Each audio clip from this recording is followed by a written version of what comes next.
Yo, what's up everyone? Welcome back to the channel. Today I am live going through some of the daily quests, also some title farming in Final Fantasy VII Ever Crisis, and then maybe some Wuthering Waves, depending on how it goes. So I'm going to be annoying a few people online because title farming is not easy. I'm actually looking for friends to do some title farming, so if you want to do some title farming, let's do it. Let's have some fun. I'm gonna put this in a few places to see who can join us.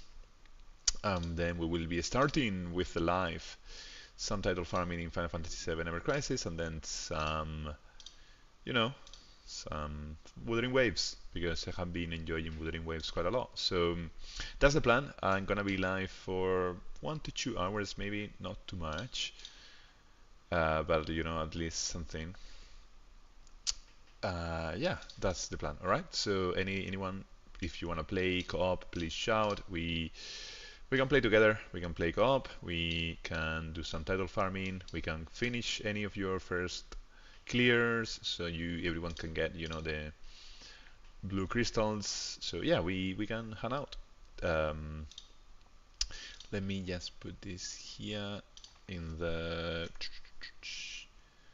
in a few places. Oh, actually, no, let me delete this one from here. I put that in the official channel, and I don't want to put it in the official channel because we might be doing some Wuthering Waves, and I don't want to annoy anyone thinking, oh, this is not the game. Cool, so let's start with some title farming. By the way, I'm not gonna be adding any music. Last time that I did a live, I was putting some music, and what happened was that nothing was working later. Like all the copyrights were popping off. So this time I'm not going to do any music in the background, just gameplay, alright? And then, yeah, let's see how it goes. Cool, so properties. Yeah, this one should be the one. Desktop audio. If you be the cash, I will be the rubber band. Ooh, ooh, ooh, ooh, ooh, ooh. So, some title farming today. Final Fantasy VII Ever Crisis, then maybe Wuthering Waves. If anybody wants to do title farming, then we can, we can co-op, we can play together. Just let me know, and I would love to play with you all. So yeah, just shout, and I will be there. I'm trying to post a few messages, in case that anybody wants to join, because it will be way more fun if we play together. But if not, that's also fine. So I'm going after switch heater, and it's quite annoying for random players, especially if they are playing in auto. You see, like they are targeting the ads, and they will be blaming what? Oh, I'm playing semi. Fuck. Um, I farmed Shiva for the first time, and now I understand why you complain. Yes, thank you. Thank you, Sushi. Yes, that was the thing. Like, when they released that, I went all the way and I got all the notes. Then they released Leviathan, and then I went all the way, and then I got all the notes. And then I was like, zero stamina, no gil, because I was leveling up all the weapons, and I was like, come on, like, this game has a problem. Like, they are introducing so much content, which is good to farm. I love farming, but I wasn't able to 150 stamina pots in 1 hour. Yeah, I yeah 100% feel you. Like that's it. That's the game, and it goes so fast. It goes so fast. Like 150 is a lot, but at the same time it's not that many. If you know what I mean. Like it's a lot of pots, but an hour is of gameplay is nothing, right? So yeah, I'm sad that you need to go through the pain.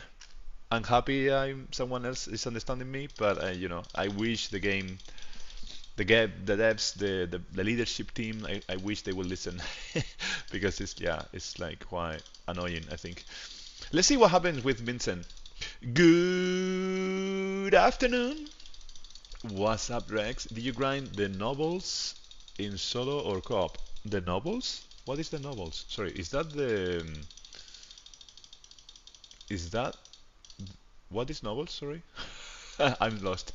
Um, is that the Hell House? So, by the way, I'm doing some title grinding. If anybody wants to join, I'm happy creating a lobby. I might be annoying a few random people here because they're playing auto, so they don't even know who they are targeting. So this is what happens, like title farming, novel memories. Oh, right. Thank you. Sorry. Yes, I did all the towers. So yeah, that's done.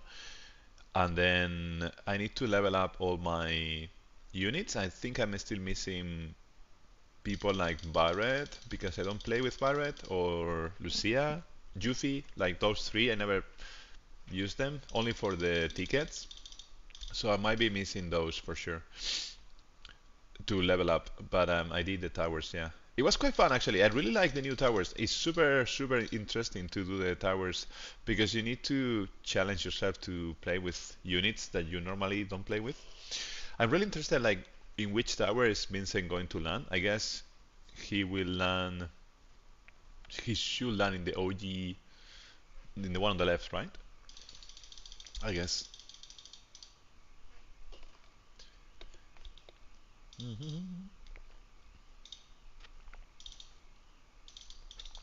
How is everyone doing? Is everyone? Do you guys want to do any first clears? I'm happy setting a party and then we could do some first clears. Yeah, anything goes. Do, do, do. Also, we are in Discord, and when I say we, I mean me and myself. If you wanna join and hang out, then also that's also cool. Show some love to Barrett, man. He's very useful. Yes, he is very useful. He is very useful, and I love him as a unit. Like in the story, he's amazing. He's such a cool dude. Honestly, like, yeah, he is. It's just like he's not getting outfits, so he is mostly like one of those units that are, yeah, like, oopsie, secondary for the devs in a way. But after the new weapon, I'm hopeful that he will turn into something like a new Red 13. I'm really hopeful actually, because if he is the new Red 13, I think he will be better than Red 13. Because out of the two, he's getting a bit more love than Red 13, I think. So yeah, really excited to see what the future will bring. Are you guys pulling in Vincent? Oh, Vincent is coming! Because that's gonna be for me a massive investment. Massive. Dun, dun, dun, dun, dun.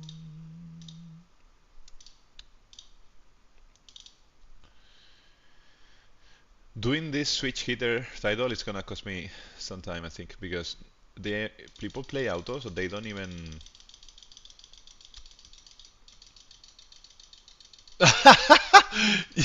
Yes, near trash in the in game, very useful, really interesting as a unit, like the plot, the story, all of those things are really useful. And I actually want him to get more outfits. I have to confess, he was my one of my mains. I was playing with Cloud, Barret, and Iris, I think it was at the beginning, and then I switched from Iris, sorry. Cloud, Barrett, and Iris. Yes, and then I switched Tifa to from Barrett, so it was Cloud, Tifa, and Barrett. Sorry, Jesus. Cloud, Tifa, and Iris. Yes, that was the one at the very beginning of Final Fantasy VII Ever Crisis, and that was, yeah, a life changing. And then since that day, I never looked into Barrett again. Only for the Battle Tower level 70 that you need. Man, this fight is endless. Like people are not even attacking. Do you see Vincent? Yes, I saw that. Let's watch it together, maybe. Final Fantasy VII, Vincent trailer. And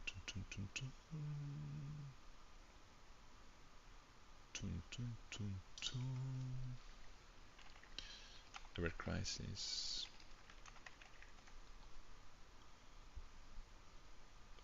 Where's my Ever Crisis?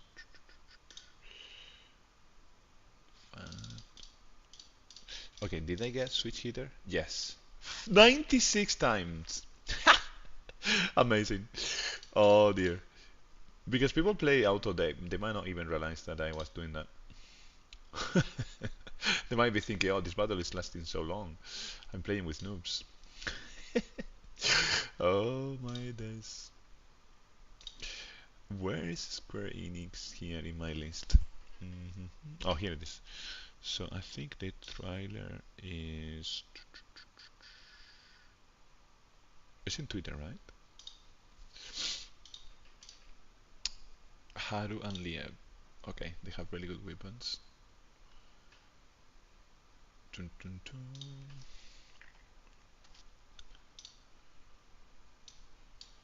Look at this. Here it is.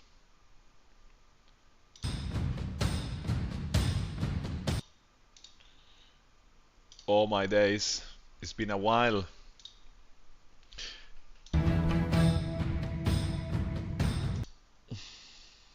Oh, oh, oh, oh, oh. Oh, oh, oh, oh. I'm spoiling myself. Oh, here it is. Here's coming, man. Wake me from these nightmares. Let's get it. I hope he does so much damage. At least like 5,000. Well, I mean, that's too much, but you know what I mean. You were Cloud Iris Tifa and then Cloud Iris Sephiroth forever. Yeah, lately changing Iris format because sentiment. Yes, sadly, Iris is not S plus anymore. I used to be also Cloud Iris Tifa and then Cloud Iris Sephiroth. I also changed from Tifa to Sephiroth, but then I was so invested into Tifa that then I've been playing with the four of them. And then at some point I had a bit of everyone. But yeah, those are my main units as well. And now it's gonna be Vincent, Sephiroth, Tifa maybe, depending on how things go. Maybe Matt. Actually, Matt, Vincent, and then someone else. Let's see. Look, this is what happens when you play with randoms and everybody's playing auto. In this fight, when you play auto, you are targeting the ads all the time, so the fight is never ending. Oh, if it will hurt him in exchange for massive damage, dude, that would be amazing. Yeah, yeah, yeah, that would be amazing. Like,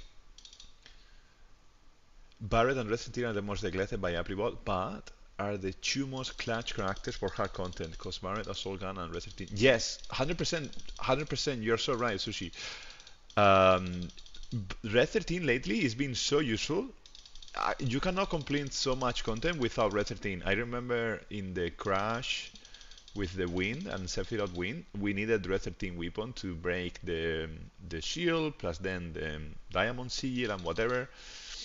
And yeah, so it's so true. And then Barret used to be that person, and now they are introducing some weapons like fire and water resistance down. So I think Barret is again going to become that person. I wonder if they are doing that in purpose. I wonder if they want to neglect them, but at the same time give them weapons. So don't add them outfits. So because if not, it might be too powerful. But at the same time, they could give them at least like sun favor and buff and debuff extension, for example. That would be fantastic.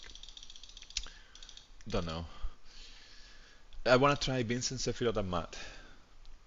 Vincent, Sephiroth, and Matt. Yes, that's my team, I think. Well, but at the end, we will need to change units every now and then. I really hope that Vincent have at least okay units, okay weapon, I mean, okay weapons for elemental damage, or at least which role do you guys think is he's going to play? Like this has been the question, like everybody's asking themselves this question. I think he's gonna be kind of like Yuffie, so a DPS that can add support. So Yuffie is extremely good at Quake, for example, but she has fire resistant down. Yeah, yes, the Umus Galon Valar. That was so difficult. I didn't actually manage to complete the previous one, Blitzrat, because I had so many things going on over the weekend, and I did like easily 4 hours of tries, but I needed to invest more time because I was not getting the most of my units. I'm not good at water, and basically I failed in the previous crash event. Fail in the sense that I didn't have. I think my account would have been able to complete it. I saw people like Akinamori. By the way, Akinamori is doing fantastic content, clearing all the difficult battles, and I saw him doing it with more or less my team. Better materia, but it was exactly like my team. So I thought I could have been able to do it, but I didn't have time. It's gonna be 2.0 cloud, full DPS. Yeah, okay, so if that's the case for Vincent, I would love that, to be honest. And in a way, it makes sense that cloud starts to fall off. It starts to get into the second line.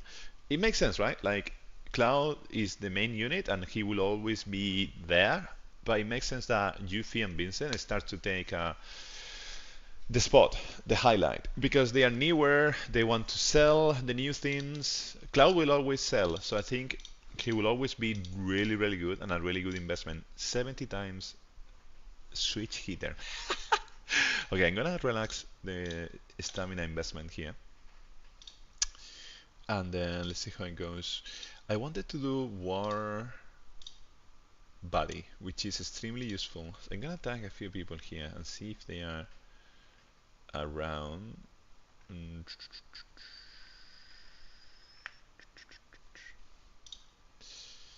If you be the cash, I will be the rubber band.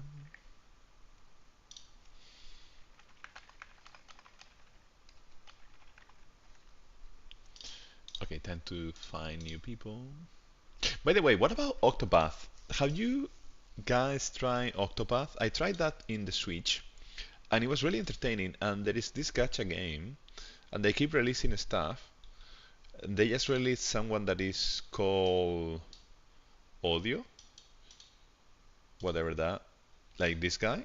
It looks pretty cool, right? A lot of dark from another tale. I don't know. It's not doing. This game is not doing as good in the revenue stuff, in the leaderboard of gacha revenue monthly. But this sounds like up my alley, to be honest. It sounds like something that I could enjoy a lot, like playing this game.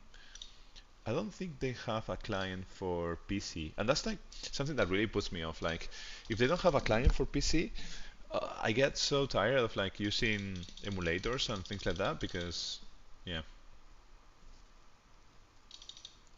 the range in a skill description. I think it just means the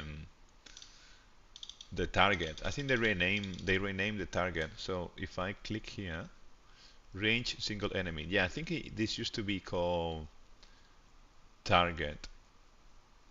I think. Yeah.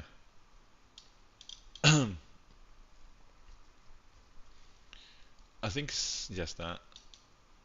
I think, but I don't know. I don't know if it's gonna be like something.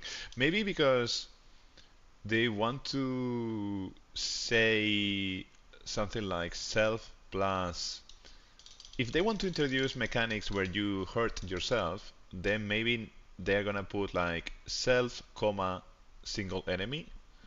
That would make sense, right? If like Vincent is gonna hurt himself, getting some extra power, maybe that's the reason behind renaming a feature like that. It would be fantastic, like to choose to, hurt yourself, but then actually be more powerful. Don't know. Is anyone playing Octopath Traveler? Gacha revenue.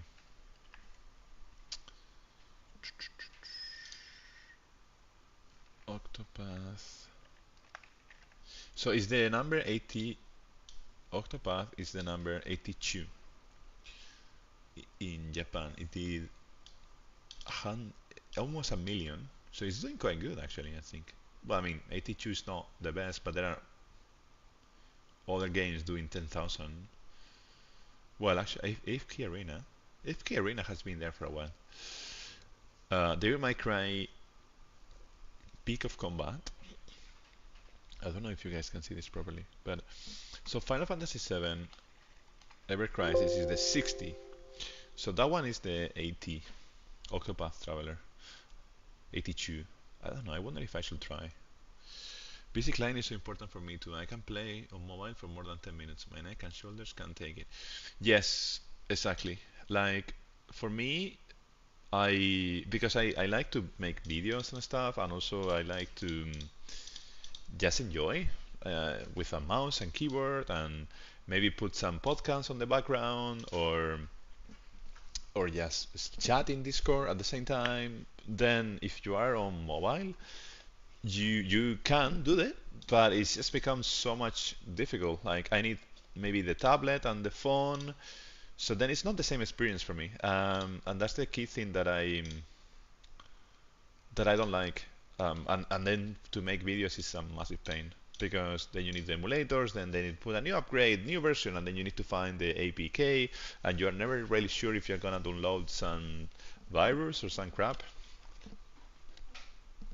So when I choose a gacha game, for example, like I choose Wuthering Waves because from day one they had like a PC client and it works fantastically well on PC. On mobile, it's really funny. On mobile, Wuthering Waves, if I'm charging my phone and playing the game, the phone is an iPhone and the phone is an old iPhone, and the phone will actually heat up so much that I cannot play.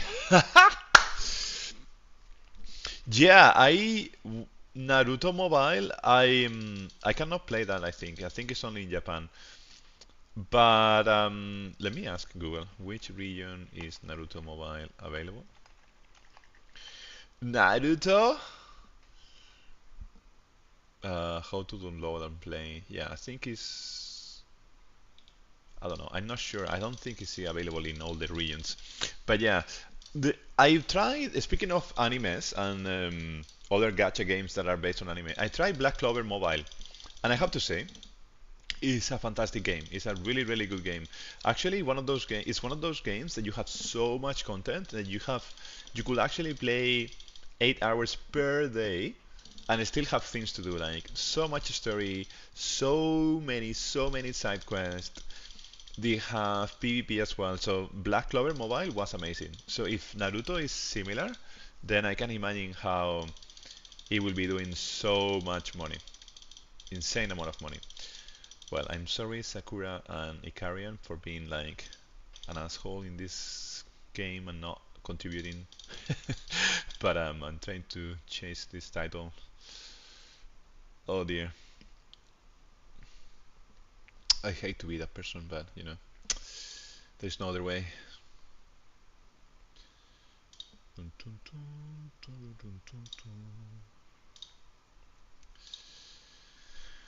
Alright then. Are you guys playing any other gacha games? Honkai Star Rail is really high on my list. I really want to play that one when they release it. What am I saying? Honkai Star Rail is already released. I mean, when I get on top of many things in life. That was like such a brain fart when they release it. What the fuck, Plio? What are you saying?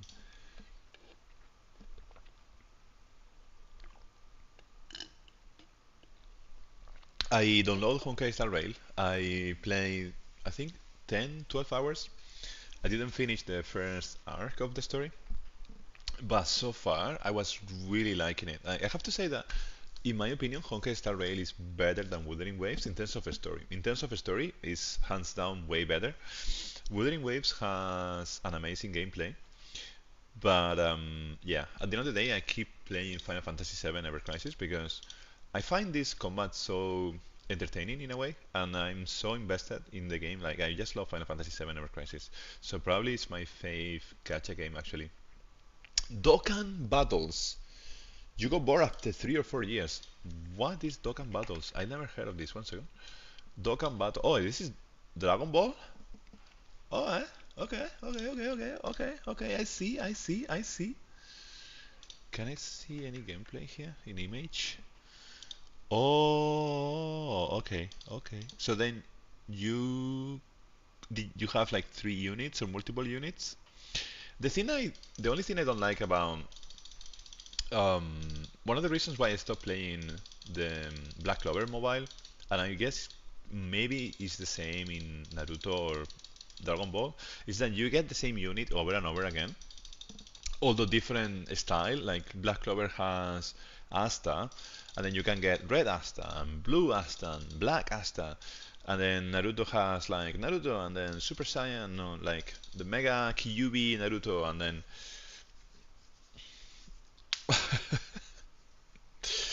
yes, it feels like that. But I'm not actually playing. I only play in two. I only play in two. I'm not playing Honkai. Honkai is just amazing. I would love to have more time to play Honkai Star Rail. I need to chill in a way. It's just that my brain is so curious and I want to understand other games that maybe I could enjoy. What happened with Honkai is that there is so much content and there will always be so much content, so I'm not in a rush to play that because I know it's always going to be there. I'm already late, so in a way I'm not, my account is never going to be unless I go Kraken, and also like there is no PvP. I think this Final Fantasy VII Ever Crisis, one of the key things that I love is that we have this quote unquote PvP, which makes it like fun in a way to like improve yourself, if anything, and see if you can score on the top 100, top 10. It's also predatory, which is like bad. I don't like that. So the gameplay has been the same for years, and that's what's bored me. Yeah, that's something that. Oh fuck, we died. Oh wow, that's my bad. I could have helped. I didn't help. My bad. Patrick has less than continue. Patrick. Okay, let me help. Dude, Patrick, you are amazing. Wow. Oh wow.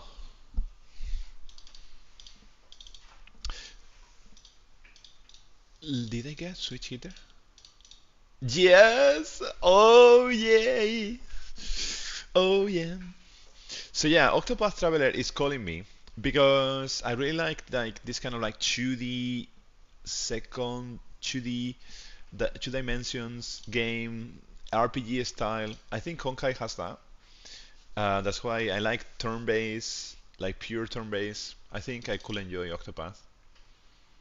Man, Patrick was amazing. He sacrificed for the whole party using, I think it was 100 blue crystals.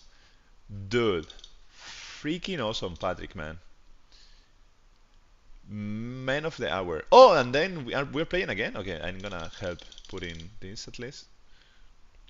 Although at the beginning is ice, right? So I'm doing yeah, the beginning is ice, so I'm doing nothing by doing that.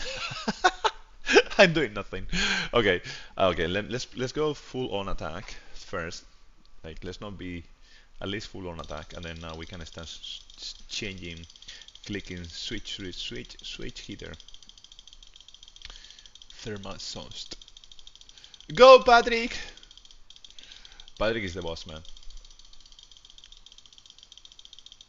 I think he has the weapon as well, right? Dead. Easy. A new player or a whale.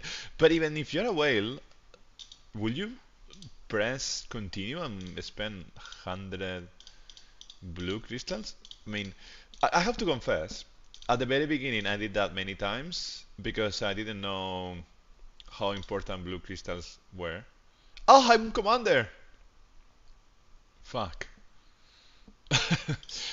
At the very beginning I didn't know, and then later, like maybe in the first week or first 2 weeks, I didn't know how important blue crystals. Oh yeah, no, it's using the okay. He has the outfit, and then what is the material? Magical attack 3.3. Maybe a new player, although he has BB's magical gun, so he's been there for a while, right? That was November 2023, so he's been playing. I don't know. I don't know. I don't know. I don't know. Maybe he's tired of not finding people. I don't know. Maybe I don't know. I don't know what else could be. No judging. Like whatever is whatever. If he's happy, then that's it. That's all that matters.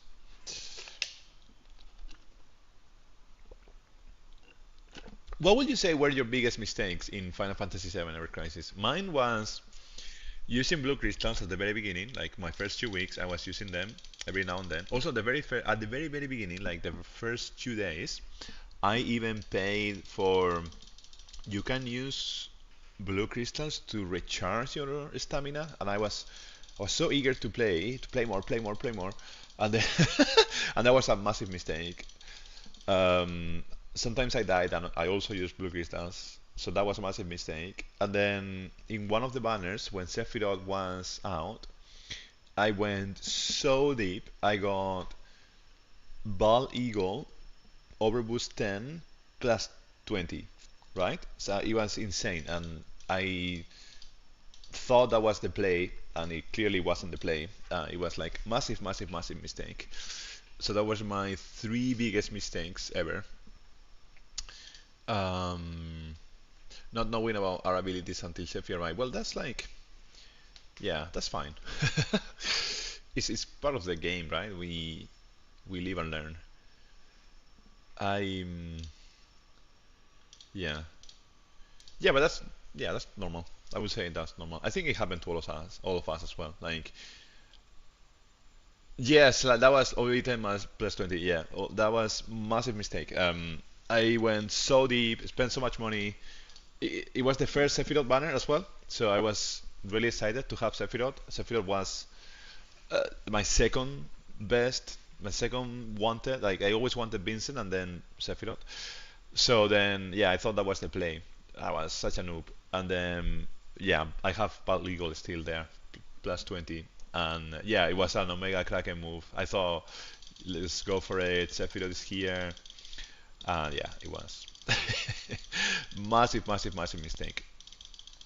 And then yeah, at the same time, I got so many other weapons, but yeah, I think if I would have done a tenth of that, it would have been enough. So yeah, it's one of those things.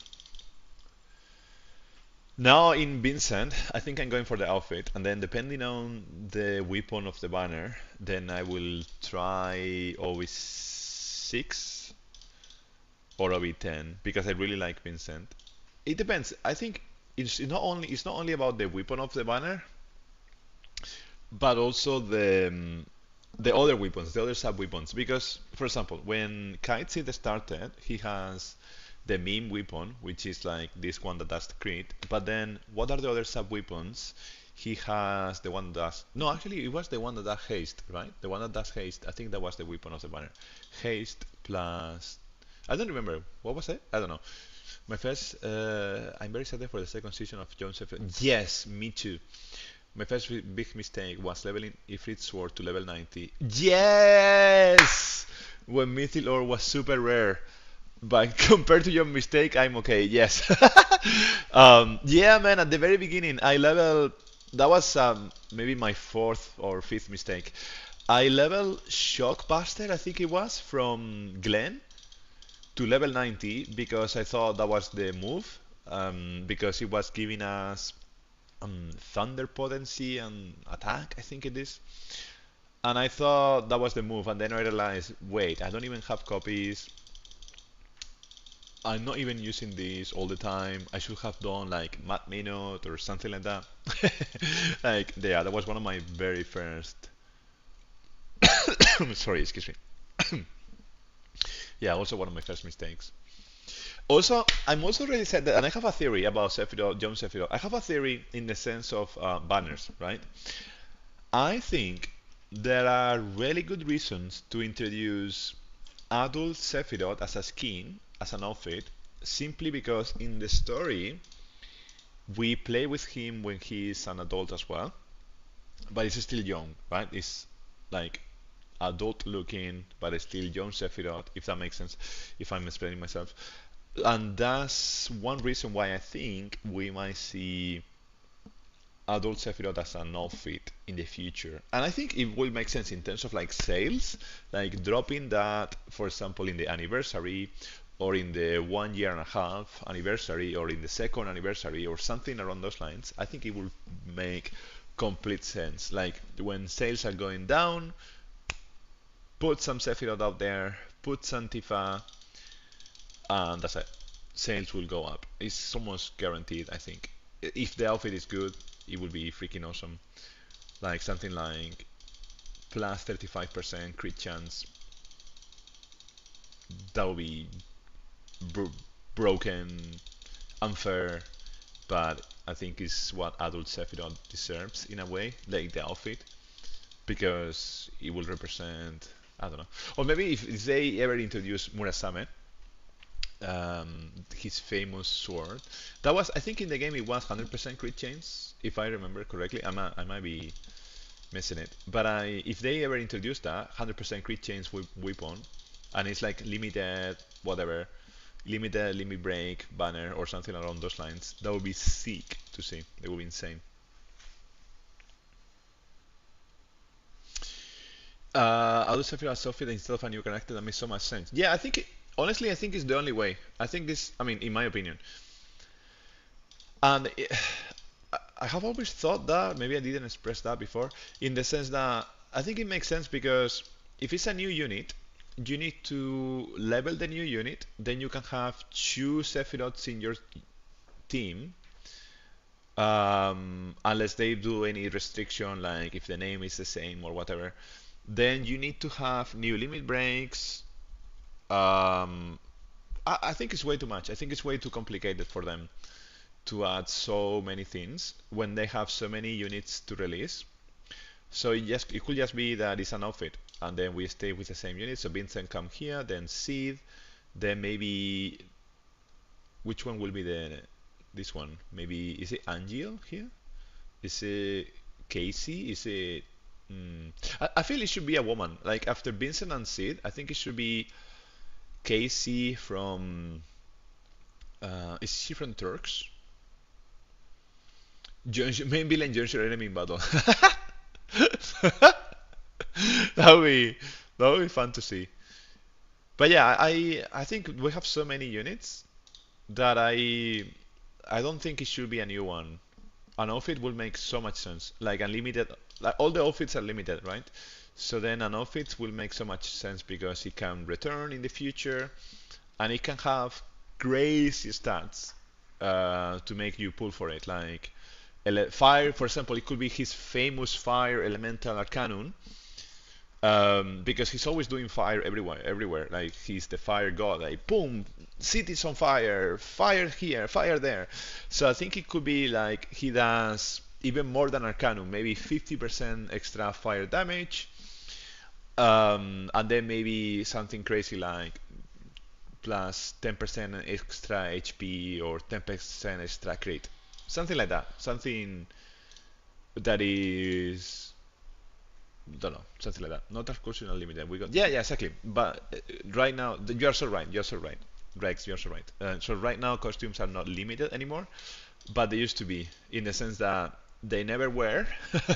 They never were limited, but they were never reappearing until now that we got the reawakened. So you're so right. I wonder which outfits are we going to see next. Max set of elements, 10%. Yes, that could also work. Like I think for adult Sephiroth, that could also work. 10% to all elements, or going deep into fire, like 50%, like bigger than Arcanum or something, just to represent how cool adult Sephiroth is, or something like that. I don't know. Yeah, anything like that could work.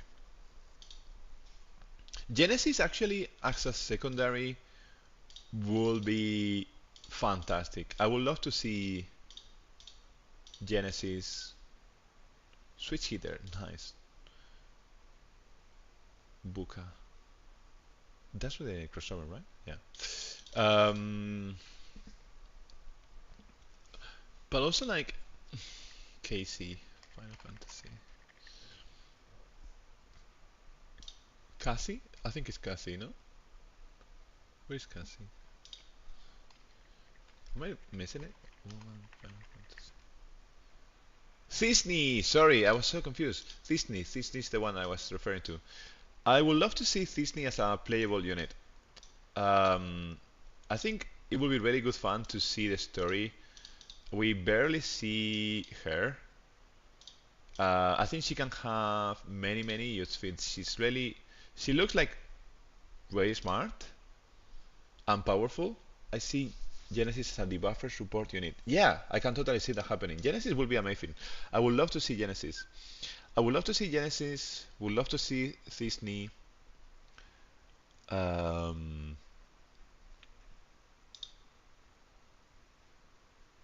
yeah, it's a crisis core unit as well. We have already like these small things here that they could bring. I don't know. I think it would be really cool to see. Is this? Do you think this is possible, or do you think I'm flying? I don't know. Maybe it's not really possible. Um, yeah, Genesis will be freaking cool, man. Like they can bring so many cool outfits, so many cool weapons, and he could transform with the wings and stuff, right? Like he could. Maybe the limit break is the wings. It's summon time, refreshers game. Oh, maybe that's why we are not finding this.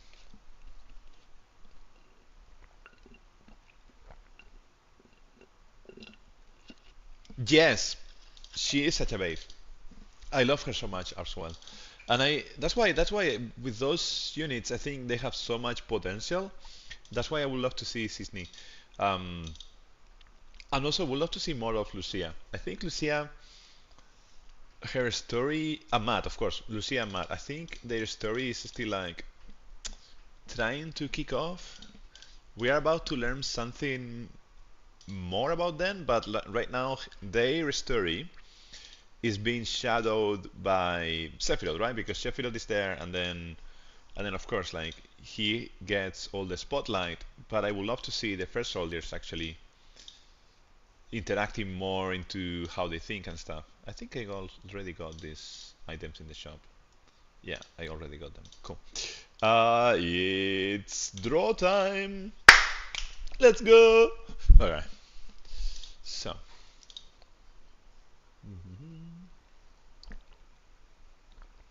Is that Yuffie? Yes. Oh, nice. The fire attack. Great. Great, great, great. Boomerang. Great. Mm. Do you get any good draws in your daily free draws? By the way, I don't think I have been thinking about this a lot. This banner will last until August 2nd, and next week we get Vincent. So I'm really not going to pull until Vincent is out because I think maybe when Vincent is out, maybe I will then have enough coins to pull in Vincent really hard and also pull in Tifa. So maybe I will miss the new fire outfit, but I think that's okay. Let me see how I'm doing. Switch hitter. Okay, I need 50 more.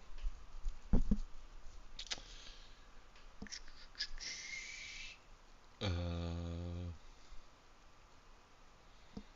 okay, maybe I can get a friend to play with me. Dun, dun, dun, dun. By the way, if anybody wants to do any first clear, I'm really happy to help and actually play and destroy anything. Are you saving your tickets for Vincent? Yes. So I have many tickets here in the draw, waiting to be claimed. 10 tickets, 10 tickets, plenty of tickets. And then I'm also saving. I was saving. So if I show you this, I was saving my 5-star gacha tickets because I want Vincent to be here in the odds. And then these ones as well, the 4 stars as well, 275. So these ones, the 4 stars, I will use all of them, and then the 5 stars, I will use maybe 10, maybe 10, maybe 20. This one I really like to save. I don't know. It feels good to save these tickets. It feels really good to like one day be able to do maybe 200 5-star. That would be sick. Oh my god.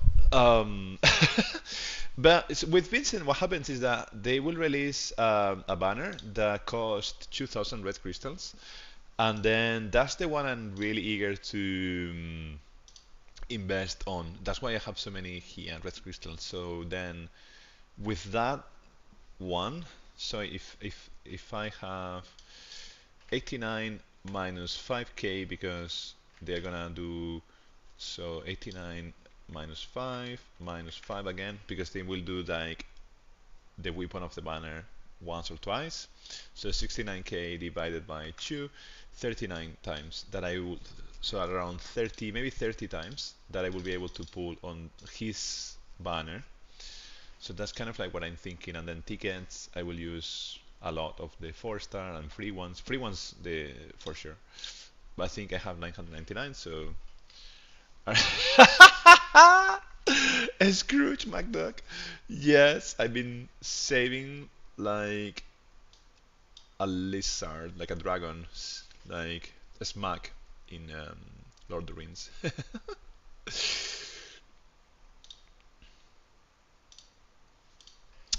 Okay.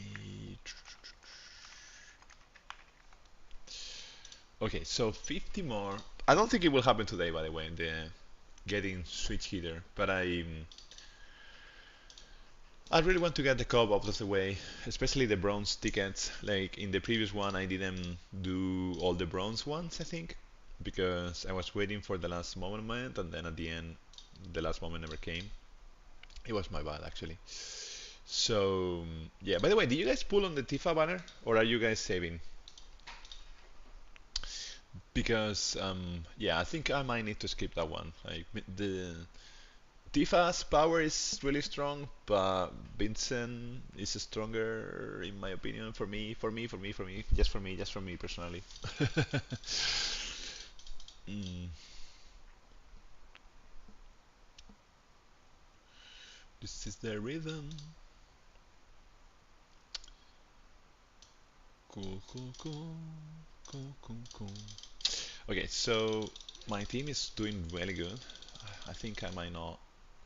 I might be fine just doing switch hitter. Like, I hope that these people are playing auto and they are not annoyed at me, to be honest.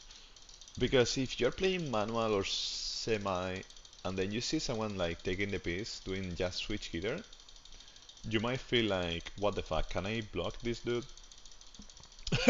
Actually, that's a feature that I'm missing sometimes, like to block people that they join comp but never press start. Or at least like a way to say, please don't join me with this person in the next 60 days. Ignore for the next 60 days, or something like that. I pull it on Tifa Banner because I skip a Fire Sack and Fire Aerith, and OB0 Shell Knuckles just helped me clear. Yes! Nice, man! Congrats! Yes, I think OB0 is enough. Yeah, well done. If you skip Sack and Aerith, that's a really, really good banner indeed. Yes. Aerith banner was fantastic, especially because of the AoE, but I think Zac was better. But now Tifa can compete with Zac. Zac is still kind of better, but Tifa can really compete with unlimited weapons, so that's fantastic. And also because you can wishlist that, you don't have any rush, so you could get it. I mean, I know you know this, but yeah, it's fantastic. Like I really like the new weapon, and I'm wondering if Vincent is going to do something crazy like that, like 1,100% elemental damage or something along those lines. I don't know. I'm just like, it's only 5 more days, right? Yeah, 5 more days, and I'm so excited. I can't wait. My teammate thinks I'm the ultimate troll. Yeah, maybe they think that. Maybe. I wonder if, like, I know some people don't even watch the fight. Like, they just play auto. They leave the phone in the you know in the top, like somewhere in the kitchen when they are cooking, or they are maybe watching anime or movies or something, and they don't even look at the fight. Like, I know my friends do that, so that's why I wonder if they are even looking. Maybe they just think that the fights are like taking way longer than usual because they're playing with noobs. I don't know. 10,000 HP. That's a lot. That's really good. Da, da, da, da. I love the animation of Stream Saber, how he does a spin, spin, spin, spin, and then he hits. I think that's pretty cool, to be honest.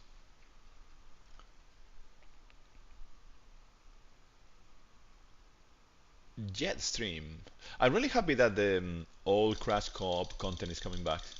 They brought Sephiroth ages ago, and I would love to see actually like a different tower, a battle tower that is only for Crash fights. So Hell House, Sephiroth, the Turks, Hummus, and all those things, like just one after the next, and then always present in the game. For me, that would be fantastic, because so many fights for example, I didn't clear solo Sephiroth. I was not really strong at that time, um, and then those kind of things, I think it would be fantastic. Yeah, exactly. You just click start and do something else. Yeah, that's why I'm wondering if they. Yeah, I'm sometimes I'm like that sometimes, but other times I really like playing and seeing like big numbers. You wanna try Sephiroth? Yes, I couldn't beat him in the past. Yeah, same. I really wanna try Sephiroth Crash because now it would be really easy, right? Like now it will be unfair, like with the amount of damage that we can do. But it's still like it will be really rewarding to be able to complete that 22 times. It's gold. Okay, that's really good. Healer. Cool. Let's go again.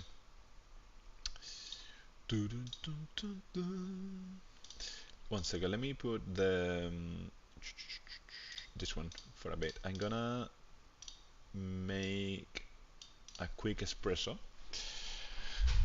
So yeah, I'm gonna be chatting with you all, but just not in front of the camera.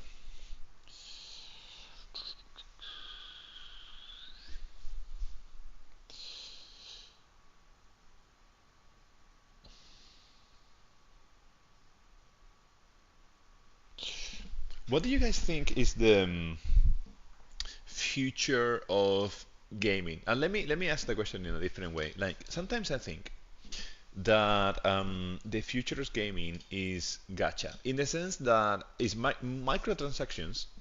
They prove that they work, right? So if you introduce outfits, like you can keep your game alive with outfits and nice skins and maybe pay to fast or pay to win, depending on how greedy you want to be as a company.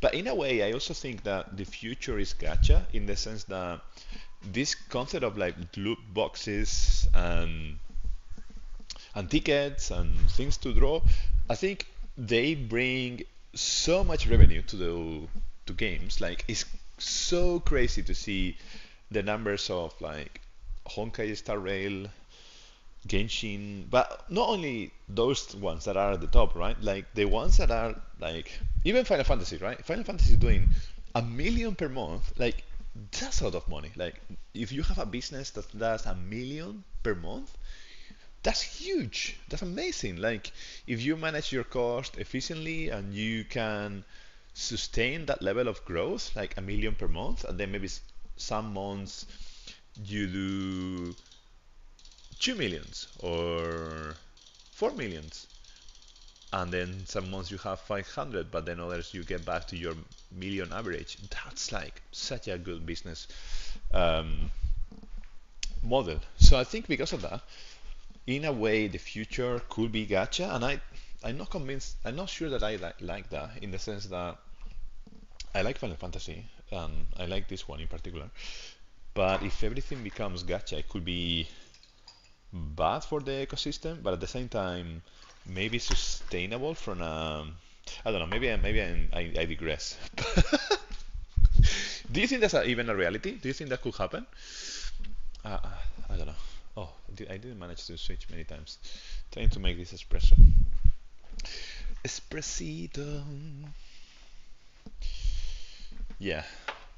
So sometimes I think that because companies are greedy in nature, so it could be a way for them to get more by doing less.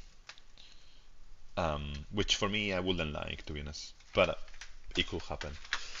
It's one of those things that you can see coming and that you cannot stop. that yeah, maybe they will never become a reality, but if they do, oof, I don't know. By the way, I don't know if you guys are coffee lovers, but we could discuss coffee one day. I'm trying to order some beans from different places and start to like record what I think about these different beans. I'm a big coffee nerd.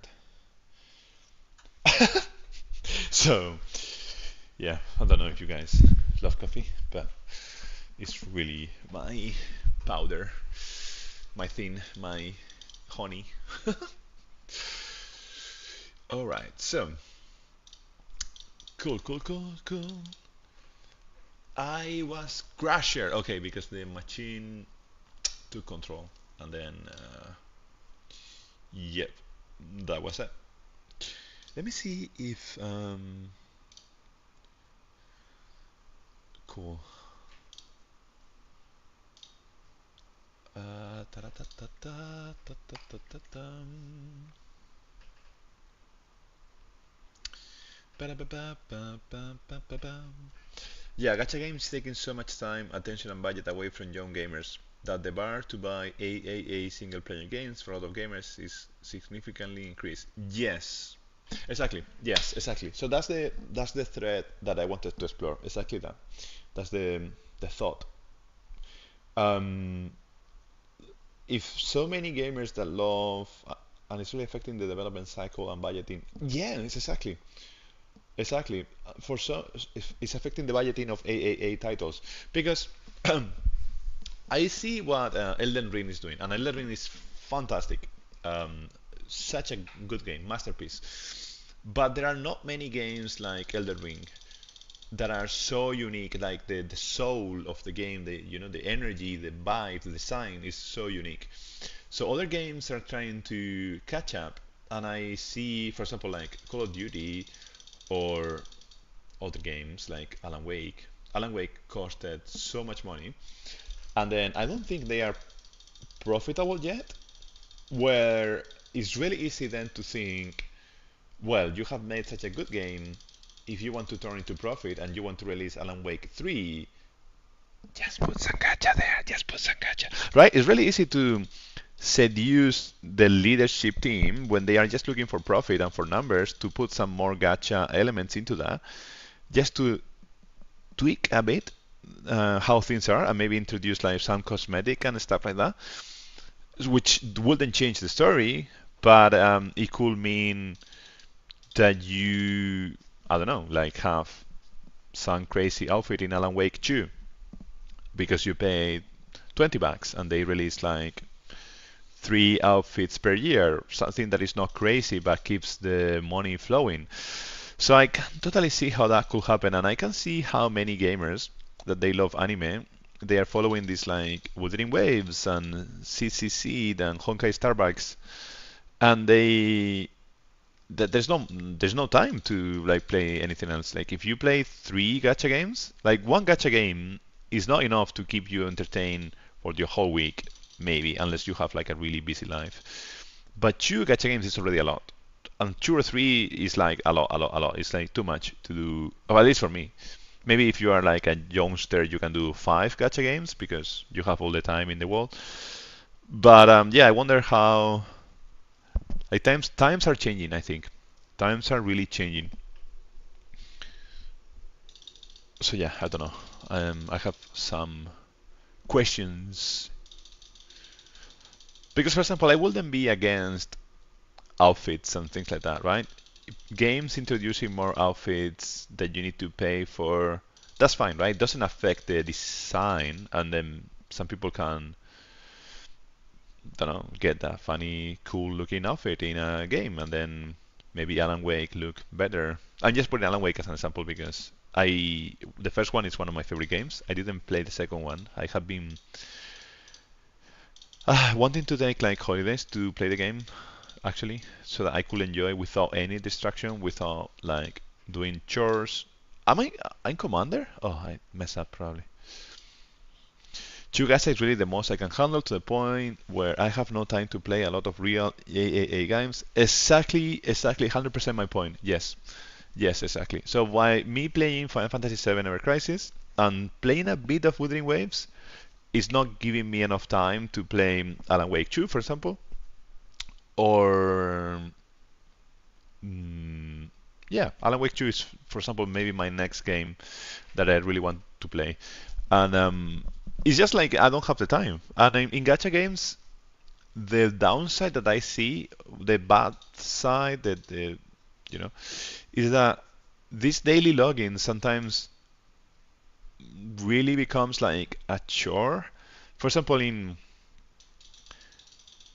Wuthering Waves, it's fine if you don't log in because there is no competition. It's just like you will get there, but a bit slower if you don't get your in-game currency. But in Final Fantasy VII Ever Crisis, with the premium quest, I think it's really important to do the premium quest because they really change how many units you can, sorry, how many weapons you can develop and stuff like that. And that's like a game changer when it comes to clearing content. Like if you want to be free to play or like low spender. And even as a Kraken, like those nanopods and genome pods and those kind of things they are super important. So then if you don't do your dailies, although okay, the dailies are quick, but then it's not only the dailies, right? It's the dailies and then you need to farm for your events because you don't want to miss on the free weapons, even though most of them we never use, but it's still like good items, good like materials and stuff. So some elements are hard to keep up with. Okay, let me see. Da, da, da, da. Mm, mm, mm, mm, mm. Yeah, I'm just checking if any of my colleagues is gonna play to farm some titles. If not, I will continue doing switch hitter. Today's trolling day. Okay, let me get the attack super high, and then we can start changing. Because if not, I'm really messing up. I'm really trolling. Baron Bannon. What the duck?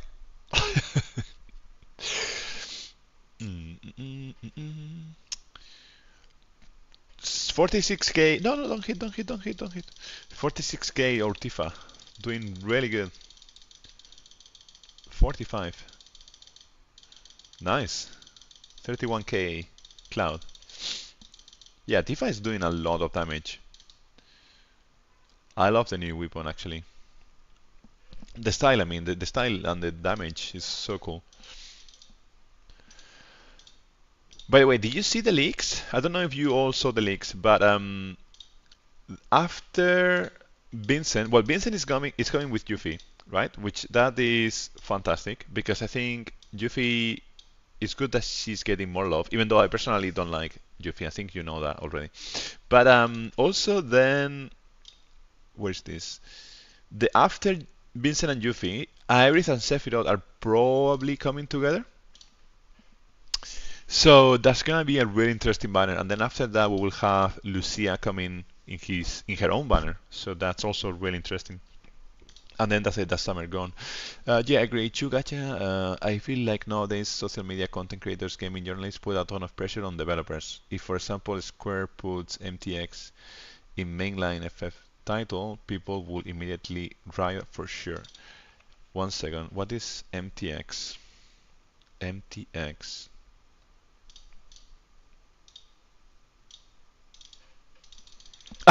She's right on your face. Yeah, I seriously, I love like that all units are getting some love. Like I really like that. Really like that. Even though I don't like Yuffie, I like that she's getting love. Like I really like that because it makes the game healthier and better. What is MTX? Sorry. Um, I agree that content creators and social media and gaming journalists put a ton of pressure on developers. 100%. Oh, microtransactions. Sorry. Thank you. Um, yes, if they put microtransactions, if they put microtransactions in the next, for example, in the next Final Fantasy 7, right? That will be, people will riot. People will be really disappointed with that in the so I don't think they can do it in existing titles. I think the only way for them to do it will be in new titles as an excuse. Maybe, for example, they introduced some co-op in Final Fantasy. Which one was that? Final Fantasy 12, 13, 14, 14, Final Fantasy 14, the one with Prompto. No, 14 is the online one. Sorry, 15. Or is it? Yeah, 15, the one with Noctis. Yeah, this one, right? So in Final Fantasy 15, they introduced like a co-op mode. I remember playing co-op here. So if they release Final Fantasy 17, and then there is a co-op mode that you can buy some skins, buy microtransactions or something, then I think it could be okay because it's a new title. It's not the existing titles. But I prefer if they don't do it, by the way. But I'm just saying that it could be an opportunity for them to get extra cash.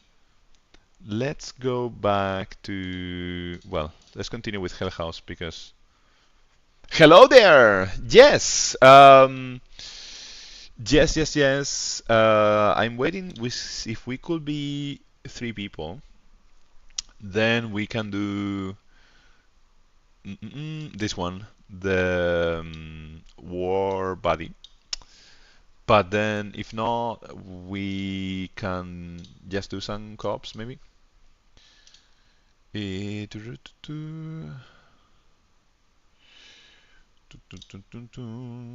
not, I can just invite people, and then maybe we can try Hell House. Well, if we are gonna try something, you can help too. Okay, so then it's better if we do the Summer Festival. I don't have all the red powder, so I could use some red powder.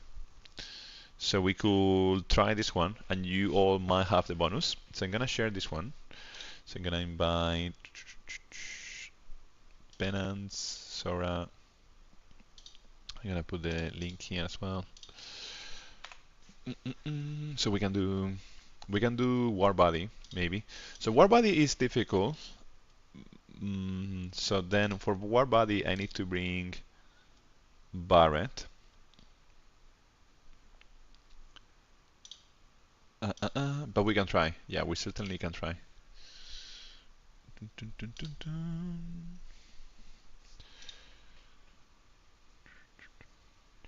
That would be really good fun, I think, to get some War Body titles. I also need to check how the. So okay, so War Body. So how does it work? So just to be on the same page, the 2 Barrets are going to hit with the basic attacks, these basic attacks that they have here. So this Rinra or something, something that does nothing. Okay. And then the idea is that the Barrets only do that, only do basic attacks. And then the DPS needs to hit the boss, but don't kill the boss, because we need to do 2 limit breaks together. Barret, not the DPS. So you're gonna playing DPS, but then after that, then one of us, one of the Barrets, is going to be alternating and doing a 3rd limit break. So then, as a DPS, don't pop the limit break. You just hit, but don't kill the boss. So the difficult thing here is that as a DPS, you need to maybe entertain yourself with the ads, so that you help, but without killing the boss until we have done the 3 limit breaks, and then after that, then it's easy. Then after that, you can kill it, and then that's it. Did I explain myself? So we can try, and then see how it goes.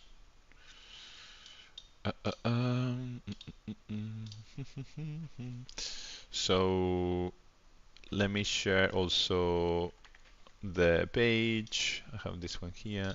Thank you, Edward. So basically, this is the idea. So we're going after war body. So then we need two limit breaks together, the two barrets. Then one of the barrets is gonna do a third limit break, and they will get the one that doesn't do the limit break will get war body. The other one will get fantasista. Okay. So Sora, you play DPS, and then that's it. And then yeah, you can keep us alive or keep yourself alive. That's it. I think it's gonna be fine. If you bring a soul gun, they will receive less damage, so it's gonna be even easier. Yeah. So then the idea is to penance plus Plio, do LB together. Then Sora kills slowly the ants and the boss.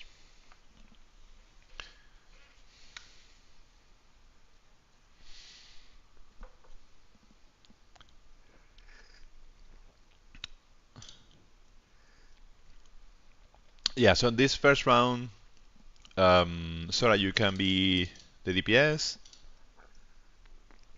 because as Edward is saying, we need you to get ace. Um, and then after that we rotate. Then we are going to be rotating, and then yeah, then everybody can get the war title, war body title. War body is supposed to be like the worst title. Alright then, so here we go. So we can pop, limit breaks. Nice. And then at some point you're gonna need to kill, but first we need to do 3 limit breaks, so we are doing really good. Let's see how it goes. Boom, boom, boom, boom. Da, da, da, da. Oh, you don't care about titles? Okay, so if you don't care about titles, then it could be just penance on myself. But we can also help you get the title. Like we are not, we can share the title glory. It's a long journey. So like today we might get a few titles, and then another day we will continue because we need to get 100%. Sorry, 100 times. So it's a long journey. Maybe I need to bring some Cura, not to die. Mm-hmm. Nothing going on in the game, so people are doing side quests. We are doing side quests, but I think they are really fun, to be honest. I like these challenges where you need to team up, you need to strategize. But it's true that once we complete this, then there is really nothing else. Like, I think this is the hardest content actually. This is the super end game of Final Fantasy VII Ever Crisis. Thank you for the Cura. Dun, dun, dun. I need to fix the lag in my stream. There's always some lag, and then it might feel like I'm saying thank you like 7 minutes after something has happened. Okay, so now I think maybe we need to change target, right? Because if not, we are gonna kill the boss. Cool. So I'm gonna pop. Let me break again. And then Sora needs to kill to be the ace. But maybe I will. Oof. Okay.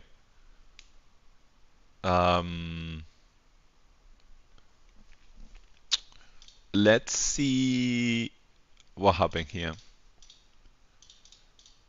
So. Oh. Okay. All right. This is because it's Flam 4. I think maybe we need to go to Flam 5. I think the boss needs to live longer. The boss needs to live longer. so that we can do the 3 limit breaks. I'm also going to remove the. I think I might. Maybe I was doing too much damage. So I'm gonna remove one of these things to do even less damage. Oh yeah, I had my sub weapons on. Sorry. Yeah, that was a mistake. I think that's why. Yeah, I had my sub weapons on. Sorry, my bad. So I don't need to do any damage. So I'm just gonna bring my silliest weapon, like this one maybe. That's it. And then yeah, so then we're gonna do flam 5, and then the DPS continues doing DPS things.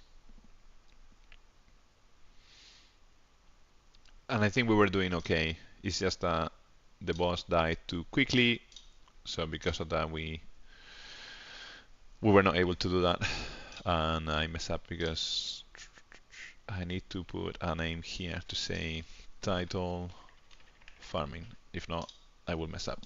So yeah, that's good. The, so they need to do fire damage to boss until red, then target us. Yeah, so as Edward is saying, the DPS needs to do some fire damage. 40% of the health needs to go down.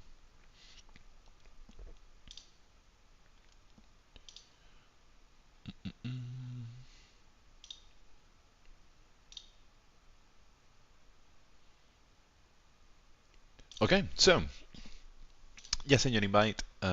Let's see, this is the Flam 5 now.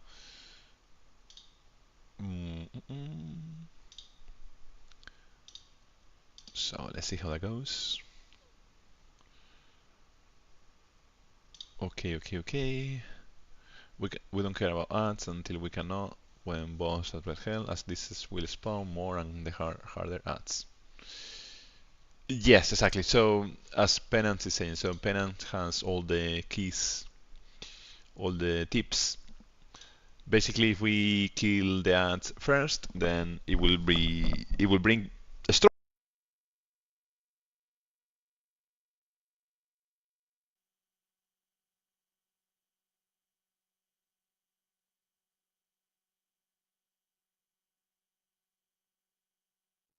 Maybe yes, we're back. Sorry, my audio just died for a second, and then I think we're back. So basically, what Penance is saying, DPS does 40% of the damage. It's basically what we were doing, but now it will last longer. And also, yeah, fire damage will be better. Fire damage will be way better, so that the damage is higher than what we are going to do. That the damage that we are going to do, because we need the DPS to get A's. So the damage needs to be higher than what we are doing. And also, like, yeah, the DPS needs to avoid doing any buff debuffs. So yeah, so don't do. I said before, a soul gun will keep us longer, so don't do that because that will not give you ace, and you need to be the ace. Cool. Let's see how it goes. Title farming. Mm-hmm.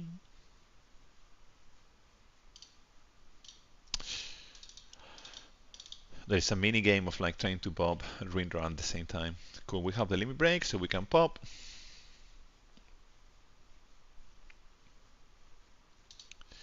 Yeah, Sora. So maybe next time you can bring Sack or Cloud, so you can do fire damage. Um, let's see how it goes. I don't know, or maybe like a Barret that has like a fire materia. Also, yes, as Penance is saying, like Edward, I mean, Edward is Penance, by the way. You can do one limit break with us, but no, that's it, no more than that. And maybe you need to heal yourself, so maybe, yeah, maybe bring some cura. We cannot heal you because we don't have cura. But I can revive you if they hit you again. Yeah, I'm gonna revive you, easy. done. Mm-hmm. Yes, you can totally heal yourself. Yeah, yeah. You can heal yourself, and that would be the play. That would be fantastic. Yes. So you can heal yourself. You can do damage. Maybe better if you do fire damage, like a lot of damage. Um, but it's just like you don't. You need to keep the boss alive. So that's the tricky part. So maybe you can bring fire materia to speed up the fight. But yeah, as long as you don't kill the boss before we have done the 3 limit breaks, that's fine. Because you need to be the ace. You need to be the one hitting harder.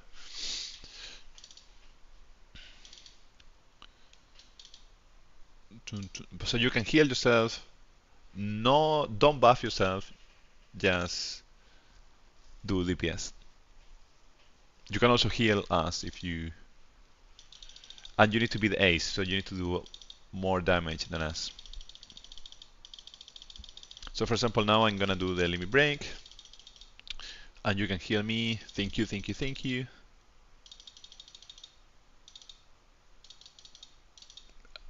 Yes, and then as Edward is saying, the DPS can be granted healer as long as.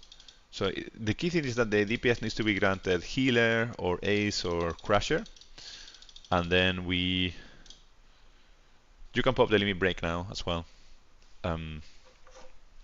Now it's time to kill. So now is your time to do a lot of DPS because we have done 3 limit breaks. So then you can kill the boss. That's why I'm thinking that if you bring your fire materia, then you can speed up the fight. So now we are stuck here. I think we might die. No, no worries, no worries. It's okay, it's okay. We can retry, and then we can retry, and then we do it better. So maybe bring maybe bring Cloud or Sack so that you do fire damage, or bring some fire weapon like the one with Barret. Something that does fire, so that the boss dies. Let's not waste blue crystals. We can just retire, of course. Mm-hmm.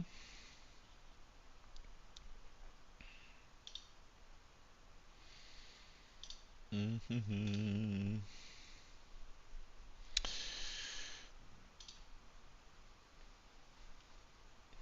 Yeah, any fire magical build with Cura and just a spam Fira and no stand change. Cool, so we can retry. I think we have it, I think we have it. I think we're gonna do it now. It takes a bit of time, to be honest. It's a bit tricky at the very beginning because it's not it's not super easy.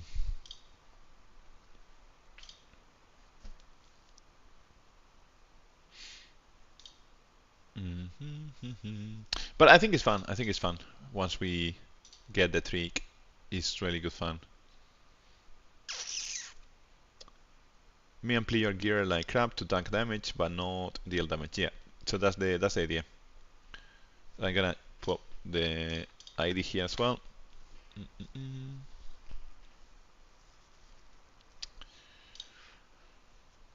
So yeah, that will be the play.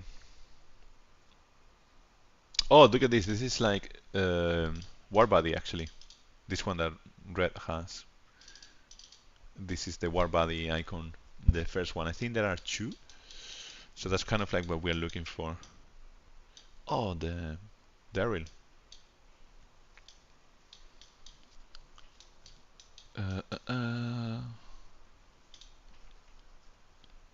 Here we go, massive sack. Yeah, so now just do Fira because with that sack you're gonna hit so much you might kill it. You might kill it before we. Yeah, this is absolutely perfect. Yeah, maybe bring some Cura. Maybe bring some Cura so that you can heal us or heal yourself. And definitely use your Fira. This is fantastic. Use your Fira instead of like using the massive string guard, because with this you might kill it before we can do the limit breaks. Yeah, and then as everybody's saying, just bring some Cura. And that's gonna be good. Alright, alright, alright. Cool. I'm gonna get some water while we get ready. Mm-hmm.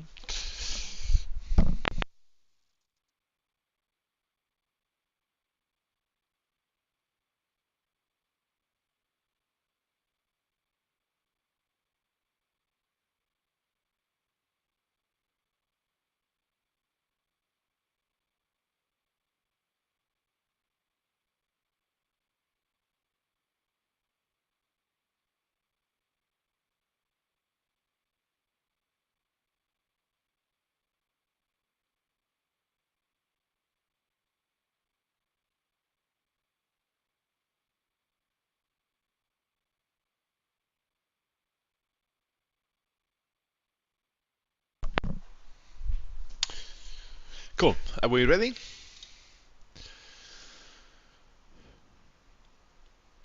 Mm-mm. Yeah, so what Edward is saying. So, oh, your secondary is healing vortex. Yeah, exactly. Yeah, fantastic. Yeah, fantastic. Yeah, that's fantastic. Yeah, yeah. Sorry, I didn't realize that. Yes, I never used this weapon. But yeah, this one is amazing. Yeah. So healing vortex will work, and then so okay, so I can use my limit break at the beginning, right? Yes, exactly. You can also use your limit break at the beginning. So while MB is fine, then try not to kill the boss until we have done 3 LBs. Alright, alright, alright. So we have a. Let's go. Come. Now, the mini game inside this game for me is to do Ring Reblow at the same time that Penance is doing Ring Reblow. But that's just like for emotionally pleasant, to see all the ring runs at the same time and all the attacks at the same time. But definitely not needed. Okay, so with this we can do, yeah, we're gonna pop the limit break at the same time. We're gonna do a lot of damage. Now it's dying way faster as well. So I think the fight is gonna last just the time that we need. Cool. We have the limit break. We can start popping. I think we can do it. We can do it. All right. All right. 30k. Well, are we gonna kill the boss? No, it's fine. No, it's absolutely fine. Okay. Nice. Cool. First one done. We just need 2 more. And this is how you get. This is how you get War Body.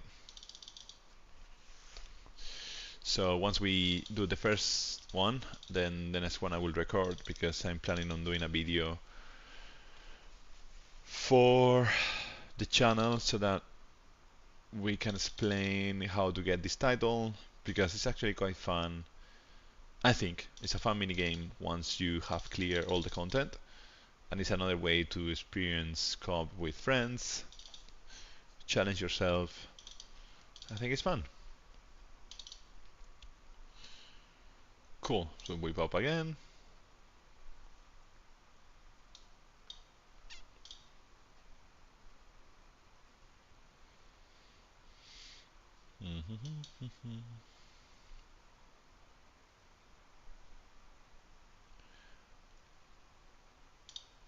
Yeah, the ads hit really hard. So healing is almost mandatory.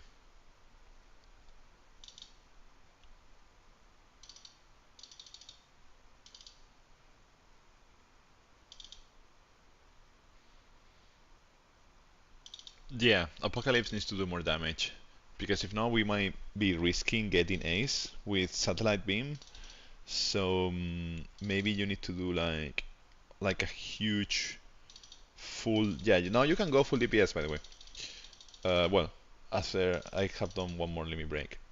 But you can start killing the ads with full DPS so that it it gives you the power. So yeah, now that I have done the last limit break, then you go all in, full DPS, and that will be the clear. So you can do one hit max power, and you might be able to kill it. Exactly that. Exactly that. 16k, nice. Although I think we did 30k with one of the. Let's see. Maybe you need to bring. So Apocalypse is doing 23k, but I think we did 30k with one of the limit breaks. So yeah, 32k, that's fine. Yeah, that's great. I think that's great. So now you need to kill the boss. Yes, kill the boss. Um, and also, yeah, no second limit will be better. Ready bind. So yeah, let's kill the boss and see what happens.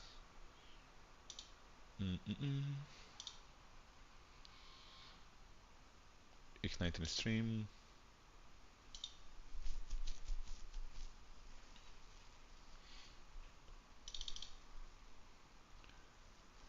But yeah, so it's better if you don't do more limit breaks because then you might get it might screw the titles. So then it needs to be Ace, Crusher, or Healer. So the less limit breaks you do, the better. That's kind of like one of the tricks. Oops, I died. Well, it's fine. Let's see what happens. But I think, yeah, if you don't do limit breaks, it's better. But let's see now. Let's see what happens. Okay, so we got B, that's fine, and then okay, okay. Well, you got Bullseye because you exploited weaknesses because you were doing Fira. Okay, right. So that's a new discovery. That's a new discovery. We still got War Body. Yeah, the thing what happened is that the people doing limit breaks needs to get Fantasista because you were popping so many fires. It was fine at the end. Yeah, Fantasista is basically. So let me show you. Fantasista is basically you use two limit breaks. War Body is. Um, no, sorry. Fantasista is I did three limit breaks.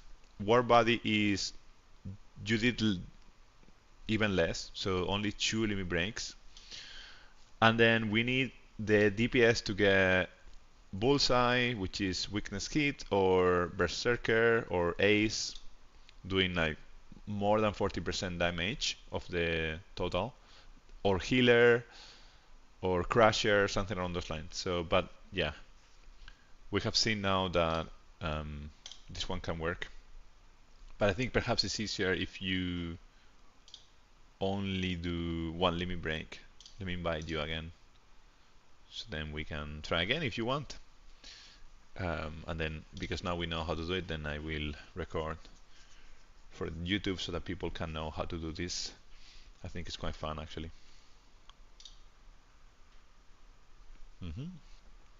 And then, yeah, that could serve as a guide in the future.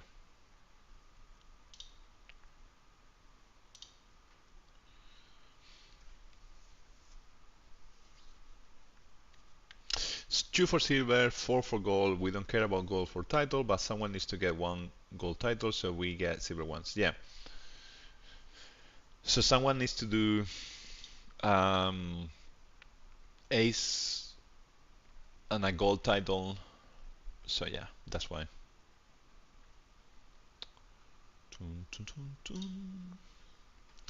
So ideally, PS needs to have one half his limit break to do one hit better than ours. Let me nerf myself further. Yeah, exactly. So if the DPS if going to do a limit break, the DPS needs to do way more damage than us. That would be the play.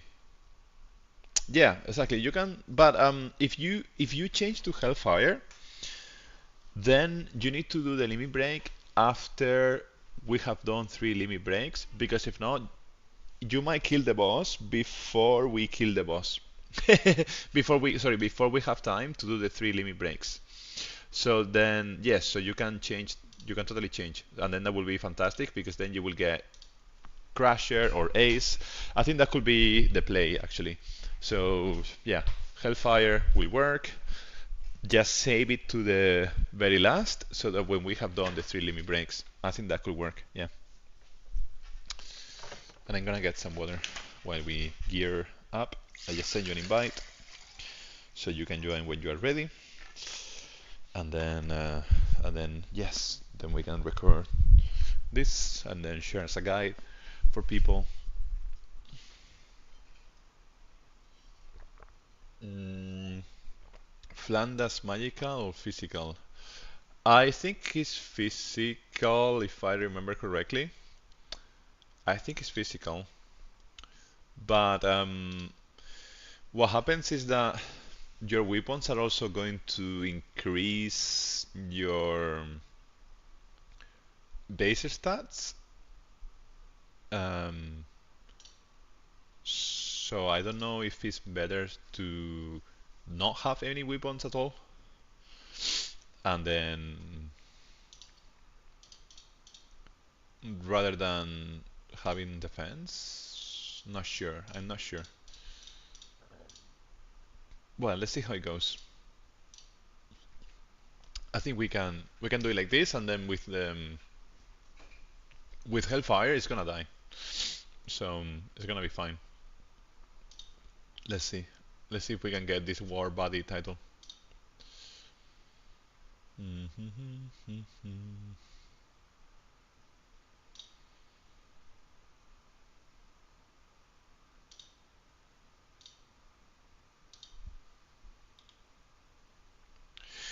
Can I put one main and one HP? Yeah, maybe. Let's see. Actually, let me do the same then. So we can put here physical defense and HP.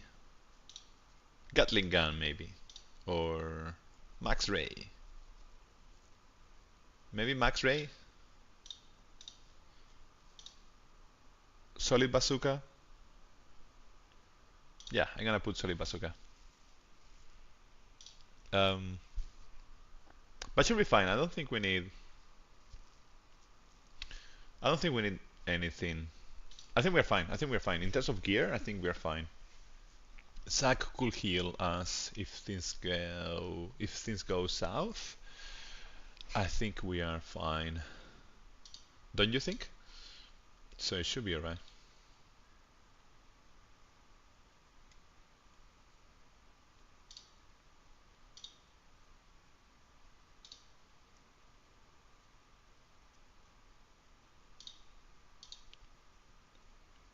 The house weapon main. Okay, so I can do the same. I'm gonna do the same as you, so that we are the same. We're hitting the same. I think I have it on the same level, level 80 as well. Yeah, same level. So you have some fantastic materia there, which is great. But yeah, should be fine. Alright, let's just record this. What's up everyone, welcome back to the channel. My name is Plio, and today we're gonna show you how to get war bodies. So first of all, I wanted to say thank you to Penance and Sora that are playing with me today. So one of the key things to get war body is you need 2 teammates that know the strategy, and then you need to select who is going to be the person getting war body. So in this case, Penance is going to get war body. So then what you can see is that we're going to be doing silly damage just to increase our limit breaks, so that our limit breaks are ready. We're going to pop the limit breaks at the same time, and then the person getting war body needs to do only 2 limit breaks. The person getting Fantasista needs to do 3 limit breaks, and then the last person needs to do Ace or Bullseye or Crusher or Healer. So it needs to hit, ideally needs to do 40% of the damage. So we pop the first round of limit breaks, and as you can see, the DPS is not going to do the limit breaks. The idea now is that we are gonna rinse and repeat, do the same thing. And also look at this, like we are doing tiny damage, we are not bringing any sub weapons, we're just bringing one weapon to do as little damage as possible, so the fight lasts long enough for us to do 2 limit breaks. Also look how Zack just healed himself, so he is bringing healing vortex so that he can heal himself and continue the fight. That's going to be really important because we don't want anyone to die. And at the same time, we cannot stop to heal him, so the DPS needs to be a DPS that can heal himself, and then 2 other units that just do cheap damage. For example, Rinra Blow or something like that. Cool. Now we have the second limit break ready, so we're going to pop it. And now in this time, because Penance is going to get War Body, I will be popping a third limit break. So basically now Penance needs to do nothing, absolutely nothing. He just needs to stay there. Also, no changing stance, but also he needs to keep playing the game so that the AI doesn't take control. It's really important to keep playing the game. For title hunt, you need to be on manual, and yeah, that's the thing. So Rex is about to die, so he's gonna heal himself, I think. Oh, okay. Well, we can heal him, we can raise him, but now he's not gonna have his limit break.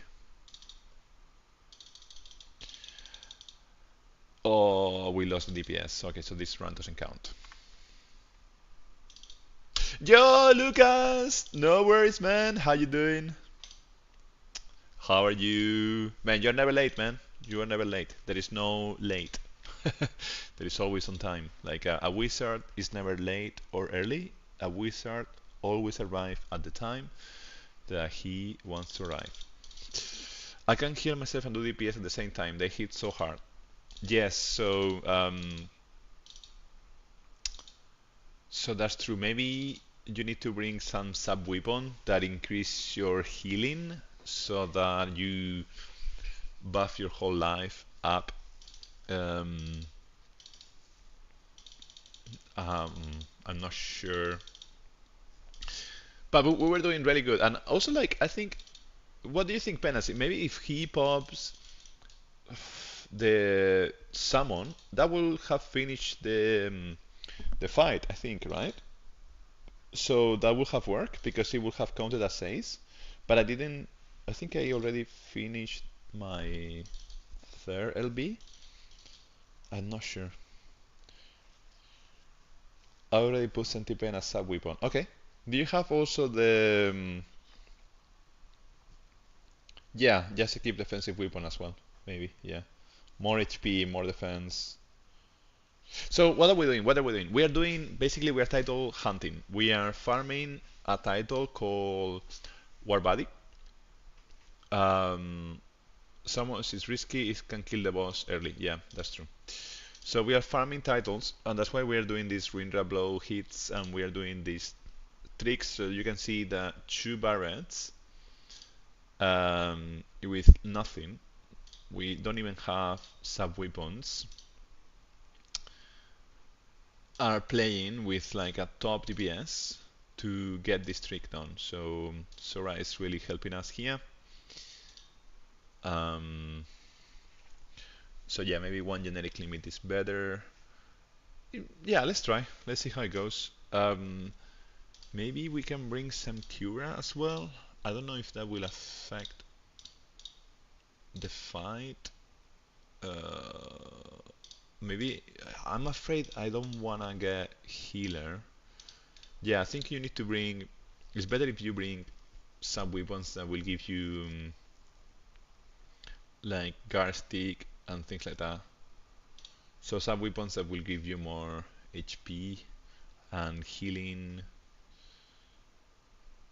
with 131%, you might be able to heal yourself all the way up. Let's see how it goes. Let's see how it goes.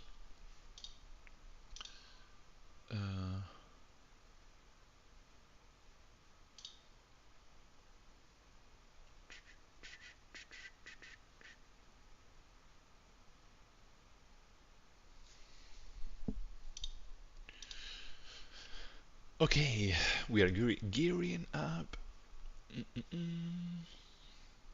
I wish we could see the subway buns so then we could give some tips perhaps, but yeah, I think this should be fine.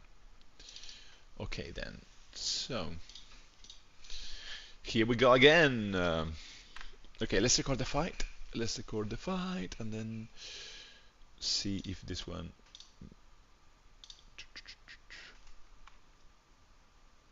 Yeah, let's record the fights and see if this one makes it. I think we can do it this time. So we hit rain down.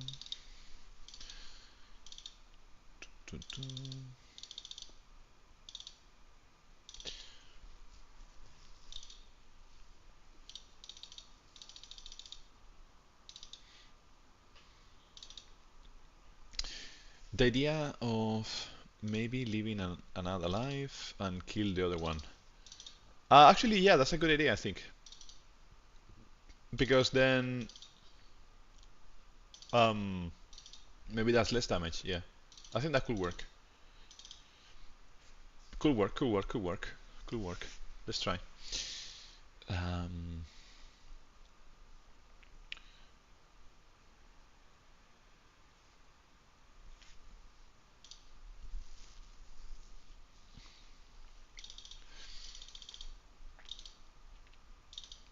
Yeah, so now that you don't have the fire limit, maybe as Edward is saying on the second limit, if we do all the three together, that would be really cool. So to speed up the fight. I don't think the boss will die. And then after that, we will just need to rinse and repeat and then do the third limit break. No, I'm back. Why are you hitting him with Rinder Blow? Okay, so yeah, so why are we doing this? So we are doing this because we are farming the title War Body and Fantasista. So two are the hardest titles to farm in the game, and you need to play in co-op with some friends. So it's really important that we actually don't do anything in the fight, only do limit breaks, just to contribute a bit to the fight, but not to kill the boss super fast. So the DPS has like a really hard job because the DPS needs to do DPS and heal himself, but not enough DPS to kill the boss. So it's a bit tricky. It's kind of like the end game of the end game. It's one of those meme titles that are a bit of a meme. So for example, as you can see, like now I'm gonna pop the third limit break, and then you will see later in the results this one is working. I think it's gonna work like a charm, and you will see the title. And basically then once we get around this, then we need to repeat this for like 100 times. So it's gonna take a while. So it's not gonna be today. Today we are not gonna get all the titles, but at least we will know how to do it. And then my plan is to release a guide on how to get these titles so that people learn and then more people can try, because it's actually quite fun. It's one of those like really in-game content. Title is only for collection. Yeah, exactly. It's only for collection. Like it's just yes, you can kill. You can kill. Yeah, 100%. You can kill it. Title is just collection, 100%.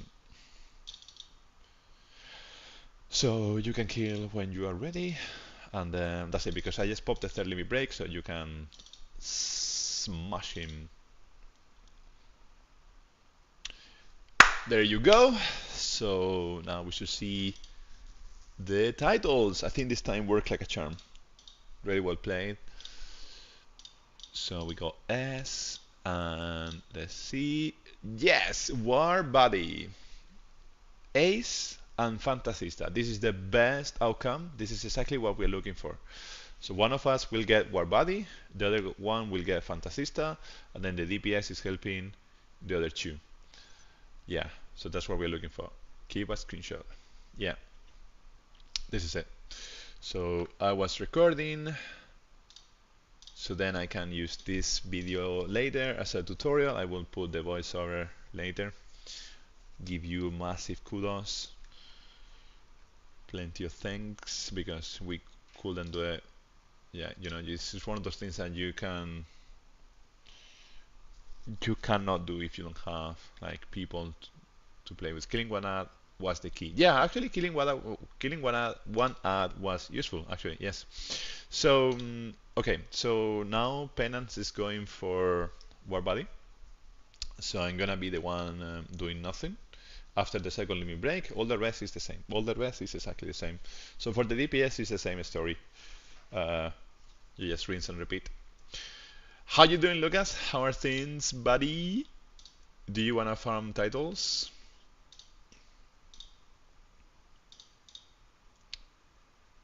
Um, we are doing this because we are collectors, so we wanna beat and do everything in the game. PDF down +4 and 2 ads attacking you is a nightmare. Yes, yes. You're so right. That was a really good idea. But the killing the one ad was a really good idea, so that it doesn't pop new ads. Just stay with one. Yeah. So Vincent is coming on Thursday night for us in Europe, and then Wednesday in Americas. So for us it will be the 18th. Um, Thursday 18th. Yeah. So I I might go to sleep really early to wake up at 3 a.m. to be there, depending on how my life goes. But if not, I will just be there at 9 a.m. early in the morning. Um, it is like a puzzle and it breaks creativity. We mostly do this as it is fun. Yes, exactly. I find this is really fun. No titles for the moment. Maybe in the future. Okay. Oh, you were not charged? Okay, sorry. I got confused. um, so then if we that's fine, I think. What could happen then is that then maybe I'm getting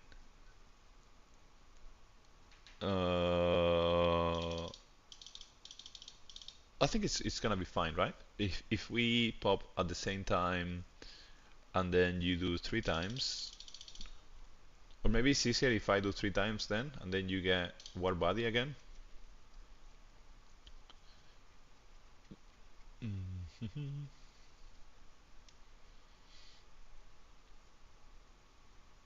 Yeah, so I took a day of holidays on that Thursday so that I can actually you do the third, yeah. Yeah, okay, I will do the third. Okay, thank you. So then, yeah, I took a day of holidays on Thursday so that I can play the game non-stop and do all the videos for Vincent and then complete the story and all those things. So I will be live for sure on Thursday. I don't know if I will be live at 4 a.m. in the morning. It might be a bit crazy. Also because I have neighbors and I don't know if they will be really happy with me screaming FIBA. um, but yeah.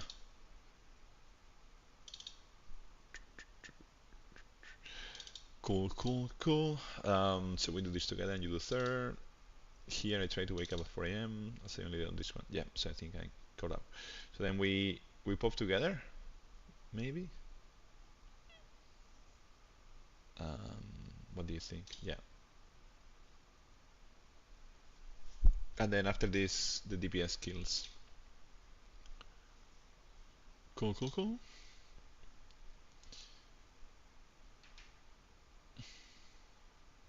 Yeah, so you have 2 and I have 3, so then DPS can kill.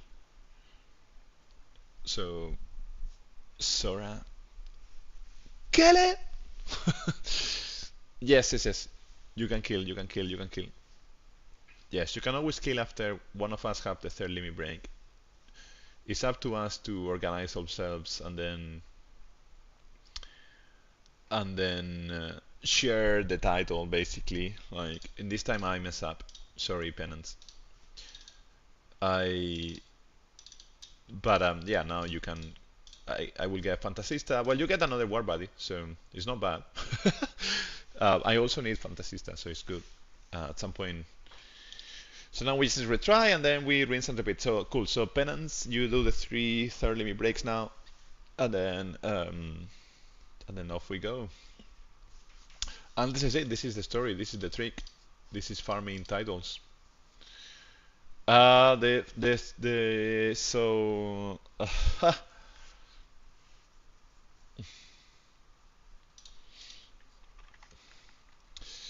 swapping this time. Yeah. We do. You do three now. So you do three limit breaks now. I will do two. How many times do you need to earn the title? Well, how many times? Well, so the fun part is that you need to do this 100 times. So you need 5 times, then you need 30 times, and then that's two titles. Then you need 100 times to get an icon as well, and then I think you need million. Sorry, 1,000 times. So then 5, 30, 100, and then 1,000. I think 1,000 is also something, no? I think 1,000 is a different icon, but the title is you already have it. I think 1,000 is a different icon. I might be wrong though, but for sure at least 100. So 5, 30, 100. That's for sure. Maybe 1,000. I'm not 100%. Um, mm, mm, mm, mm. We can check later. It might be if there is an icon, then it will be 1,000 because that's what happening with, for example, healer. There are two. There is healer and then there is medic. There are two things. Or maybe I'm getting confused actually. Okay, sorry. Let me focus on this. So we have the limit breaks. Yeah, we have it now. So now Penance is gonna do three limit breaks. This is the super endgame. Like I'm actually really happy that we are doing this because 100 icon and then 1,000 icon, I guess. Oh, maybe 1,000 is the title as well. The Omega difficult title. Yeah, so imagine doing this 1,000 times. You can watch plenty of animes in the background or TV series or something because it becomes like 1,000 times might be like what 30 hours? I don't know, 10 hours at least, maybe 10 hours. Okay, 1,000 is title. Nice. So then 5, 3, 5, 3 title, 100 icon, 1,000 title. Sweet. Okay, so let me pop it. Cool. We have limit breaks. Okay, so that's really good to know. 1,000 title, yeah. So that's gonna take us some time, the whole summer. From here until Christmas, every now and then, I think.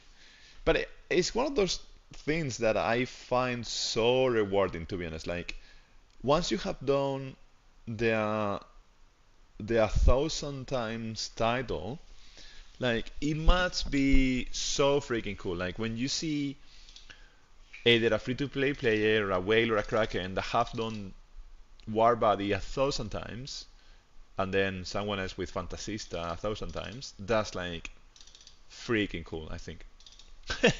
Sorry, I'm hitting the boss and I shouldn't hit. Sorry. I will just stay there, stay quiet.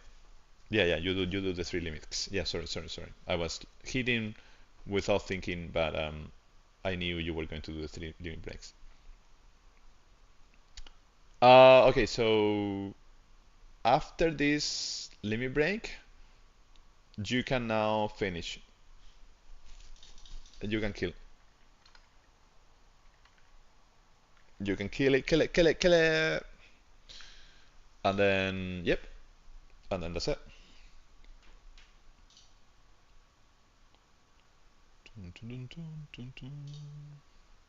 Thank you very much. So that should have worked. And this is another times. Cool. So, yep. Penance go Fantasista, I go War Body, and here we go again. So, maybe we can do 3 more times and then let's see. After that, I might. Let's see, I don't know, maybe 3, 5 more times. We're getting really good at this. So, I don't know, how long can you guys stay doing this? Because am I can stay if you guys can stay. Mm.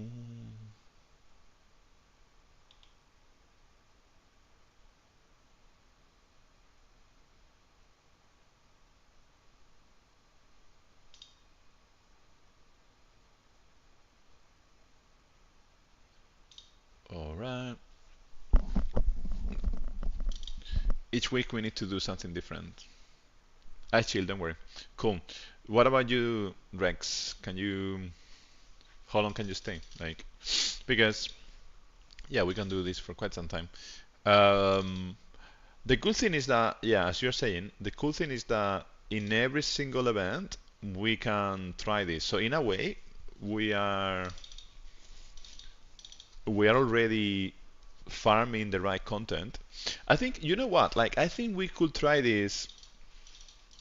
Maybe not today, but we could try this in the normal co-op.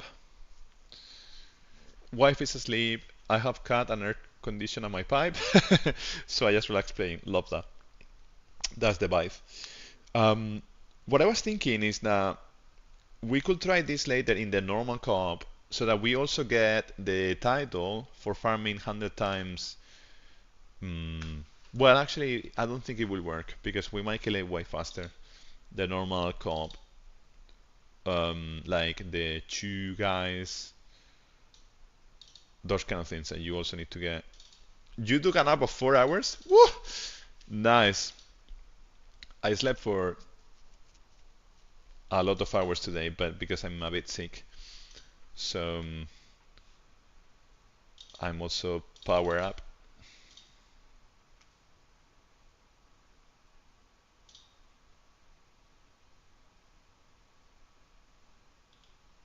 Mm.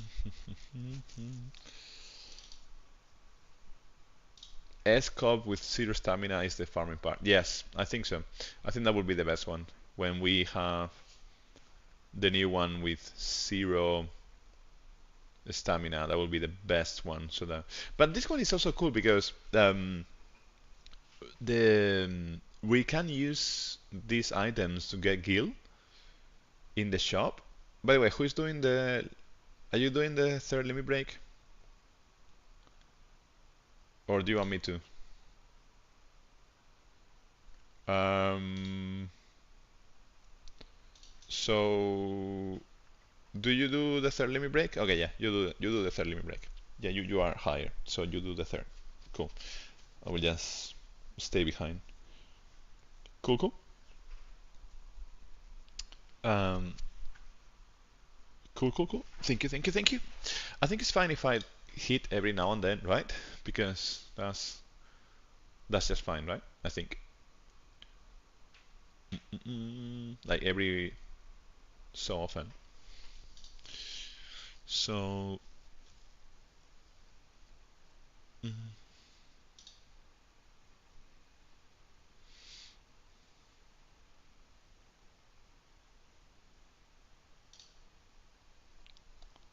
right now you can kill.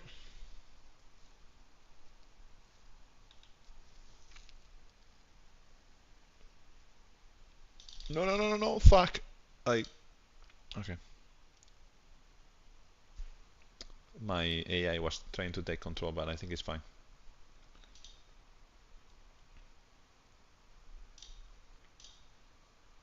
You know what? Like what was happening in the previous rank event is that sometimes I was clicking one of the ads, and the AI was changing targets by itself. It was crazy to see. Oh fuck! I messed up. Sorry. My bad, my bad, my bad, my bad, my bad. My bad. So basically, I look to the right for 1 second, and then it was my bad basically because the AI took control, and then they did something that they shouldn't have done, so they did way more damage. So yeah, it's definitely part of the challenge. It's oh my god, like the challenge is like keeping 100% focus your whole attention into this. It hurts me a lot to see my sack. He's so little. Yeah. Mm-mm-mm. Okay, so this time for real. It's definitely part of the challenge, yeah. To be able hmm,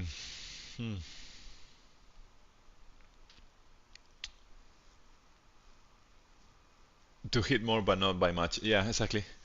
It's definitely like a big challenge, to be honest. Like it tests your strategy all the time. You need to pay attention.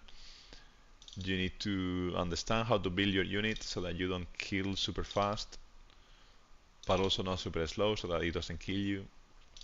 It's definitely a good challenge. Massive marathonian challenge. How about this is finding the right balance? It is a refreshing way to farm. Yes.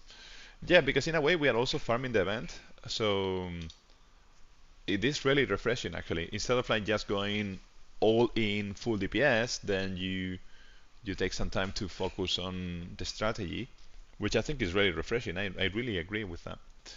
Um, and I really like it because it gives you another way of playing the game. At the end of the day, you need to farm this event for hours, so why not doing it in a way that will give you a title?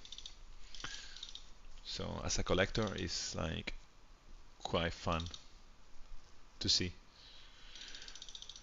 Hmm. Okay, alright, okay, let's go.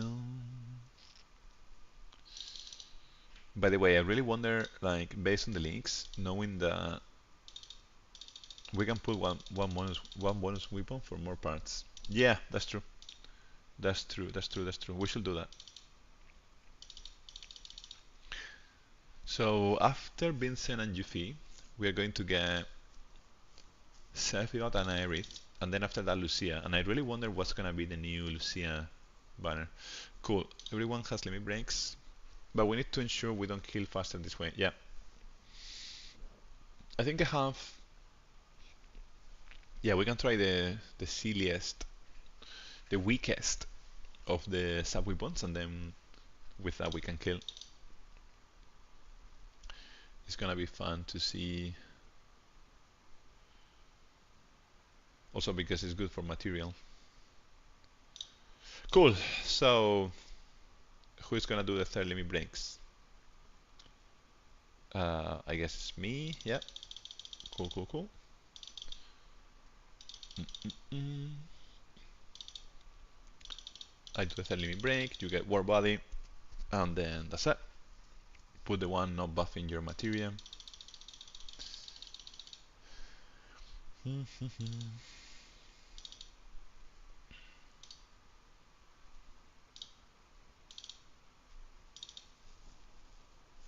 So yeah, after I do it as you didn't get it. Okay, cool, cool, cool, cool. So I will wait.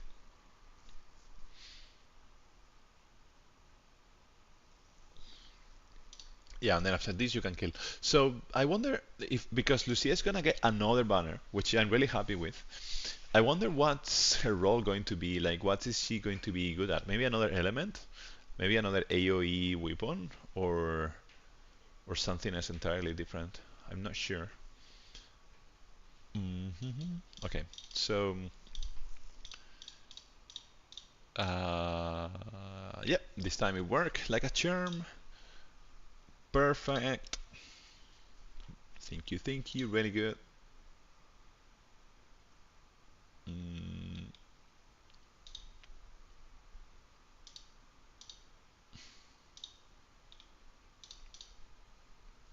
So the reason why I got distracted before is because I was reading that Larian's CEO says there were only two other RPG series he was interested in working if he couldn't get Baldur's Gate, Fallout and Ultima. Ultima Online and Ultima RPG series was one of my favorite series growing up. Ultima Online was just so freaking good. Let's put one bonus weapon is. Yeah, you can try that. So that's why I got distracted because I respect Baldur's Gate 3 so much, so that could be really fun to see. Right. You know what? It would be really good if we see already like a bonus filter. P attack, fire potency, P attack, fire potency. The ring materia opposite of your good stat. Yeah, exactly. So I'm gonna do this. My good stat is physical attack, so I'm gonna do Rinra, basic Rinra, yeah, but not so powerful. The level 1. Okay, this one, yeah, this one. Cool. So I'm done. New Lucia costume, Iris representation, Lucia pierced by Sephiroth Katana. That would be. Can you imagine like a t-shirt? Two Hellhouse weapon, one bonus and one ring only. Yeah, we have the same, no? Oh, you have the 100%. Very good, man. Freaking awesome.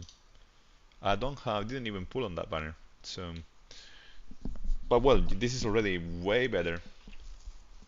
Way, way better. We're gonna get way more stuff just by doing this. So, really good way of farming. Let's try. Mm -mm -mm.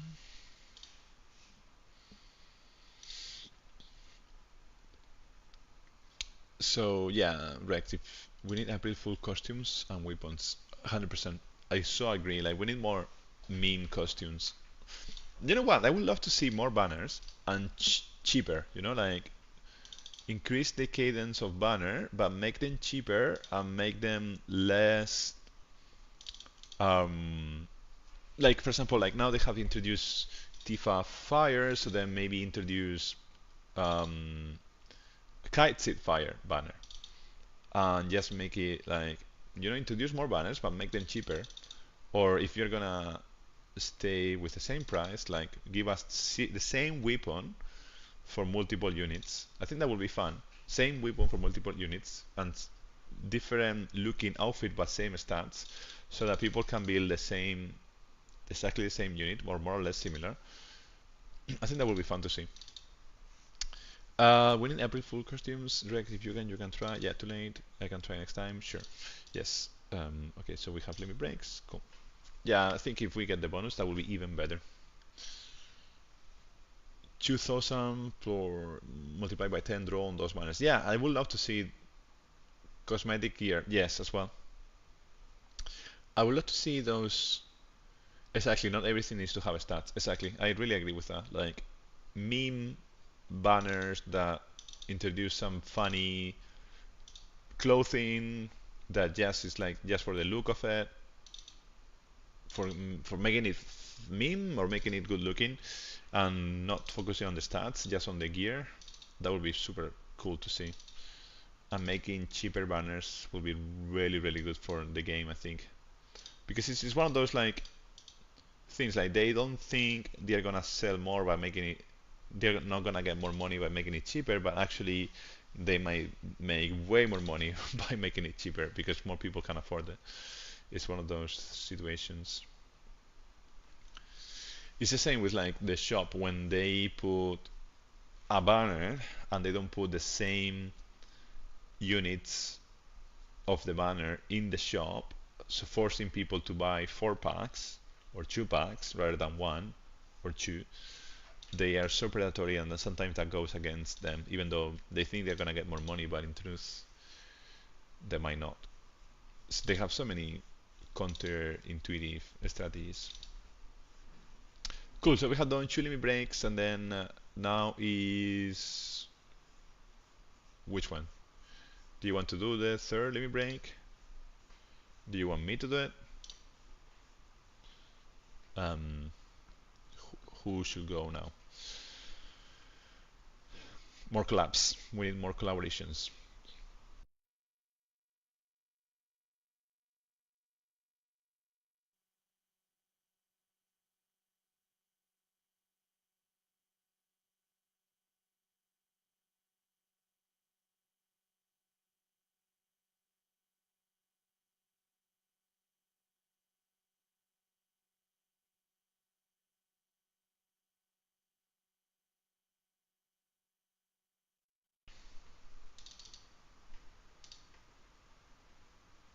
All right, cool. Back.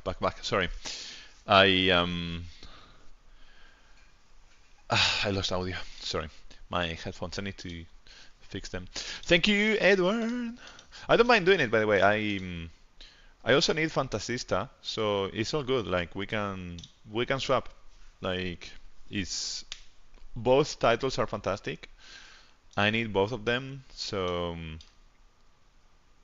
yeah, both of them are good. War Body Cop farming wall first. What? There is a video? There is a wall first for that? My god. War Body Cop farming wall first. Oh wow, there's a video. Amazing. Mm.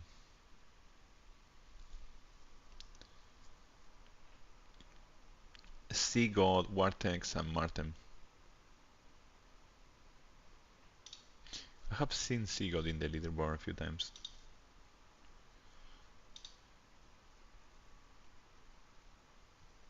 Yes.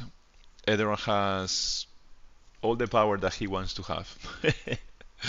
He is one of the best players that you can see in the game. Not everything needs to be a banner. Small amounts for cosmetics can break. Don't feel money. Yeah, 100% agree with you once again. Like, not everything needs to be a banner, and small things like small cosmetic things could really make a dolphin pay for the game. That will bring revenue to the game to keep us playing for longer. So, yeah, so yeah, fully agree. Like, even small things like in Christmas, bringing silly things like the Christmas hat, small things like that. I'm sure some people will buy those things. I wouldn't, but I know some people will. Cthulhu, he's Cthulhu. Oh man. Um, Penance is a superhero. Mm, so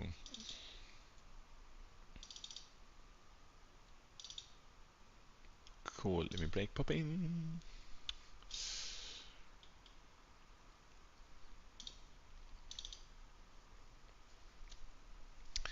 All right.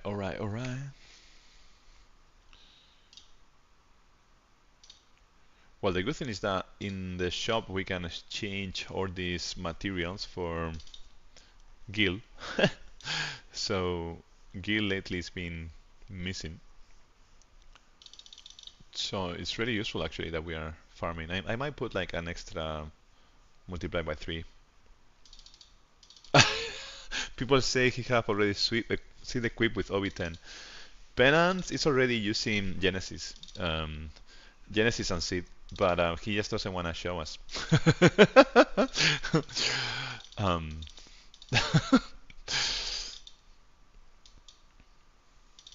Genesis, Seed, and Vincent. Can you imagine? That would be sick. Alright, limit breaks.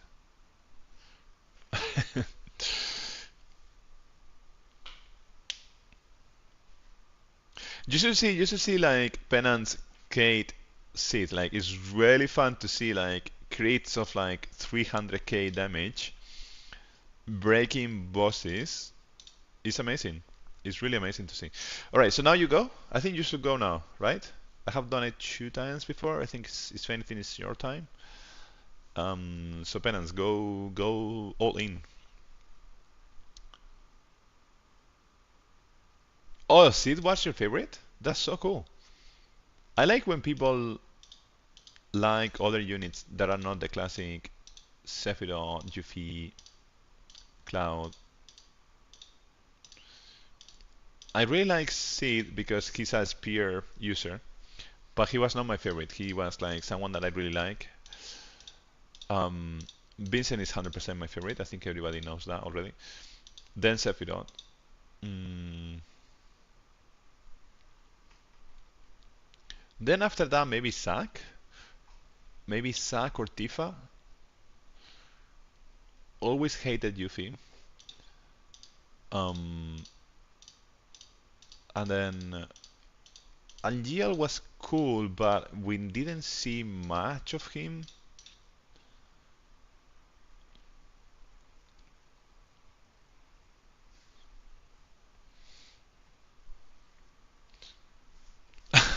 I'm a Norman drinking tea even before I became a Norman drinking tea.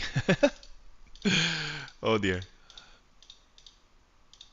Tin, tin, tin. All right, so did we get it? I think we did.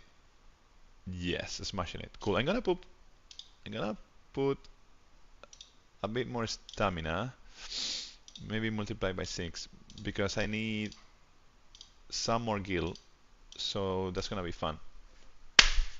Some gil farming. It's gonna be really good fun. Mm-mm-mm.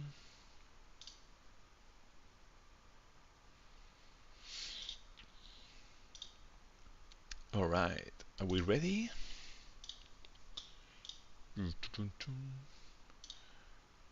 Are we ready, boys? Yes, we are. Yeah, so maybe if you wanna try, oh, you already tried. So yeah, we have 140%. That's really good, I think. That's amazing. We're gonna get plenty of cool items. Oh, I like that you have the Tomberry, the thingy. Mm-mm-mm.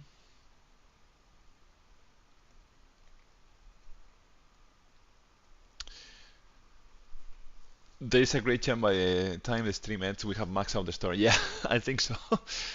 My favorites are Sephiroth and Zack. I should show more love to Zack, but it's hard to fit in sometimes. Yeah, I agree. Zack is a unit that he is been getting more love this year, but the very first year he only got the ceremonial outfit, I think, if I remember correctly. Oh, sorry, I misclick. I hit the app. Where is the target? Seriously, sometimes I really wanna see the.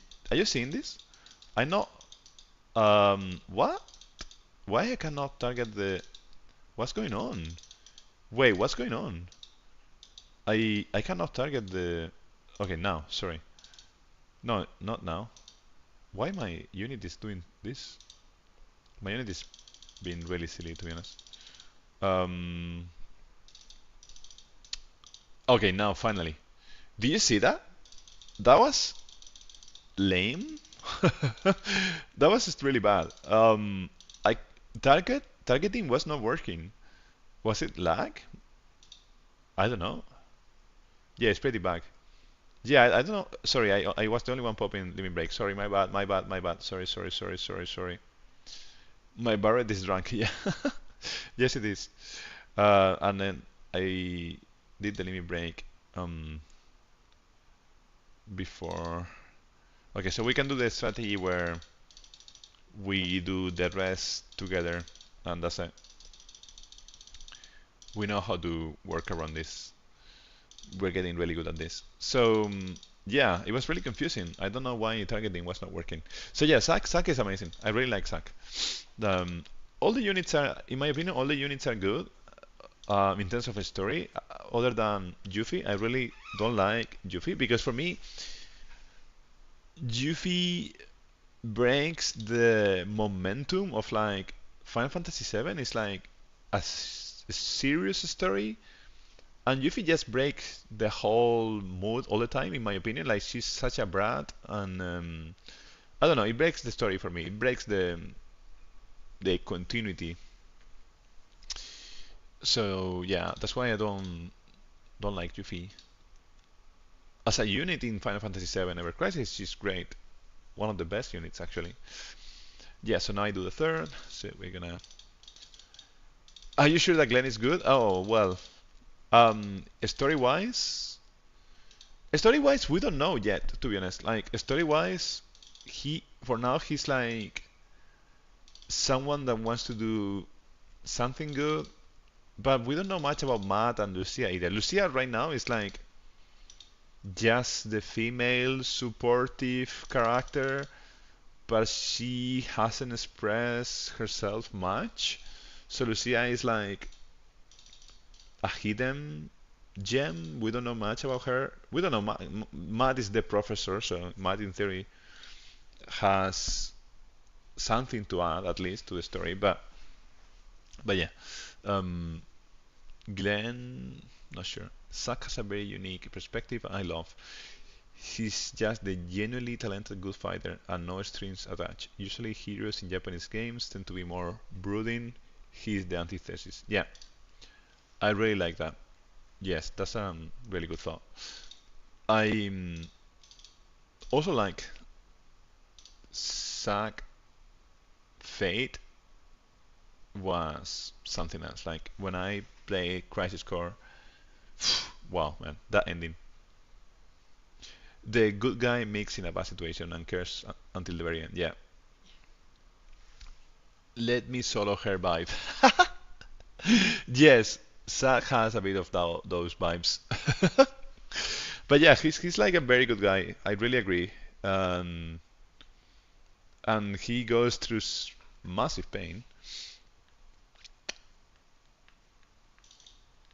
I really really like Zack. Way more than Cloud actually.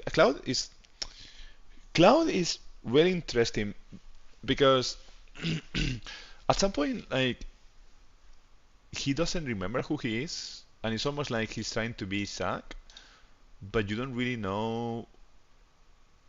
Cloud is a good guy, but he loses his memories, and it's like, mm, I don't know. Sometimes I have mixed feelings about Cloud. Yuffie, on the other hand, starts as annoying brat, remains as annoying brat, and never grows to be anything else. Yeah, exactly why I don't like her, and also because being an annoying brat in the rush of like we need to save the world, we need to fight these corporations, having someone like going solo trying to steal material or trying to mess up the main party because she has her own agenda and her own thoughts is really distracting. Like, um, it's really really annoying. Yeah, it's someone that I. It's like one of those people that try to be an ally and then it's worse having her in many times because she will put you in situations that are really fucked up because she's a kid.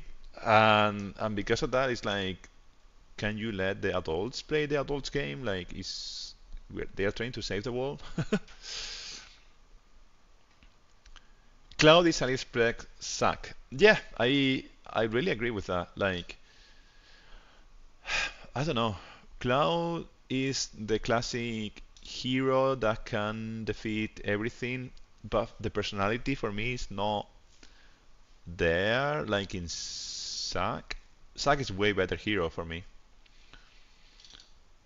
Or Barret even. Even Barret. I prefer Barret over than Cloud. Barret is such an interesting development of like a father. Yeah. I would love to see more of like Lucia seriously and Matt. Okay. We pop. No pop. No pop. Did I go? I thought you had the limit break. Maybe I. Okay. Maybe I messed up. Mm. Oh, was this a third limit break? Sorry, we were chatting and is that the reason? Was this the third limit break? Maybe that was the third. But I thought we were not that far. Mm, I'm not sure. I got confused. I'm not sure. I thought this was supposed to be, yeah. Well, so then should we do two? We were chatting and I forgot. Okay. So then I think I need to pop again. I think so that I count as three. I think that's the play, no? And then at least one of us will count as three. Then we kill the boss. Yeah, I think that's the play. Yeah. Yeah, no worries. It's all good. It's all good. No worries. Kill it and then easy. Yeah. So I Sid, for example. Sid is a unit that I would love to know more of. I can't wait to see his story. I can't wait to see Vincent's story again, even though he has his own game and stuff. So in a way, Vincent has a lot of lore already, but people like Sid will be amazing to see. Yeah, we smash it. And if they ever release Genesis and or Angel, then that will be super cool to see how they do their own unit characters, the unit story development. That will be really cool to see.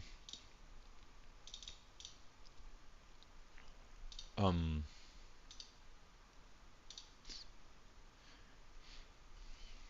yeah, I think by now. When do you think? I think the next story chapter should drop soon, right? Barret dropped ages ago. It feels like ages ago. When was that? I'm gonna check. Barret was. So it was in April, maybe, right? When we had the, or even before, no? It was before April. It was March or something around those lines. Cloud is a lesson for teenagers to grow, having proper aspirations, to learn to aim for their talents, not the talents of others. Yes, I agree with that. It's kind of like the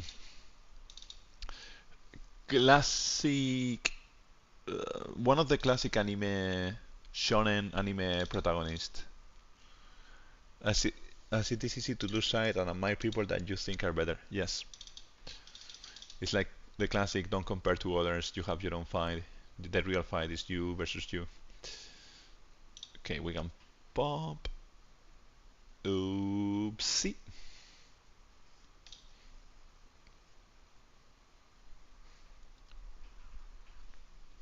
Mm.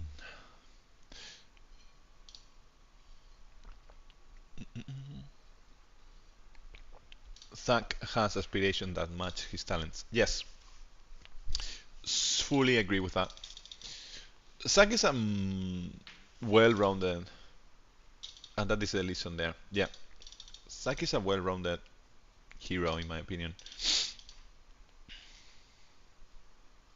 And I forgot again. No worries at all. I could be the one doing the third limit break. That's it. No worries at all. And then you can do two or three in a row and all good.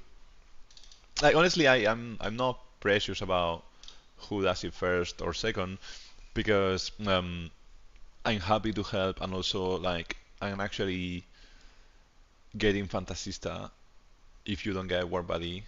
If I don't get War Buddy, I mean. So in any scenario, we are winning. We are helping, we are winning, we are getting titles that we don't have, we are winning. So it's a win-win situation.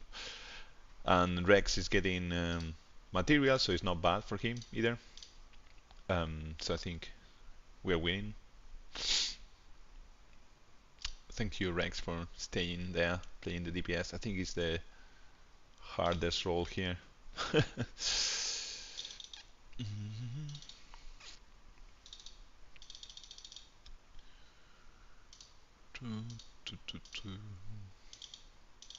By the way, which animes are you guys watching lately? I started the Caillou, this one Caillou 8, and I'm liking it actually. Um, and I also watch Solo Leveling, and I really want to read the manga or manhwa, as I think it's manhwa, right? Manhwa something.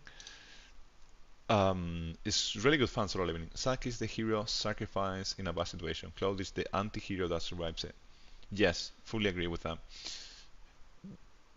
I think, but yeah, my challenge with Cloud is that he's the anti-hero, but I don't know. I think something that I would love to see them exploring is his relationship with Tifa. Because we know that now it's canon. Well, do we know that? Am I saying something spoilers? Well, anyhow, his relationship with both Tifa and Iris. I really want them to get deeper into that because I think that's really important for his character development. Yeah, sure. Take a moment. So I'm gonna take a moment as well. I'm gonna get some fruits. Um, but I'm gonna leave this ready when you guys are. So yeah, like let's take a quick break. 100%.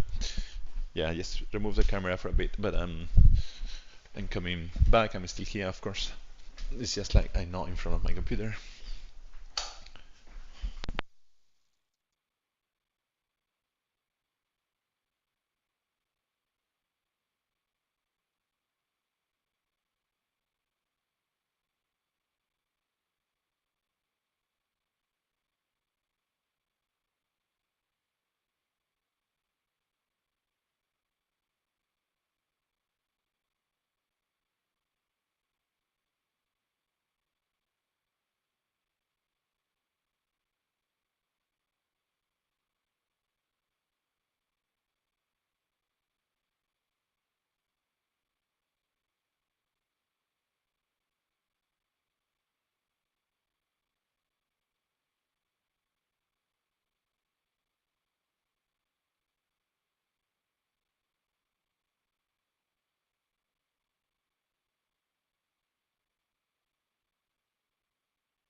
Lately, I've been trying to eat more fruit because I just basically don't eat any. So I'm trying to anything that I eat more is gonna be better. Trying to focus a bit on some nutrition basics. Alright, so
All right, so um, let me read you properly. So you were saying Claude starts trying to impress Tifa by doing something Tifa is actually more talented to do. She's the natural fighter. Yes, she is. An amazing fighter indeed. Zack is just the good marine that naturally does what he does and is mixed up in a situation he cannot control. Yeah, that's the cool thing about Zack, that he goes through fucked up things and still like keeps his cool, still keeps being a nice person. Life is irony, yes. In Final Fantasy VII is irony. 100% agree with that. Once things go awry, Cloud is realizing more and more he cannot keep up. But when his childhood friend actually is in danger, he finds the strength to do what is needed. Above and beyond that. Yes, that's why he's like a kind of like a shonen classic character, like powering up when friends are in need. But this plays right into Yanowa's hand. I think up until that time, Yanova already has her plan in motion, with Seth actually being the first pawn in it. Yes, and that's very interesting that you say that, because not many people realize how important Genova is in the whole plot. Like, they just think. Yeah, in general, I think that people don't really realize what Genova is there doing. And I think there is a lot of thinking there around how much she's playing, or maybe it is playing. I don't know if it's a she. I mean, it could be a she, but at the same time, yeah. Sephiroth. The thing I wonder is like if we're gonna see in Ever Crisis more into how Sephiroth descends to his own hells and his own nightmares, and how more into his thoughts. That would be fantastic to see. Same with Glenn. Like Glenn seems that it's about to evolve. I don't know why Glenn likes Sephiroth so much. In a way, like I understand why, but at the same time I don't really understand why. Even Seth's turn, I think the first victim of Genoa is him actually, as she is showing him what she needs to trigger him. Yeah, I think that's a really good thought, and I think that aligns with my thinking. Genoa is there playing a plan, and she's using Sephiroth as a pawn, and then Sephiroth was already like turning into. I think Sephiroth was turning into a mad villain because Genova was making him becoming the mad villain. By the way, you should go now. I think you should do the because Sephi is a kid when he knew him. Yeah, as if Seth dies in Nibelheim, her plan is actually to enter live stream. Yes, I think that was the idea. Get Sephiroth into the live stream, manipulate him so that she can take his body, sorry, and then all the time you are not fighting Sephiroth anymore, you are fighting Genova in the body of Sephiroth. So in a way I think Sephiroth is long gone. It's something else, it's Seth Ova, Sephiroth and Genova or something.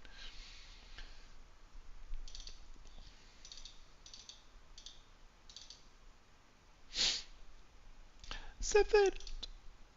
Alright, cool. Gonna pop some extra stamina. Alright, alright, alright.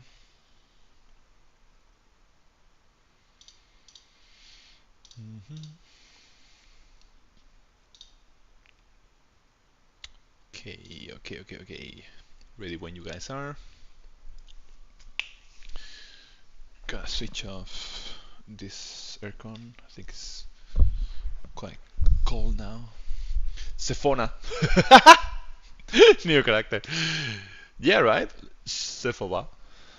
Geno. Geniroth. Geniroth. Geniroth.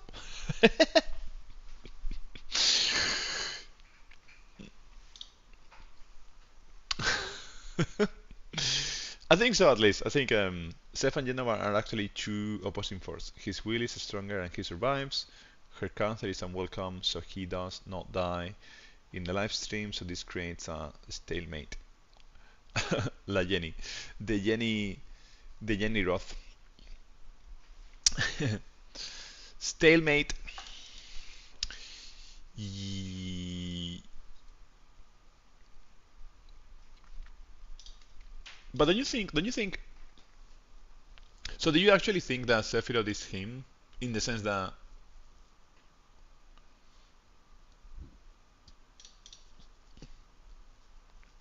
because this is like entering the realm of theory crafting, which I love. Like, in my head, one that both try to fulfill their own agendas. In my head, sorry, in my head, at some point, Sephiroth dies, and I might not getting this right, okay? So I might be completely wrong. But in my head, at some point, Sephiroth is gone, and Genova is using Sephiroth body to continue her plan, but Sephiroth is gone. In my head, that's how it works. Um, but I can also see how Sephiroth is still alive and actually being himself. Oh, you base what you base on the original as remake is finished. Yes. Okay. Makes sense. Makes sense. Makes sense because also like we can see how the new one is playing into the multiple timelines, multiverse stuff, maybe. Which I don't know how they are gonna finish that, but let's see. Sephiroth. By the way, I was watching a video recently. I think it was last week, where they found a glitch where you can revive Aerith, which is fantastic. Like, so basically, you can do a glitch in Final Fantasy VII, the OG one, not the remake or rebirth or anything. And then you can play with Aerith in your party, and the game continues fine. It's only like in two cinematics the game will break because the game is not ready to have her in the party. But yeah, it's fascinating to see how people keep like finding glitches. Both use each other. Genoa's initial plan, like any parasite, is to find the proper host, but Genoa is a hive mind, assimilating everything it invades. Yes, that makes sense. Yeah, that makes sense, and that will also align with my thinking, I think, because at some point the parasite becomes also the host in a way, if that makes sense. But I mean that's depending, like the interpretation of that we have of parasite versus host. Because if the parasite is like 99% there, um, costume idea, live stream Iris. Actually, that would be amazing. Live stream things. Should I do the limit break now, or do you wanna do it? So what happens is the host is strong enough to withstand her and not melt into a blob, but at the same time this prevents Genoa from controlling him as his will is stronger. Oh, so you think then? So then you think the Sephiroth is still alive? Is not dead, which is a perfect valid theory. Like I think that's the common understanding that Sephiroth is still alive and is doing Sephiroth things. I thought that there is a possibility of like Genova being the one taking control. Um, because Sephiroth does weird things that like appearing in places and stuff like that. Oh no no no no! Don't! Oof. Mm-mm-mm. There's no plan. Just survival.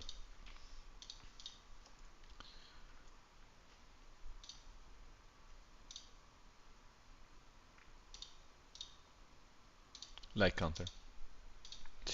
Yeah, that's true. I hmm. There is this video. I need to watch it again. Is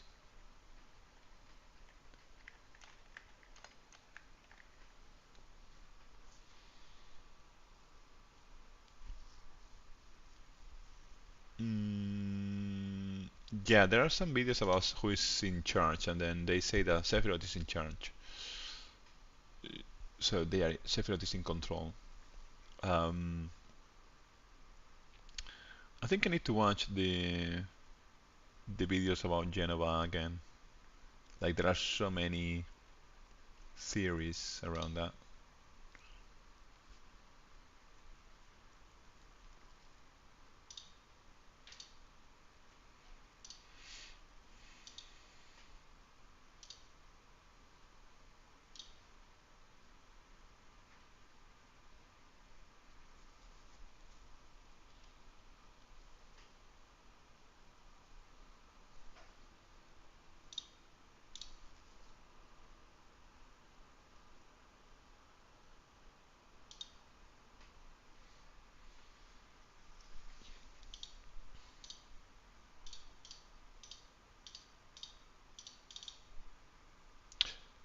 Sephiroth realizes one thing in the live stream. Sorry, I have again the bug of the not being able to target. This is my Barret is drunk.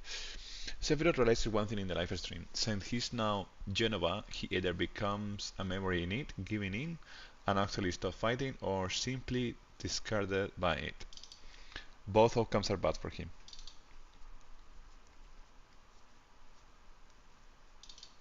Yeah, so you agree that he's now Genova. Yeah, okay, so I'm on the same page on that point. Yeah, okay, that it's a weird thing because it's like he is Genova and he is not Genova. Like he's Sephiroth, but I think to escape the plan is to ride Genova, as she cannot die here but remain in control.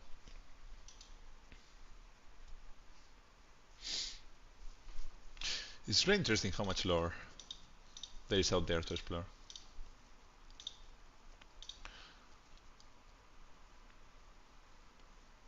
Also, the thing that they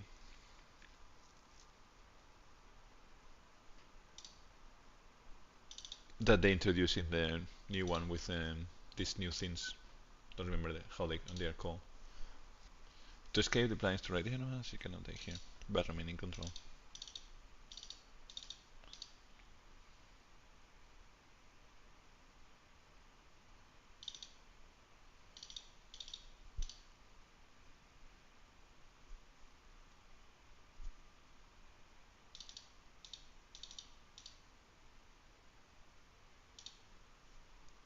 Popping limit breaks. Yeah, I'm probably gonna watch a few videos on Genova tonight just to refresh my memories. Genova outfit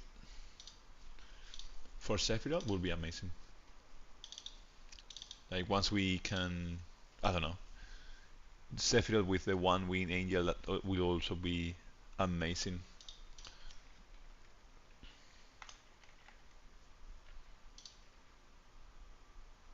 as an outfit.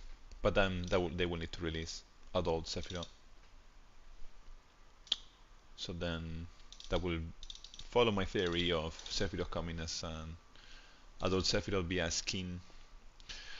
Sorry, who is gonna do third limit break now? Do you wanna do it?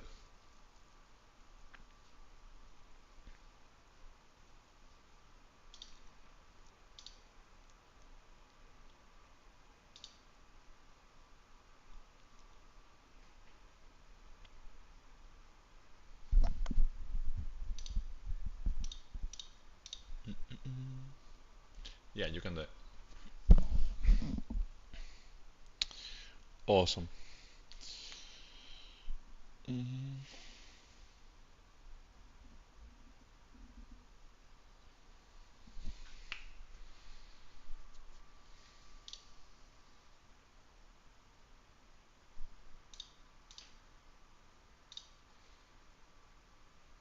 All right, all right, all right, all right.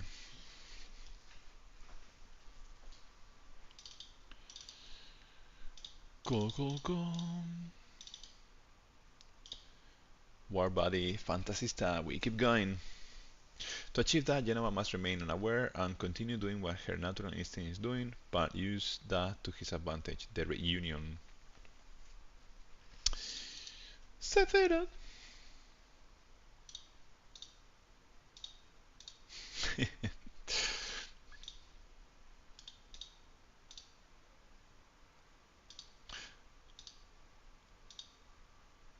Can you remind me why the reunion was so important for Genoa? Because that part, we will enter heavy spoilers, by the way, if I continue. Okay. Cool. Yeah, so maybe better not. Um,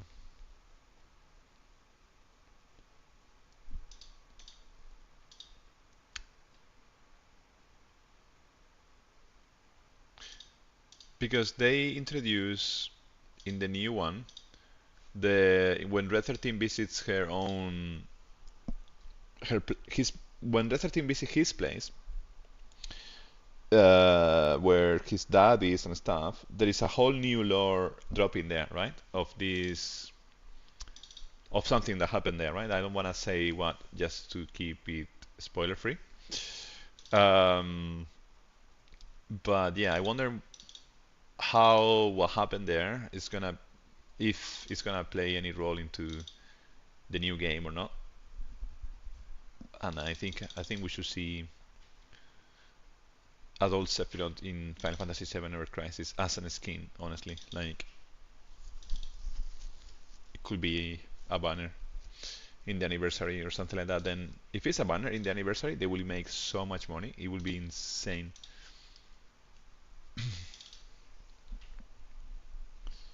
All right, Poppin. Yeah, so you didn't play reverse, so then let's not say what happens. Let's keep it spoiler free because not only you, but also like if anybody wants just this at home or something, it's better not to ruin them the experience. I don't want to be hated by the person that.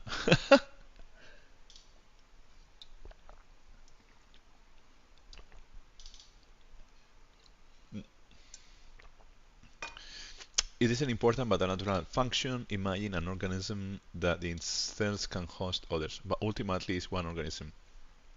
Re- Reunion is the BIOS function that is in place. For me, Rebirth, I have to confess, I have to make a confession. I didn't play Rebirth either. What I did is that I watched all cutscenes, all of them, and I watched some gameplay. So I don't know the side quests. I just know what happens in the main cutscenes. Genova is the one in terms that is the strictly antithesis to how live stream is for holistic. Genova is the one. I'm waiting PC version. Yes, I'm also waiting the PC version. Um, Whenever they release that, I would love to give it like a proper go because I watched the cutscenes but didn't really play through the whole game, and I think I'm that's not fair, right? Like that's not the way that you that you play a game. Do you want me to do Limit Break now? Maybe maybe I could do it now. Yeah, so there are many different theories about Genova, and I wonder how the new game is going to change or not change the original story. Also, you know what? I think they should release more like official canon books because they have this book with Tifa and Aerith in the cover. But I think it would be nice if they release more canon books. From someone like Cisney, for example, like someone like the Turks, the Doctor, the Hoyo, or the one before that. It would be really really cool to see they like riding the wave and releasing more books of like this maybe secondaries because that could add so much to the lore of Final Fantasy VII. Since they are already milking it, they could milk it even further, but with like paying proper writers to continue these like secondary characters. I think that would be super cool to see. I would love to read a book that explores Hoyo's research, for example. That would be crazy.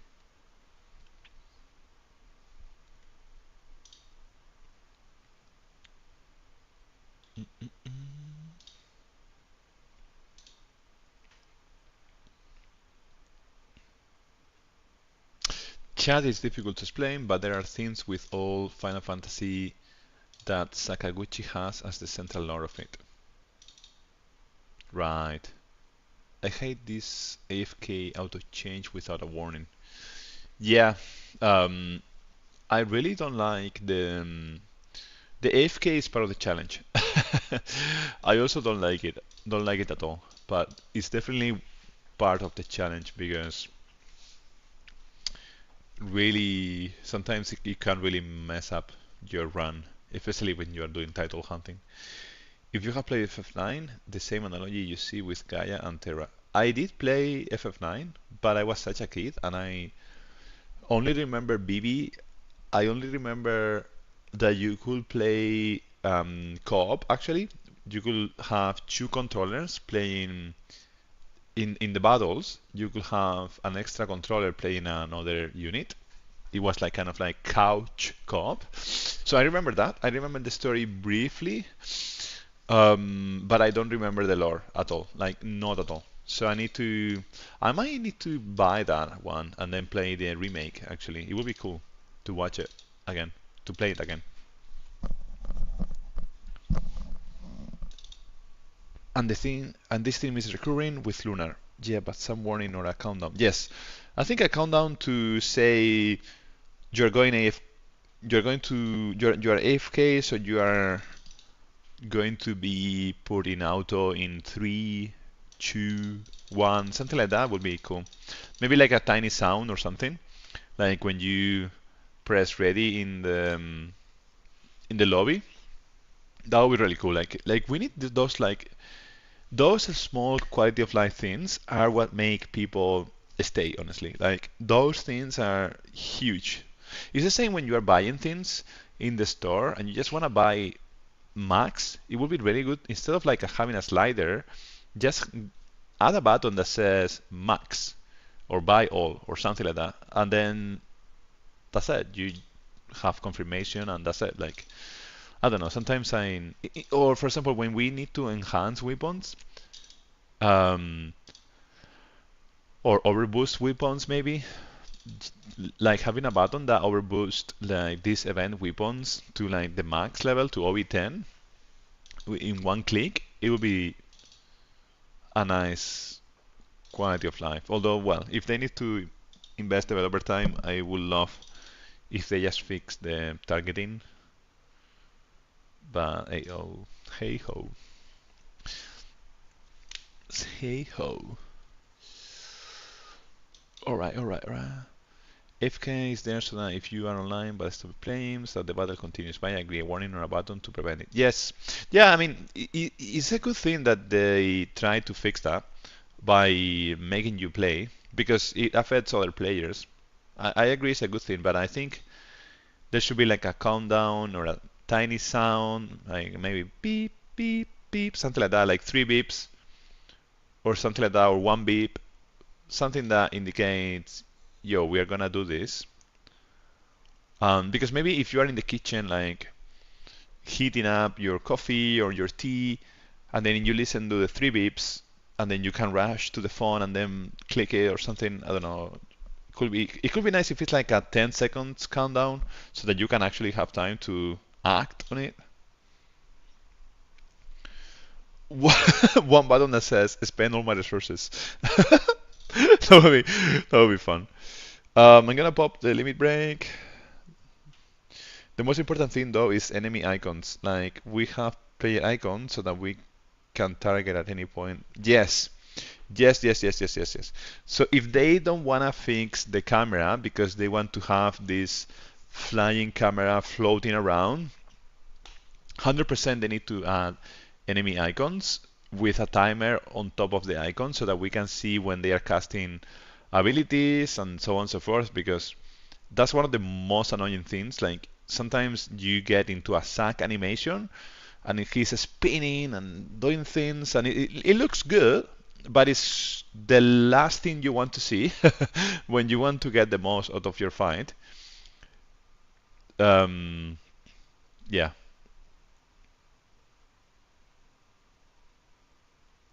we now see players and their buffs and debuffs. We need the same with enemies. Yeah, 100%.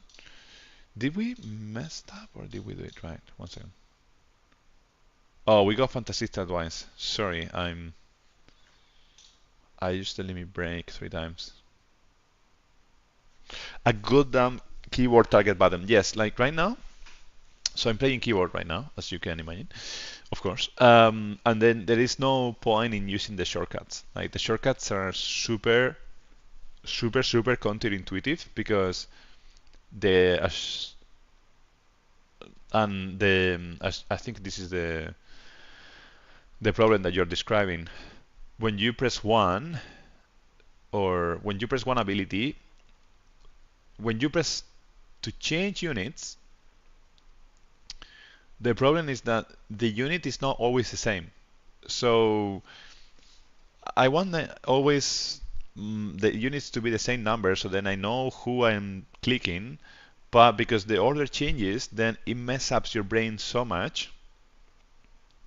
With a target, shortcuts are half useless. Yes. So right now the only shortcuts that work is like these kind of shortcuts, the abilities. But then as soon as you start getting in depth into the changing units and stuff like that, it just doesn't work. For me, it mess up my brain so much because steady units is what we need. Yeah, exactly.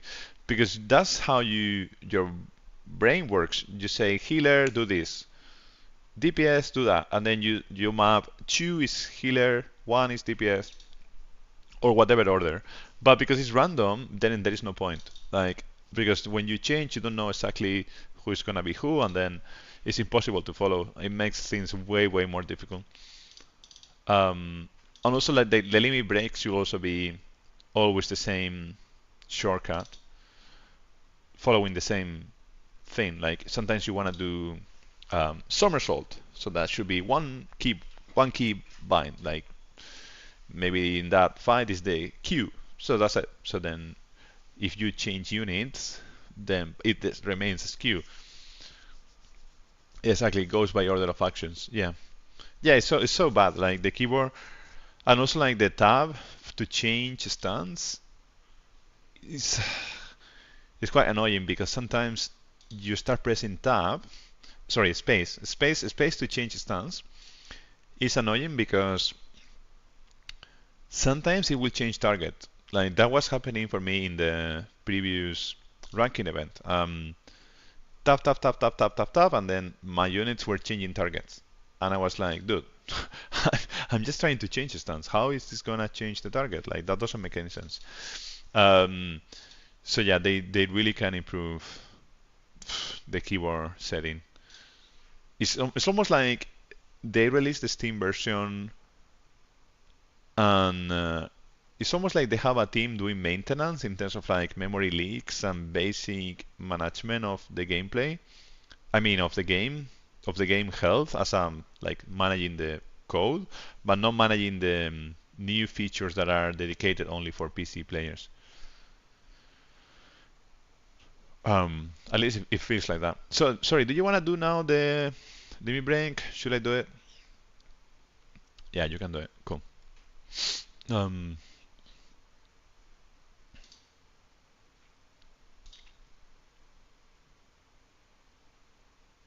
yes, target and character should be 1-3 from the left and always stay the same. 100% agree. Yeah. It's the same with the limit breaks. They should be like F1, F2, F3, or Q, W, E, or something, and always stay the same. Yeah, because if not, there is no point. There is 0 point in having shortcuts. Like because especially when we have these limit breaks that we need to use to slow down the boss, it gets messed up if you use the wrong limit break at the wrong time, etc. And then yeah, shortcuts are almost going against us right now in the existing thing.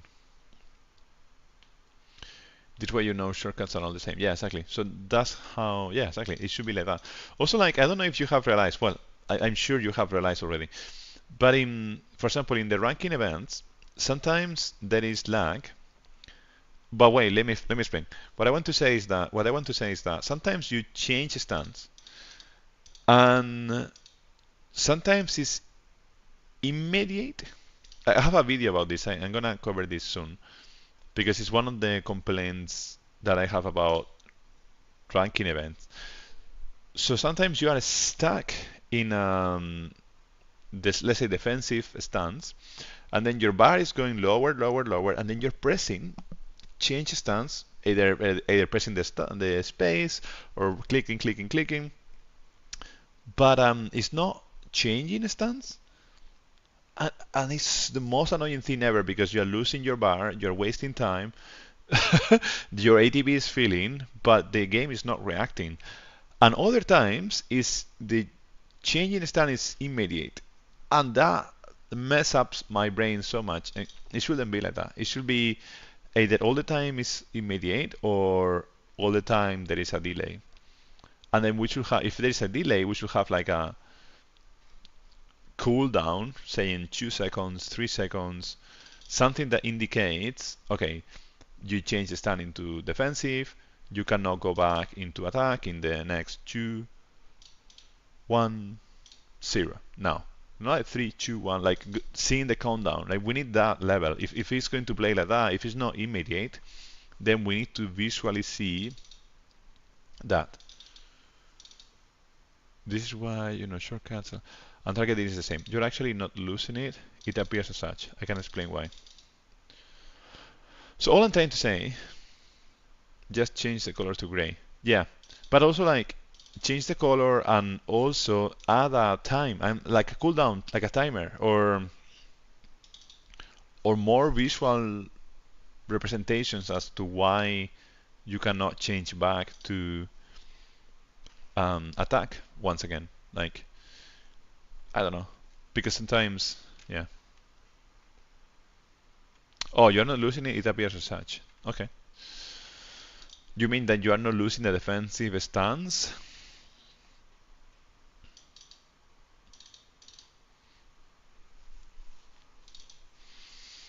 Yeah, maybe changing the color will be enough actually. But like in World of Warcraft, for example, when you can have add-ons.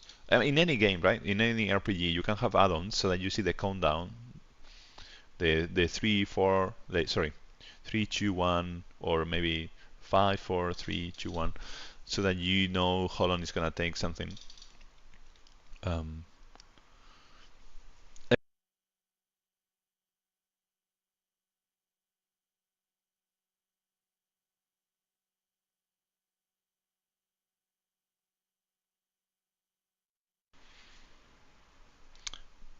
yeah, I'm back. Audio is lost for a second. Every n seconds, the battle you see is synchronizing with the server, so their game state is replaced with the one in the server because there is lag. The game state will be slightly forward. And what happens is you see the bar dropping, but once it's synchronized, it jumps to whatever. Okay, yeah, okay. This can go to whatever it was supposed to be. This can go both ways. You see the same thing with ATB as well. Yeah. Yes, I see it. I totally see what you mean. Yeah, so the server knows which states you're supposed to be in, and then it will put you in place. Yeah, exactly. But the problem is, as you're saying, the problem is because we have lag, the feedback is extremely annoying. And because we have lag, the sometimes changing stamps is instant, sometimes it's not instant, making the interpretation of the fight changing depending on how instant it is or how slow it is, and so then you need to memorize what the boss does, what you are supposed to do, and also you need to memorize in which point in time of the fight there is lag, which is way too much. Um, and the numbers and ATB HP value stand is replaced by the one in the server. Yeah, the issue is depending on your ISP and location, this is not ideal. Yes, and also like what I have experienced is that ISP and location really affects the gameplay and also the input. So, for example, every time I play with my iPad, I do way better than playing with my phone or playing with my computer. Even though I have like a fantastic computer that can play any game, for some reason my iPad has better internet connection or something, and then I have less input lag or less lag in general as the signal ping with latency. Yes, so I see what you mean. It's yeah, there is a server, there is your client, and then the server really knows. The server has an internal clock, and then your client is interpreting that internal clock, and sometimes those get out of sync. So yeah, but yeah, I see that when changing stance, I see that's a big problem because it affects your gameplay massively, and I think because 5G has much better upload, ISP prioritize download. Yeah, the weird thing is that my tablet is using the Wi-Fi. I don't have a tablet that has 5G, but yeah, I see what you mean. And yes, upload is so important when gaming online. The challenge I see is that, let me explain the challenge. The challenge I see is that in a game that is gacha plus competitive, I think the feedback of like changing stance should be instant and should always be the same behavior. Yeah, throttling is a thing. And servers not performing, servers not being close to us is a thing as well. Yeah. So that happens in FPS as well. Like you need to adapt to, yeah, so it's a common thing. But yeah, my complaint is because the game is competitive and we try to play it in a competitive way, and having the game playing against you because the servers are not able to keep up is terrible in my opinion. It's really bad because the incentive should be that they offer a service that always performs fantastically well, and the times that they have lag, where the times where they have lag is minimal, so that players can focus on the gameplay, not focusing on working around the lag and so on and so forth. Like, so that's my complaint. Wi-Fi cards, especially on board ones, throttle as they get hot. Ironically, server is closer. I learned WSAS. W has the Island has the least ping, I think. Yeah, Wi-Fi cards get hotter. Yeah, you need to have like proper cooling, etc. Is it your time to do limit break? I think it's your time, right? Yeah. So yeah, it's a whole science getting your hardware to perform in the best way possible. But still, like I think for a competitive game, or for a game that could be even more competitive, let's say that for a game that could be even more. No, no, no, don't auto battle. No. Okay, nice. For a game that could be even more competitive, I think they need to offer a better service. Maybe get more servers, but at the same time that's expensive. Um, but yeah, I think it will be better if they want to continue offering because they want to do ranking events and so on and so forth. So yeah, it's a difficult topic because servers are expensive. They want to get profit, and then we get into the loop of like how much servers can they afford while still getting the revenue they want to get, and so on and so forth. So yeah, it's tricky. Mm. But I don't know. I see how much revenue is getting Valorant. Valorant revenue. Uh, so just for comparison's sake, so the figure previously disclosed 10 million in revenue in March, 22 millions. Okay, so Valorant is getting, of course, Valorant is getting way more money, I guess.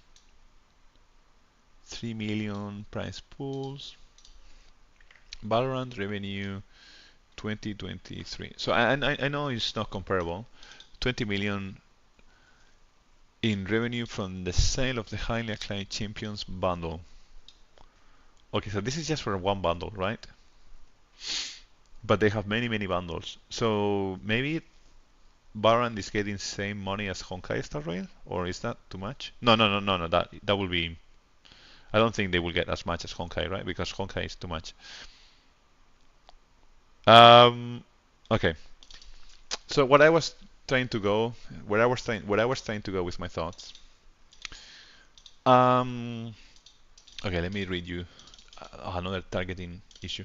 So I play Street Fighter. We have the same issues. Unfortunately, you have two opposites: preventing cheats and the real-time gameplay. Yeah.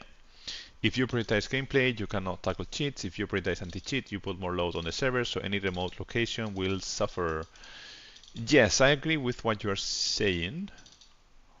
I think gacha companies could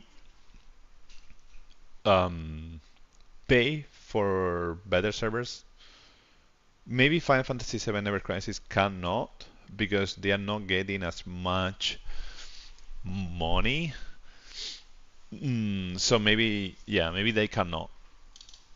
But other gacha games like Wuthering Waves, Genshin, Honkai Star Rail, I think they could get super, like a lot of servers in multiple locations so that at least latency is lower.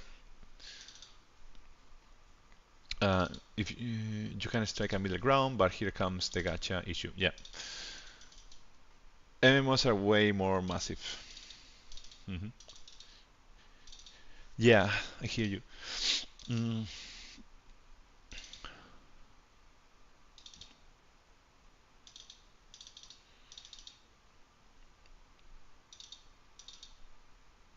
the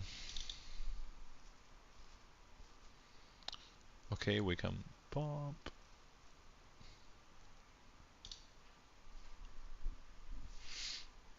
The issue I see is that I think they could get way more money if they added some mini games and more gameplay. So the game could be healthier economically speaking. Um, and then hopefully they could pay for better servers. But I don't think money. I don't know how much money is the issue. I don't know. As you ultimately set a slot machine and not the game. Yes, this is the classic case of having a gameplay that is better than the client you are using for it. As you ultimately sell the slot machine and not the game, MMOs play with subscription. Yes, but I think lately gacha games are getting way more money than plenty of MMOs. But yeah, I agree that the key thing that they are prioritizing is the gacha slot machine, not the PvP competitive gameplay for like the 0.01% of players that they need the changing stance to work perfectly 100% of the times. So they are not prioritizing that bucket because they rather invest their development efforts somewhere else. So yeah, I get that. But it's just in a way sad to see because they have the potential to prioritize performance improvements, I think, because I think they have the money. But yeah, who knows? Who knows what is going on in their headquarters? In an MMO, the game is the product. In a gacha, the slot machine is the product. Yes, I fully agree with you. Like, gacha is the problem. Is It's a cool thing that this game came alive thanks to gacha. It's a blessing and a curse. The game is just an excuse so they sell gambling. Yes, 100% agree with you. A million times percent agree with you. It's a blessing and a curse that this game is alive. It's a blessing because we can play with these units that we love. We can continue the story. At some point, we will be able to see new stories that we have never seen before, like the first soldier.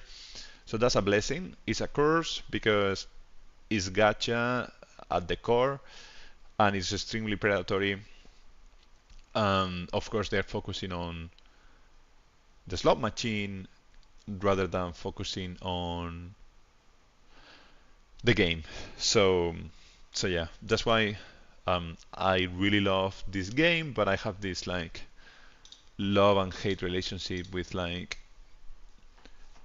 trying to keep up with the hardest content. Where sometimes I try to go for it, other times I gave up, and yeah, it's like, oh man, targeting doesn't work. Okay. And this is why the game needs to be as complicated as to explain that we are not selling gambling by cent. This isn't the priority. They don't care enough. Yeah, I agree with you. Also, it's really funny because now that you're mentioning that, it's really funny that even saying gacha, right? Saying gacha is a way to say we don't want to say gambling. We don't want to say this game is for people that have a gambling addiction. Instead, let's say gacha instead. Let's say loot boxes. Let's say special rewards. um, but yeah, it's funny how gambling is a pejorative term, but gacha becomes like a meme, funny term that tries to hide the reality behind what gacha means. It's gacha. It's like oh, you get a toy, you get a tiny toy, like a toy machine. But exactly, they are not loot boxes. They are surprise mechanics. Yeah, yeah. Surprise, surprise. Man, targeting is not working. Fucking hell. Oh dear. My Barret is freaking drunk. Can we? If I press, Jesus man. Oh.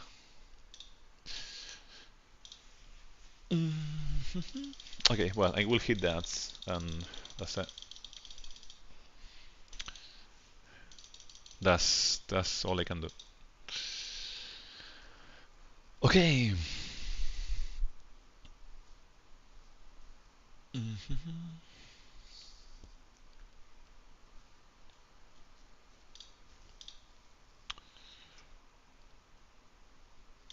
Cool. So I think I'm gonna do one more round, and then I will call it a day.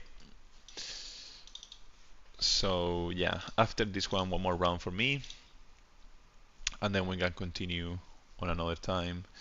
Who wants to? Do you want to do it? Yeah, amazing.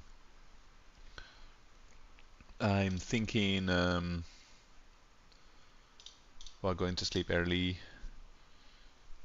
early-ish.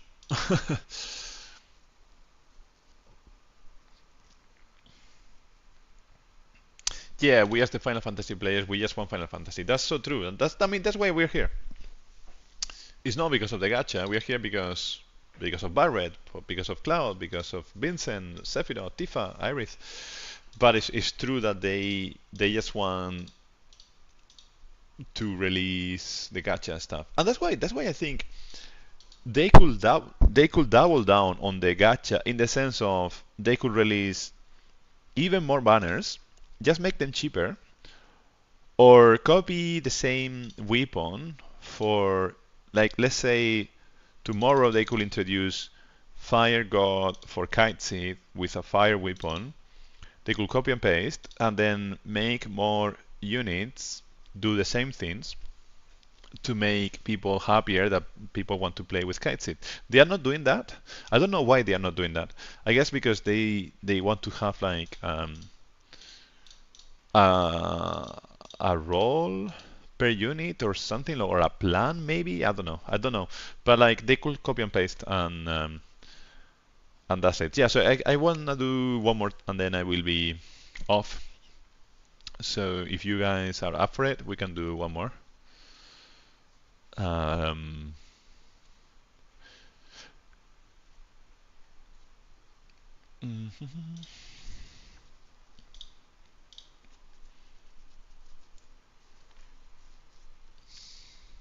yes, exactly. Here enter the corporate problem, the business plan. Yes, yes, so that's they have a thing that works. It does works. It does works.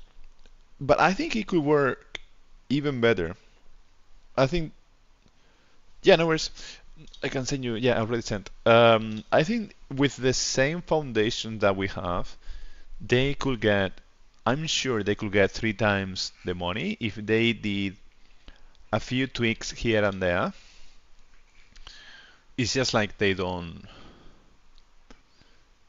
not even prioritizing their own game. Like they don't, they are just prioritizing banners every now and then and the crossovers and anniversaries and things like that. But it's almost like they don't have capacity for some reason to release their full potential.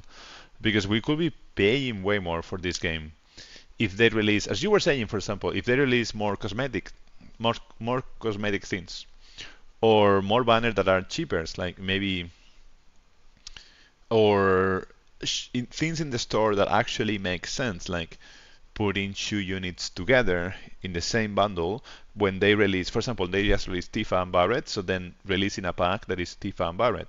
People will buy that. Or maybe putting like actually 200 weapon parts. I'm 100% sure that if they were selling 200 weapon parts in the store, people will buy more packs because right now, like the fact that you need to buy twice is putting many, many people off that they could consider perhaps buying that, but yeah, it makes the whole thing so expensive.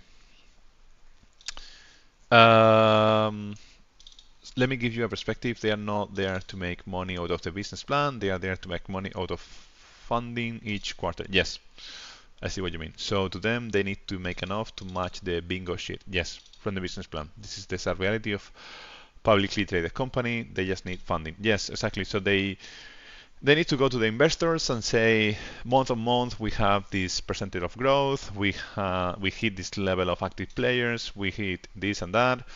We did this crossover with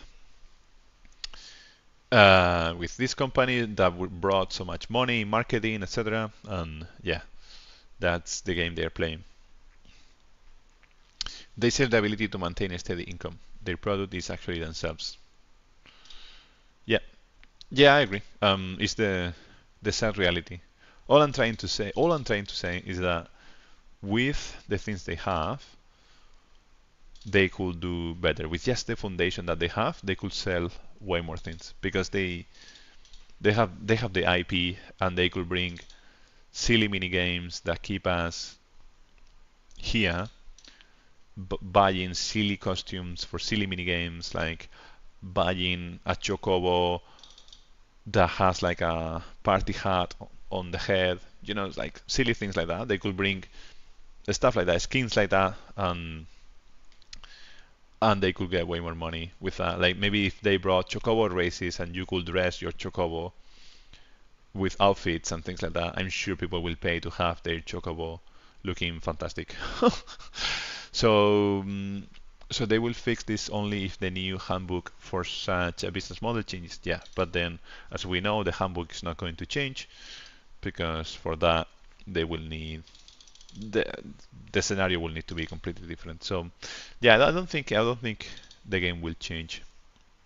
As to ensure funding, they only need to appear as ticking the checkboxes. Yeah, exactly, 100%. That's why I don't think it will change, because it just needs to continue showing the same level of progress, and that's good enough.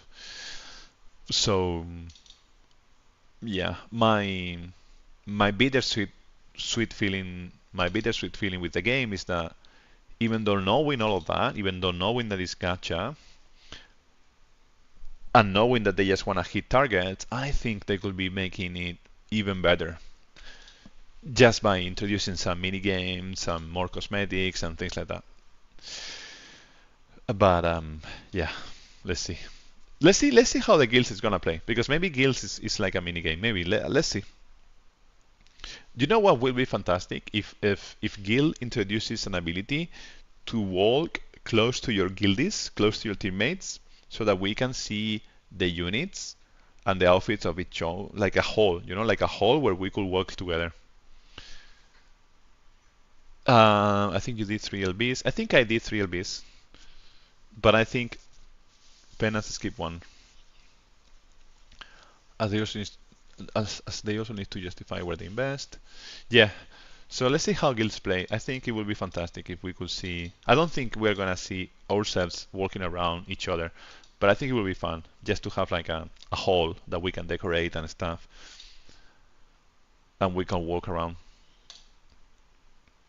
Once we finish, I will give you a business example. Yeah, awesome. Let's do it. Yeah. So thanks a lot for the runs. I'm not gonna do. I'm gonna stay around for a bit, but no more co-op for me. I need to chill a bit from co-op. but yeah, I'm staying around for another 10 minutes or so. We can keep chatting. I just want to make sure that I do my dailies in Wuthering Waves. Ooh, look at this. Trusted. Nice. So I need 27 more for War Body. Cool. And then Fantasista is getting there. Summoner. Summoner. Very good. Switch Hitter. Cheerleader, Disruptor. Trick Test is must be also really tricky. And then if we go to the profile and I change the, so these icons, new. Cool. I really like the heart, so I don't wanna change it. If we check here, yeah, I missed a few crashes.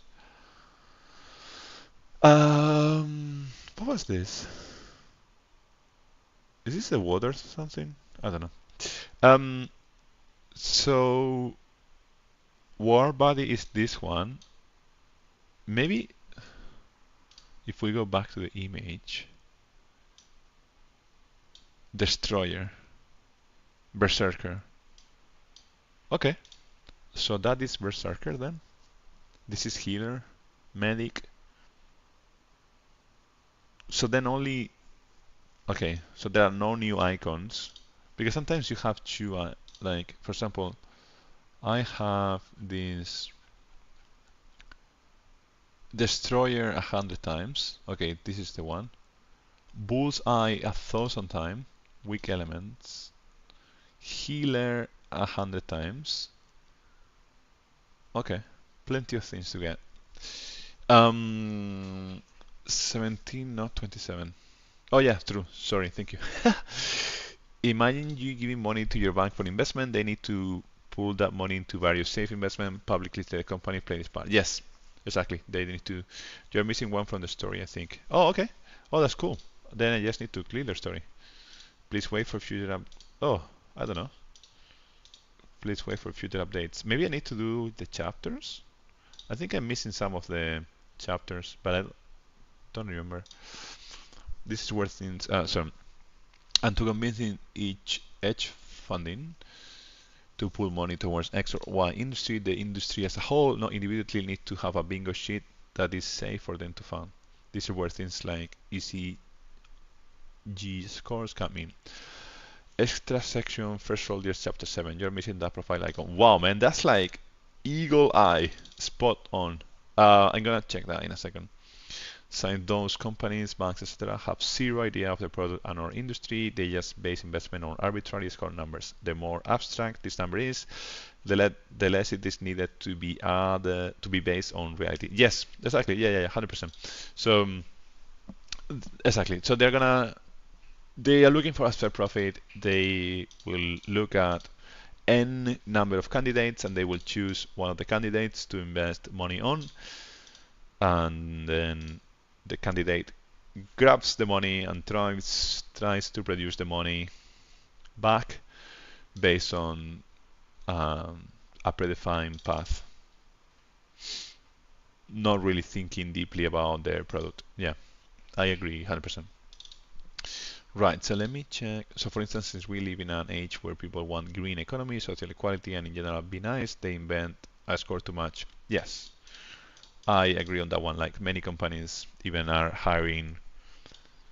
changing their hiring strategies to follow that mindset, and they give extra bonuses when you hire people that tick some of those boxes,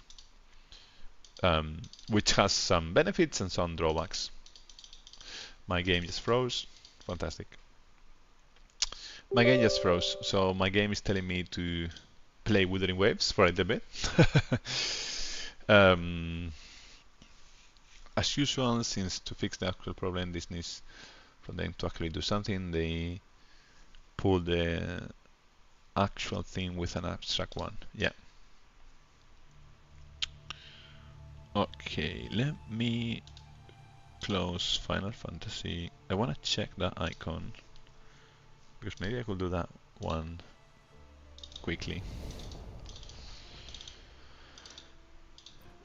Maybe it's time to do my dailies.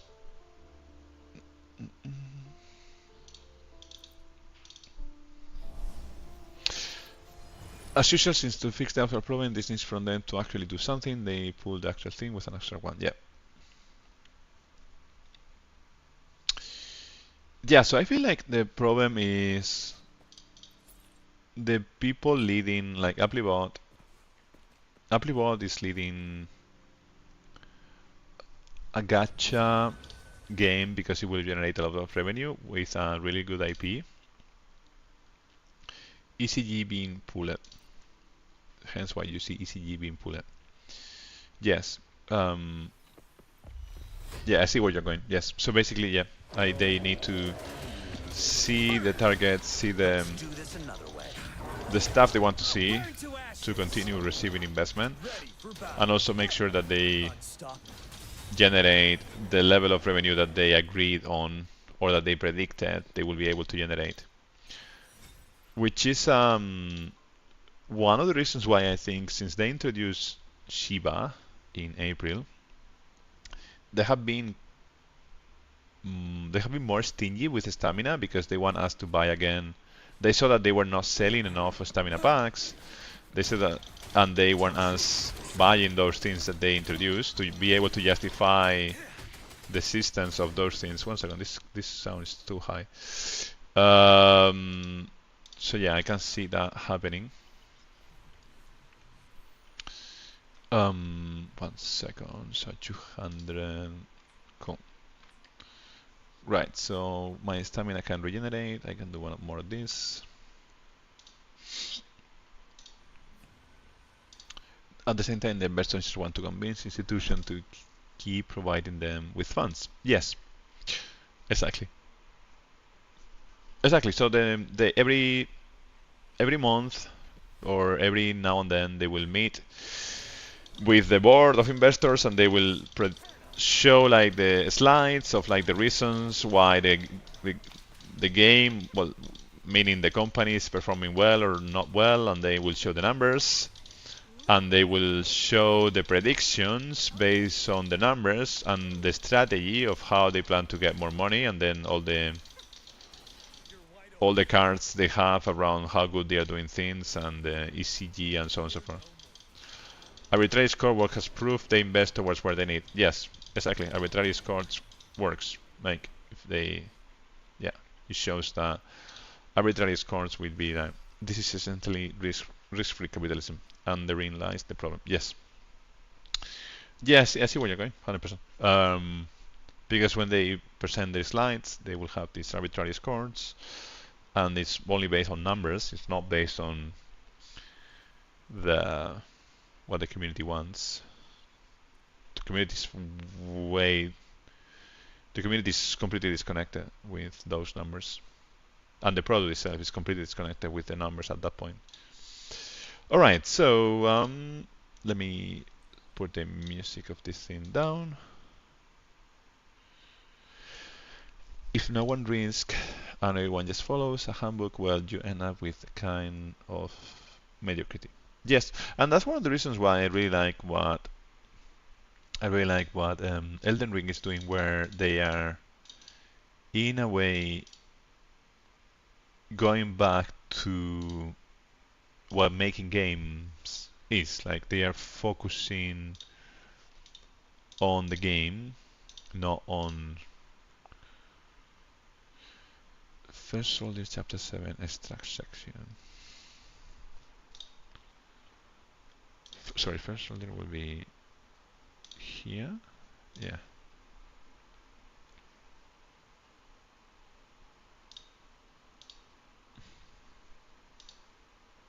Oh, yeah, it's true.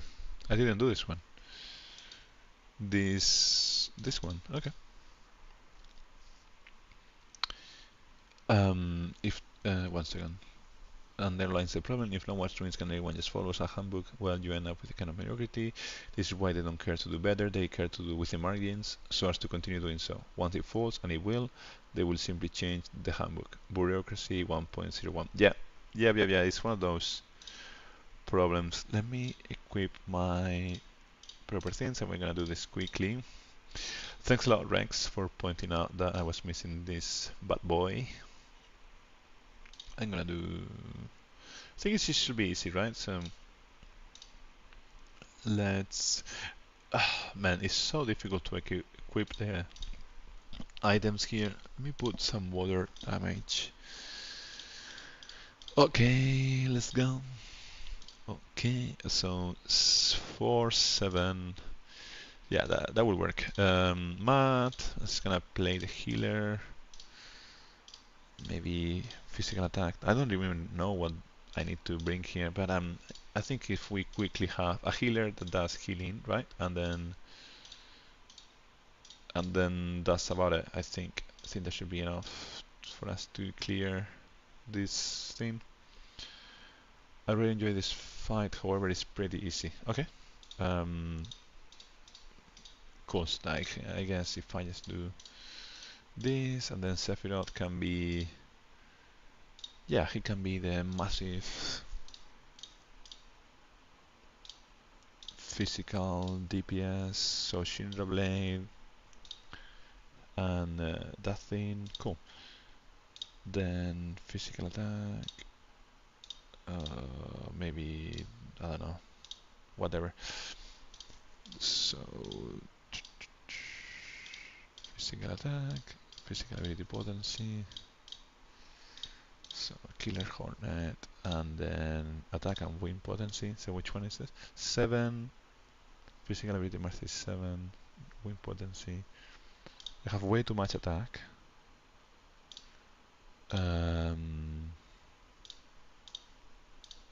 Maybe this one? 7, 6. Yeah, I mean, this one should be fine, right? Magical defense up is key. Okay. Alright, so then, should I bring. I don't have syringe. Ooh. Oh no! No! I misclick! No! Oh no! I hate this! Oh my god! Mm. So naturally they shifted eyes on gaming industry, and the niche visionaries became replaced by mainstream pencil pushers. They will leave just as quick they enter. Once profit grows are less than expected. Until then, we will just have to endure mediocrity. Yes, RIP setup. Yeah, I agree that so many bad games are gonna come for quite some time.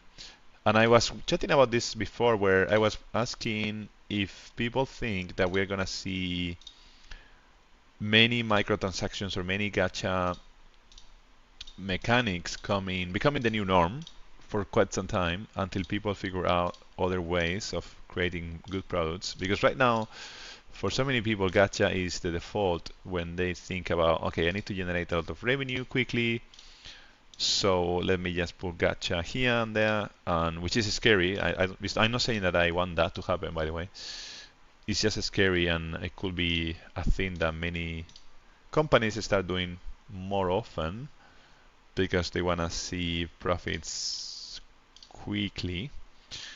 Right, so you said we need magical defense up. I have core defender. Cool.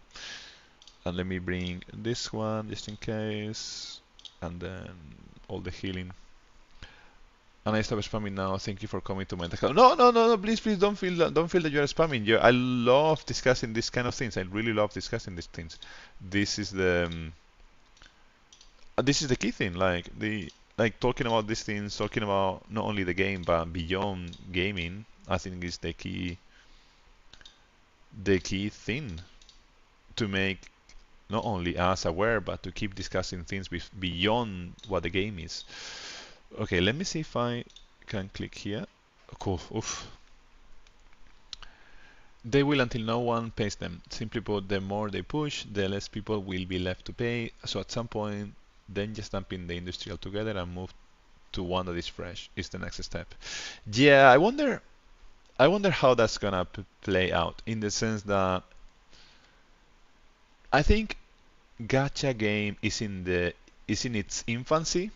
I think gacha game is just starting, to be honest. I know some games have been there for quite some time and so on and so forth, but I think gacha is just starting as an industry. So I don't know how long can this be sustained until it crashes or until people stop paying, until people realize that they need to stop paying. Because also people want to pay for multiple reasons. So yeah, it's a tricky situation to be in because I can totally see how more companies will be seduced by oh fuck, I need to target someone else. Did I bring seals? Fuck. Oh yeah, I did.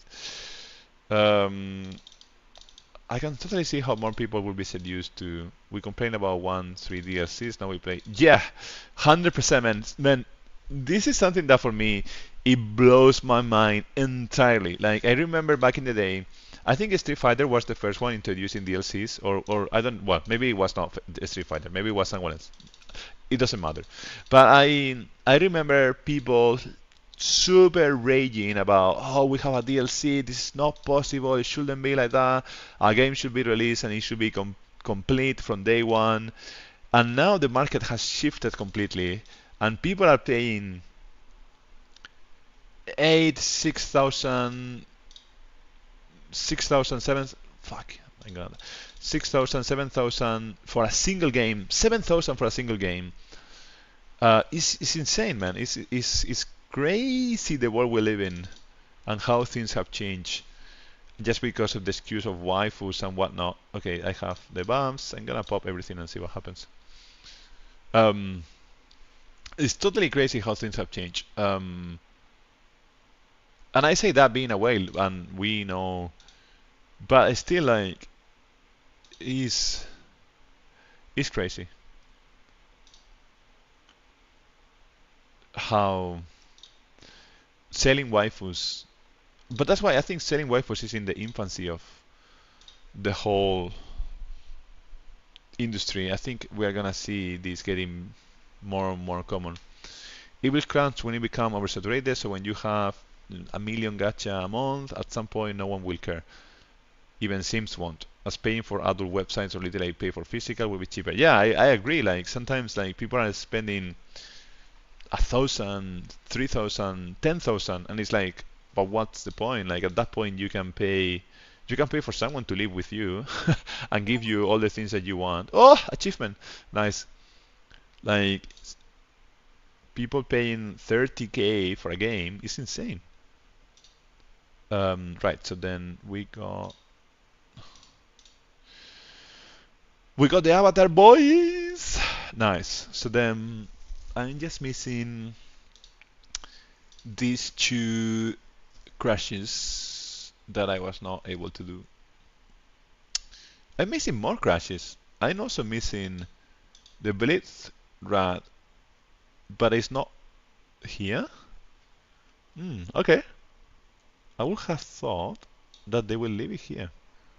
It's so weird. Why would they leave those two? Oh, I need to complete the chapters of Tifa and Aerith. Yeah, I can do that at some point.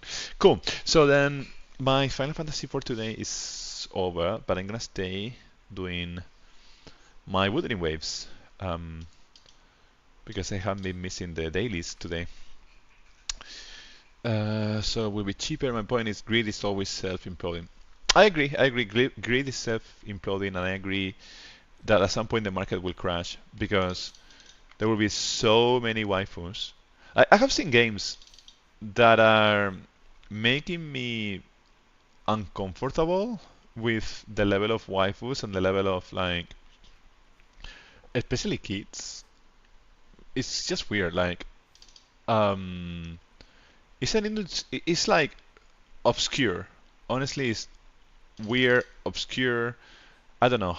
I don't know. For example, I was looking at Sendless Zone Zero, and first of all, I don't have time to play more gacha games. But the thing is, I was looking at the units, and so many of the main units are kids, and it's like I understand kids being in anime. That happens all the time, all the time. But so many of them were like kind of sexualized. It just felt really odd, really cringe. I don't know. Yeah. If I'm not saying people shouldn't play that game. I'm not saying that, by the way. I'm just saying it feels cringe for me at least, and for me that puts me off as a customer, like 100%. There were always expensive game and hobbies, but usually those were things that you in the aristocracy gacha aren't. If anti-car racing is less expensive and you are left with a car, well, you get it. Sorry, let me read this again because there were always expensive games and hobbies. 100% agree with that. But usually those were things that you got in the aristocracy. Yeah, exactly. Like playing golf, owning ships, and exactly things like that. Gacha aren't. Yeah, gacha are not that expensive in a way. If anti-car racing is less expensive and you are left with a car. I don't understand the last point. If anti-car racing is less expensive and you are left with a car. If anti-car racing. Yeah, so I understand. Like, so what I read from what you're saying is so many hobbies are expensive. I fully agree on that. And actually, like, Magic the Gathering, right? I started playing Magic the Gathering when I was a kid, and I bought so many packs. I put so many of my savings into, even before I started working, I already invested so many of my savings into Magic the Gathering. I consider that as the first gacha. And it was an expensive hobby, and at the end I needed to quit because I was a teenager and I couldn't sustain that. I needed to save some money to start becoming a grown man and so on and so forth. But yeah, but it was a hobby, and then I understand that like, snowboarding, for example, is really expensive. Golf is really expensive. Scuba diving is extremely expensive. And yeah, I understand these are hobbies. Gacha could be a hobby as well. The problem I see is when some people cannot really don't develop their own self of like awareness in terms of like their economic awareness, and they start doing crazy things to get the waifus. They start like getting loans to get to pay the gacha game, getting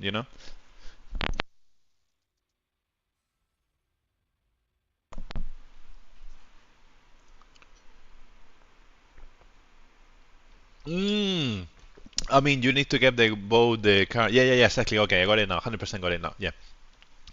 Or you experience an opera or another exotic performance. Yeah, yeah, exactly. Like opera, going to expensive restaurants is as the title says, it's expensive.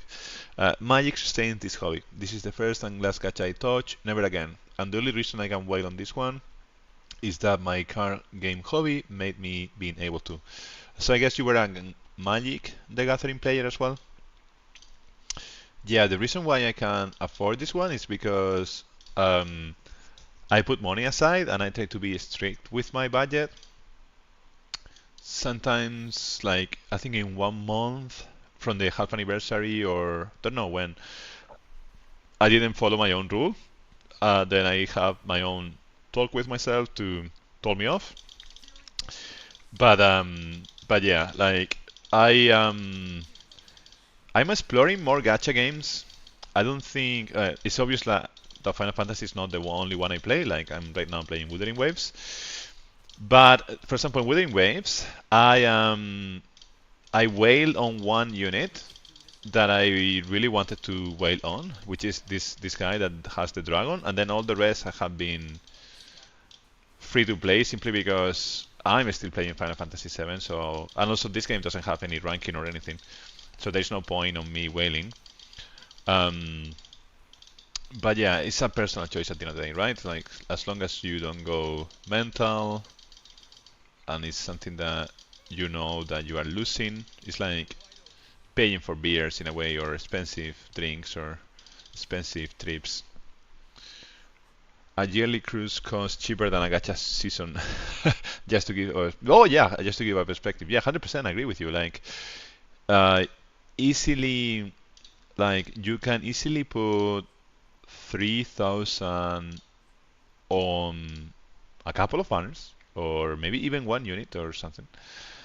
And 3,000 is easily like a trip, like a cruise, or like a life-changing experience. You could go and do skydiving. You can do so many things. Like, so I can totally see how gacha is an extremely expensive hobby, and it's really good. I think it's really good that we talk about those things so that people don't lose perspective on the fact that yeah, things can really go south. Do I need to do any of this? I need to do yes, one of these, I think. Okay, I need this thing. Cool, cool, cool. Yeah, so fully agree. Um,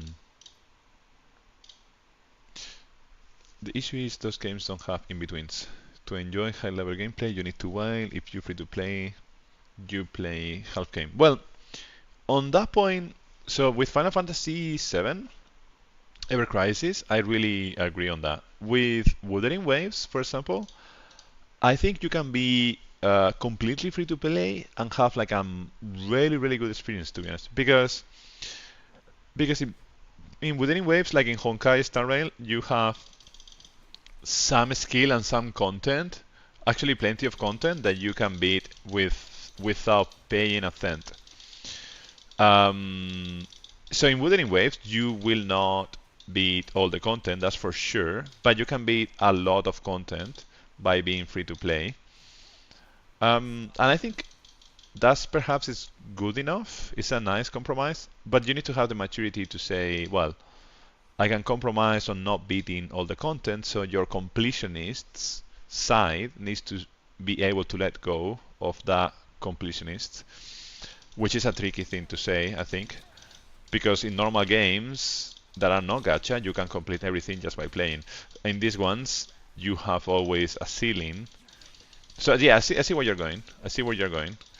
I think you can still enjoy them. Um,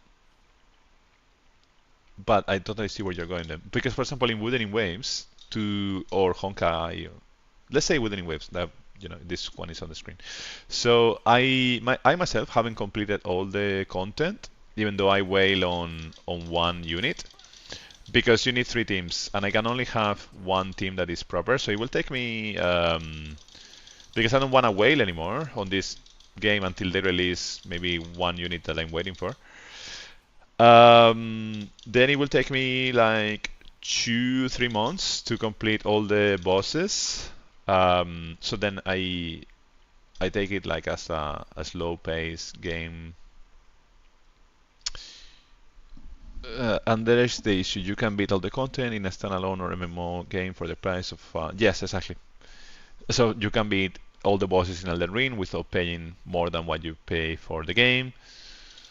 And the question is, do you want to play a half game? Yeah, exactly. That's the question. So, for example, in gacha, you really need to pace yourself to the point that you say, well, I cannot complete this content this month or the next month or the one after that. I might be able to complete this content in 8 months if I continue playing every day.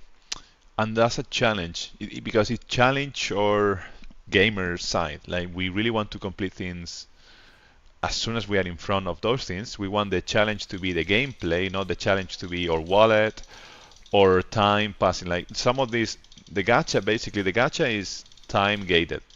It's time gated, and then it forces you to either wait time or pay for it, which is like a tricky way to play with our brains and how we wanna beat challenges. No, the challenge becomes a personal question of like, can you wait? or do you want to pay for this weapon that will help you complete the challenge today?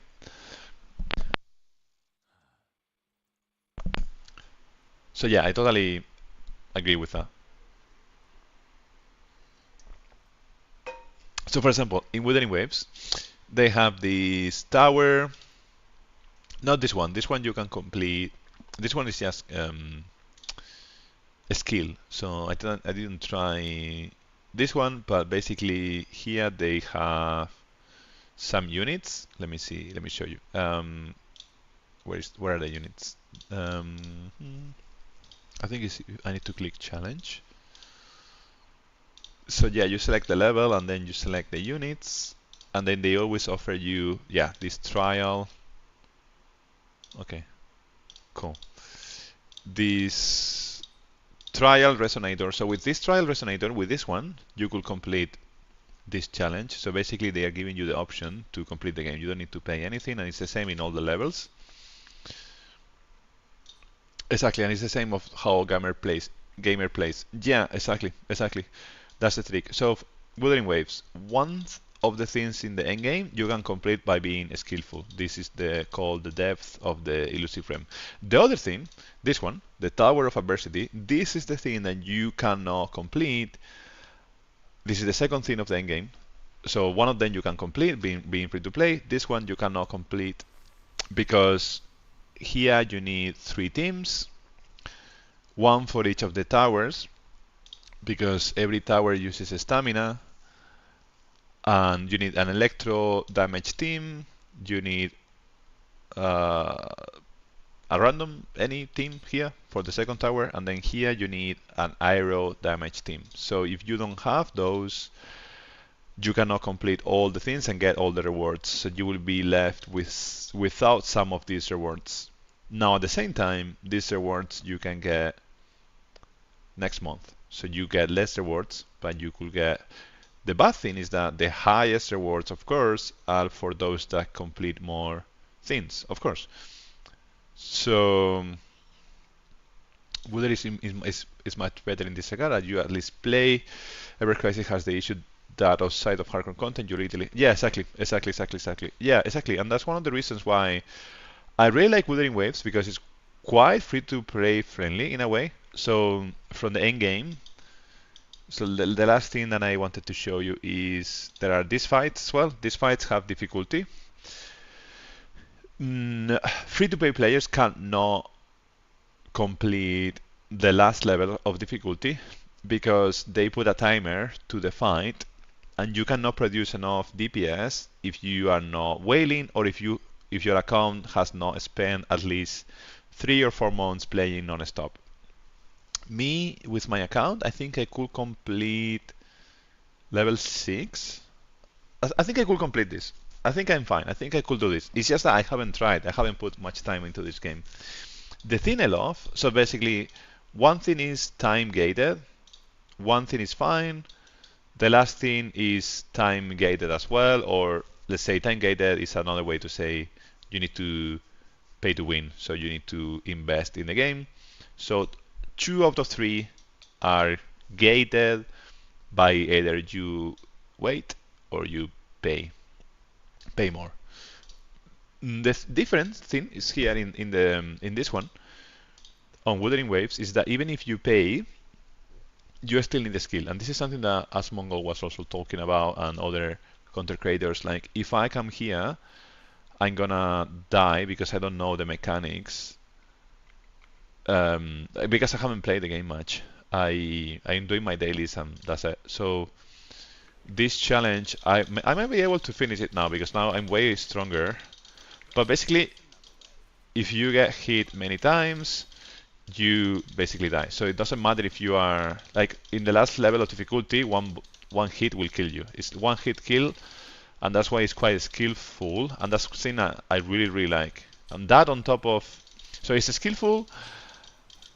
So then even if you're a whale, you cannot complete the game fight, and actually there is a lot of gameplay that you can wander around and get some flowers, defeat some bosses, hunt some of these monsters that are called echoes, and that's something that I like because you can enjoy the game while watching a movie in the background or just focusing on the game, oh fuck, I'm gonna die. You see, I don't know the fights, so then I don't know how to dodge those things yet. And because of that, now with the 4 minutes timer, my other units that are not so good won't produce as much damage. So then this is the thing I was trying to say, like these don't produce as much damage, so then I don't know if I'm gonna have time. Well, this one, yeah, I will have time. 3 minutes if I manage, but Wuthering from what I see follows that. Yeah, Genshin left a school of gacha design, like Souls game did. Easy is just more traditional, and yes, exactly. Exactly, so it follows the Genshin spirit where you can actually play the game. And Ever Crisis is more like menu based. And that's the thing that I always say, that's why I think Ever Crisis, if they introduce a few tiny things like a few mini games or a few more things where we can see our units, I reckon they will get way, way, way more money. But it's just competing in a different market. Cool, I'm gonna be able to, I think. Yeah, this level I can do with Wuthering. Genshin left a school of gacha design. Yeah. Yeah, exactly. Cool. So I completed that in 2 minutes. I think a normal free-to-play account at this on this day and age, on this day, they will have also been able to do that. Maybe level 6 and level 5, they will hit so much that I will die.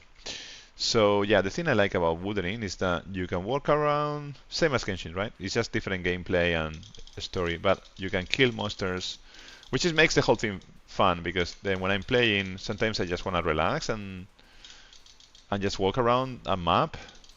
So it's like a solo MMO in a way, if that makes sense. But like tiny MMO in the sense that I don't need to log in every day or anything like that. I don't need to play that many hours. Exactly, you have weekly, daily content repeat like MMOs, 100%. Yeah. So and then you also have like exploration. So for example, here I'm 90% on exploration on this part of the map. So I'm missing something that it is recommended to use loop mapper. I'm missing a supply chest or something. Cool. And well, actually missing a lot of things. Well, what is this 97%? If I'm missing so many things, that doesn't make sense. And I'm sure that's a bug. Yeah, and then you need to explore as well. So it has plenty of things of gameplay, plenty of game inside the game. The gacha becomes secondary. So as I was saying, I pull on when can I see my last pulls? Where can I see that? Is it here? No, is it here? Yeah, exactly. So last pull was June 2nd, and I haven't pulled again because I'm saving. You don't need to pull. Like you don't need. You really don't need to pull in this game. You can enjoy it just by having some free units or maybe one unit that is stronger than the rest, or fully free to play. You can kill everything apart from what I was describing before, and all the rest anyone will be able to clear everything at some point if their account is like old enough. So it's a different way of thinking about the game.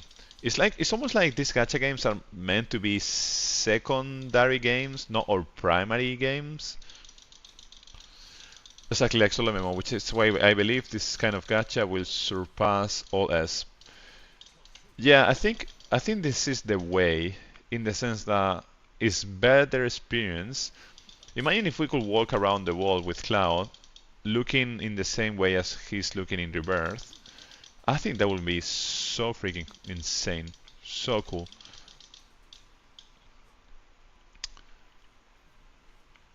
And then you can also farm these monsters, which are like your equipment, because every monster has different stats. So plenty of things to do. without pulling a single banner. Plenty of things to do. And that's why for me that I like exploration and I like to find all the different chests and stuff. I have enough with my account. I invested in one unit. I know I whaled on that on this one, on this Dragon Boy thingy. But then that's it, like I want to focus on exploring the world, completing the story, doing my dailies, and that's it. Like I don't need to in the future I I will pull on some future units, and that's it. There is one that is called Scar, and I'm waiting for him. There is also one that is called Genshuli, and I'm also waiting for him. So, how many days do I have to complete this? Yeah, 22 days. The another thing that I like is Wuthering is a game with a gacha element. Easy is a gacha. Exactly. Yeah, I wouldn't have described it before. In Wuthering Waves, you really have a game that has some gacha elements. In Ever Crisis, it's full gacha, 100%. And something that I really like here is that events are they last really, really long. So like here I have still 30 days, 30 days. Here I have 22 days, but I used to have more days. And that's something that I really like because I'm quite casual. This one I have less days because the new unit is coming soon. So and that gives me time to catch up with the game without having so much FOMO. Sometimes in Ever Crisis, sometimes things are too rushed. Like, don't know, the the crash event, for example, is too rushed in my opinion. Like, I would love to have a bit more time, just an extra week, just 14 days rather than 7. Like, so that if I have something one weekend, then I can do it on the next weekend or something. I don't know. The only thing that's kept me in Ever Crisis is that I literally believe the gameplay of the Battle ATV system is the best ATV system so far. It is exactly the gameplay I wanted to play, but uh, yes, what is keeping me. I really agree with what you're saying. What is keeping me playing Ever Crisis is honestly like the community, like having chats with people like you, is like being able to clear fights that are challenging, that feels like a puzzle, that you need to like tinker around your units and tinker around your strategy, and I really love that. So the gameplay is fantastic, and one of the reasons why that was keeping me in the game is to play with Vincent, because in the original one I didn't play much because Vincent, you get Vincent really late, and it's not the main unit. It's kind of like a really, really secondary.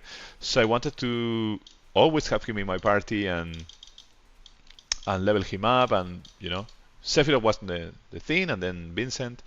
So then I'm really happy that he's coming, and I would love to see that they give us some mini games like chocobo races or breeding or something to give us to have more game. As you always say, more game in my game. Like I like that sentence a lot. So I really want to keep playing. I'm really excited about Final Fantasy. It's just like so in Vincent I'm gonna go full Kraken because I love him, and then after that I will probably chill. And I don't know. I need to rethink my strategy because in a way I don't like the direction they are taking, making things so predatory. So let's see how it goes. Let's see. In general, our units here are much more fleshed out, so Vincent will also be not just a skin with bad limits. Yeah, exactly. Exactly. That's why I really like the idea of the game, because it can make us play for longer with the units that we love, and at some point we will have Vincent chapter, Sid chapter, exploring things that we have never seen before, ideally. And I really like that. So that's for me something that keeps me playing. We will see with first anniversary. Yeah, I think first anniversary. I'm really, I'm a bit scared about the first anniversary, to be honest, because the half anniversary, in my opinion, have introduced the most broken mechanics ever, which is this ability that buffs everyone. And I don't know what they have planned Also, in theory, we will be able to pull from the previous limited limit break banner, limited limit, yeah, whatever. If they put more game in the game, yes. I also want to see how the guilds are going to work. Honestly, I hope that it's not just a redefined version of co-op where you just have missions like clear something with your guild. I don't know. I don't know. I have I'm not hopeful at all, but I something like having your guild hall or your guild leaderboard. Let's say who from the guild scored the highest, and then a leaderboard to keep track of who that person was, so that we can remember. I think we need those kind of things. We need those kind of things that will encourage people to push themselves, so that people remember, not only because of there's a video somewhere or because someone took a screenshot, but because we can just simply click and see it. I think we need features like that, so that Krakens and whales feel like even more reasons to push themselves harder to be the top 10 or something. Because right now, as you say, often it's like bragging rights, which is okay, but it's not enough for me. Like it should be a Hall of Fame already, like a leaderboard that has all the stats, ever, so you can always see how you score against other groups, against yourself, etc. So you can see your own progression. Well, you can see your own progression, but not against others. So exactly my sentiment. I honestly hope they won't put guilds competing against each other, as this will end up whales flocking together in one and just obliterating all else. Yes, I can totally see that happening, and I don't want that to happen, and I think they are going to do that. I think they are going to do guilds PvP, but then even if they do guild PvP, the thing that I'm still missing is leaderboards, because what happens if a guild wins over and over again? Like, I want the game to be able to remember which guild was the best, so that there is like a bigger reason, not just I don't know. Do you see where I'm going, right? Like leaderboards, Hall of Fame, small things like that is what we need. If not, like, what's the point? Because then, yeah, okay, our guild obliterates everyone. Cool, we have more Krakens than the rest.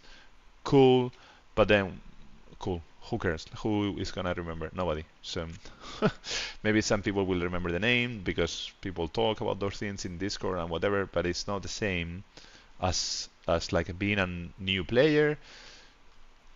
Being a new player, you should be able to check the leaderboard and check, okay, who is doing the best? Oh, this guild that is called whatever. Cool. And then from day one, you know who is doing the best. You don't need to join any Discord. You don't need to watch any videos. You see that because the game tells you. That would be a cool thing. As it's literally no one cares. Exactly. We just know each other and we know who is who. Exactly. Yeah. Exactly. I mean, Chaos is a fantastic player. BRT is a fantastic player. You are one of the best players, hands down. And it's really cool to see that people pushing each other. Chemo, like, etc. It's really cool to see people pushing themselves. But then that's it. You remember that Chaos was a fantastic player, but there is no proof to show how good he was and how consistent he was.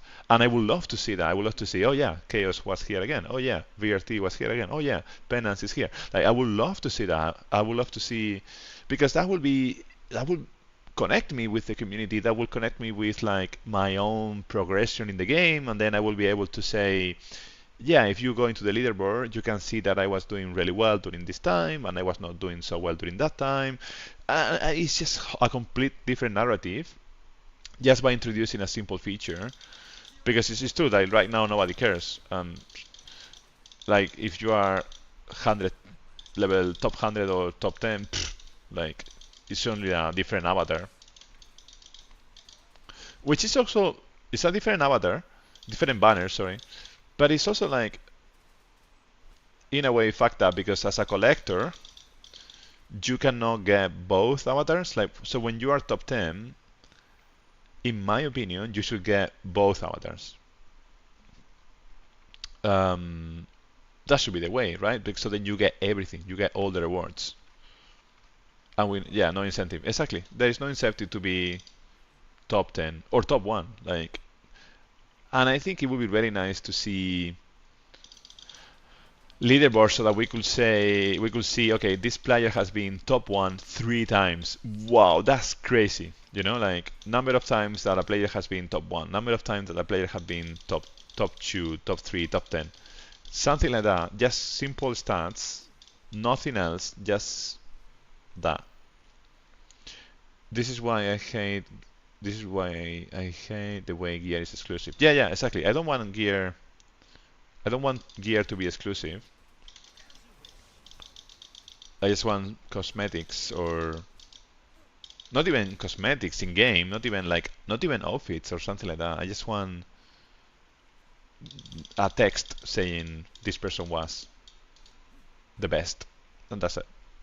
So it's like a label there somewhere. But yeah, giving gear to people, that would be really bad because it will completely break the balance. Well, there is no balance, but it will completely it will break the game even more. Um, and yes, and with this, the biggest issue is day one advantage as now, even if those better than us, they literally cannot start now and reach us. Oh yes, I have talked about this so much. Honestly, it's impossible for a new player to come to the game and do anything. Like, it's insane. This is a glass ceiling for all those entering late, and this is the biggest issue with this game. Yeah, 100%, 100%, 100%. That's the biggest issue, and it's gonna scare so many people. In my opinion, it's gonna scare so many people that they come and they cannot complete the content. They check co-op, they cannot find anyone because nobody's playing co-op. They only play the highest one in the event, and that's it. But nobody plays co-op. So that's really bad feeling for new players, and I think it's really bad because a game can only survive if a game like this can only survive if new players are coming. If new players are not coming, then at some point whales will go whaling somewhere else. They will find other seas, other oceans to whale for multiple reasons, whatever those reasons are. A game can only survive if they have new players, so if we continue waiting, even if a Kraken enters the game later, they literally cannot surpass them. Yeah, exactly. Exactly. You can be a Kraken and spend 30,000 USD in the latest banner, but you will not have the half anniversary weapons, you will not have so many of the other weapons that are needed, you will only have the feature weapons, and you will not have the outfits. So without the outfits and the feature weapons, etc., you will not be able to catch up even if you spend 30k USD. You will be extremely strong, like a bit crazy, by spending 30k in a month in Final Fantasy 7, but it will not be possible to catch up unless you stay in the game. So yeah, this is why I was waffless when Steam or C Play Center they did not give them the pass stuff. Yeah, my same complaint. Like, I really want them giving them more things, more chances, more stuff, reintroducing events that we have, giving existing players a chance to get the past thing, and giving new players a chance to get what for them is the newer thing. Redoing, doing the reawakening that they're doing now way. It should have done that way earlier into the game. Especially since we have only like one global server plus the Japan, so it should have been there already. Exactly. Expect FF7 anniversary to allow this. If not, it's the death penalty to the game. Yeah, I I see what you're saying.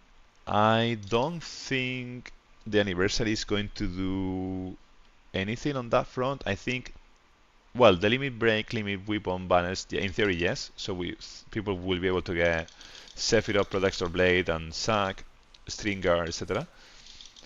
But I don't think they will ever. It will take them a lot of time to release the outfits, etc. I think. I may be wrong. Maybe they will start releasing more outfits banner if they see that they are performing well. We see how Rebel 1 banners are now. 1 year is too much with how they power creep. Yeah, they are power creeping so much, which is making things a bit insane and hard to follow. Like right now, for example, Tifa Fire banner is going to last 2-3 months, maybe 2 months, and then after that they will release something completely new that obliterates what Tifa is doing now. So it's like your investment is the investment is so short-sighted. Like, and that's another thing that, by the way, I really like about Honkai or Wuthering Waves. I guess Genshin is the same, or even Reverse 1999 when I was playing Reverse 1999. Like when you invest into a unit, it really lasts way longer. Like for example, I'm playing with this. This was the first unit, this Dragon Boy thingy, and I'm pretty sure, I'm 100% sure, I'm going to be able to complete every single thing that they release for years with this team, without investing in anything else. And I don't think I can say the same with, well, of course we cannot say the same with Ever Crisis. Simply put, if no new players can compete, there is no reason for them to enter the game, so a live service game cannot go on without influx of players. Million times percent agree with you. We need new players. We really need them to be able to catch up. We need them to be able to be competitive sooner. So we need more incentives, and that's why adding this like weird stamina gate and time gate is such a big problem, because as a new player you have so little stamina that you cannot even complete the summons to max them out. You cannot even complete all the rewards in the event because you don't have stamina. There is no way you can get stamina. Even as a paying new player, and you trying to buy all the stamina pots in the wall, you will not be able to level up your units to complete all the rewards and empty the store. So the stamina will be such a big issue that even a Kraken putting 20k or 30k in the game, which is already bonkers, they will not have stamina. They will not have stamina, even if they pay for it. So yeah, it's disheartening. Um, and I hope they listen. I keep banging about the stamina problem. I'm gonna be the the guy that complains all the time about the stamina. But I do think it's a problem, and I don't know. Yeah, they can really fix it. Again, that's why I like. It's bad to compare, but that's why I like Wuthering Waves, for example. Like in Wuthering Waves, or Honkai, or Star Rail, or whatever. These games that are a game with a gacha mechanic, you can play for hours. You can be walking around, killing these mobs for hours, 4 hours, 4 hours, 4 hours. If I wanted to get the special items, then I need to use this stamina here. Cool, but I can get the basics. I can really get the basics and explore and do things. In Ever Crisis, I fear for the game because of that, because they are not putting any attention to those things. Free bottles, exactly. Spend stamina for reward. Yeah, exactly. Stamina needs to be like Genshin. Yeah, exactly. We are saying the same. And you see way like us, and you come with a measly starting account, and you cannot even imagine how to get there. Exactly. Yeah. Yeah. So we're saying exactly the same things, because this is the key. Like people they want to download a game and they want to play the game. If you download a game and you cannot play the game, then that's it. That's game over. It doesn't matter how good it is. It doesn't matter how sexy Tifa is. If you cannot play the game, you will go to a website. if you want to see Tifa, or you will do something else, but not play the game. That's why stamina is such a big problem, and they need to rework it as soon as possible. Yeah. What the fuck? Okay. Cool. And with this, it's almost 2 a.m. my time, so I'm gonna be ending the stream. Once again, I wanted to say thank you for hanging around with me. Thank you for helping me with title farming. I might be back tomorrow, only with Withering Waves, as I haven't not completed the story for the latest patch, and that's like around an hour to 2 hours, so I might be doing a live full focus on Withering Waves. Yeah, I'm gonna do the video of the war title, war body, sorry, and I might pull on Tifa banner, but I'm thinking on waiting until Vincent, because I'm honestly going to invest easily 1,000 USD in Vincent, and I want to see how powerful he is before I decide if I want to continue investing in my Tifa, or maybe I need to leave her behind and then focus on Vincent, Matt, and maybe Sephiroth. I don't know. I need to see. I need to discuss. I need to discuss with myself what I'm gonna do with my account. So because of that, I'm not gonna be pulling yet. I'm not gonna be pulling yet on the Tiffany outfit. I really want to have it, but I know 1,000 USD is going for Vincent. So yeah. Just take care, and then thank you very much for a nice evening. We had fun and quite the discussion. Page 1, and I'm okay. It took 6 steps, and get is good. Weapons whenever. Yes, I'm thinking page 1. I'm thinking page 1 as well. But I'm gonna wait because it's only 5 more days. 5 more days for Vincent. I'm gonna wait for Vincent, and then maybe I will do Vincent and Tifa, or just Vincent, depending on how good he is. And yeah, I have Zack as well as fire, and I want to focus more on wind, ice, those 2 elements. Yeah, do I need a fire? I don't know. Anyhow, thanks a lot for the quality discussion. Thanks a lot for your time. Thanks a lot for watching. Thanks a lot for hanging out. Until the next time, as I always say, cheers. Bye bye. Cheers. Bye bye.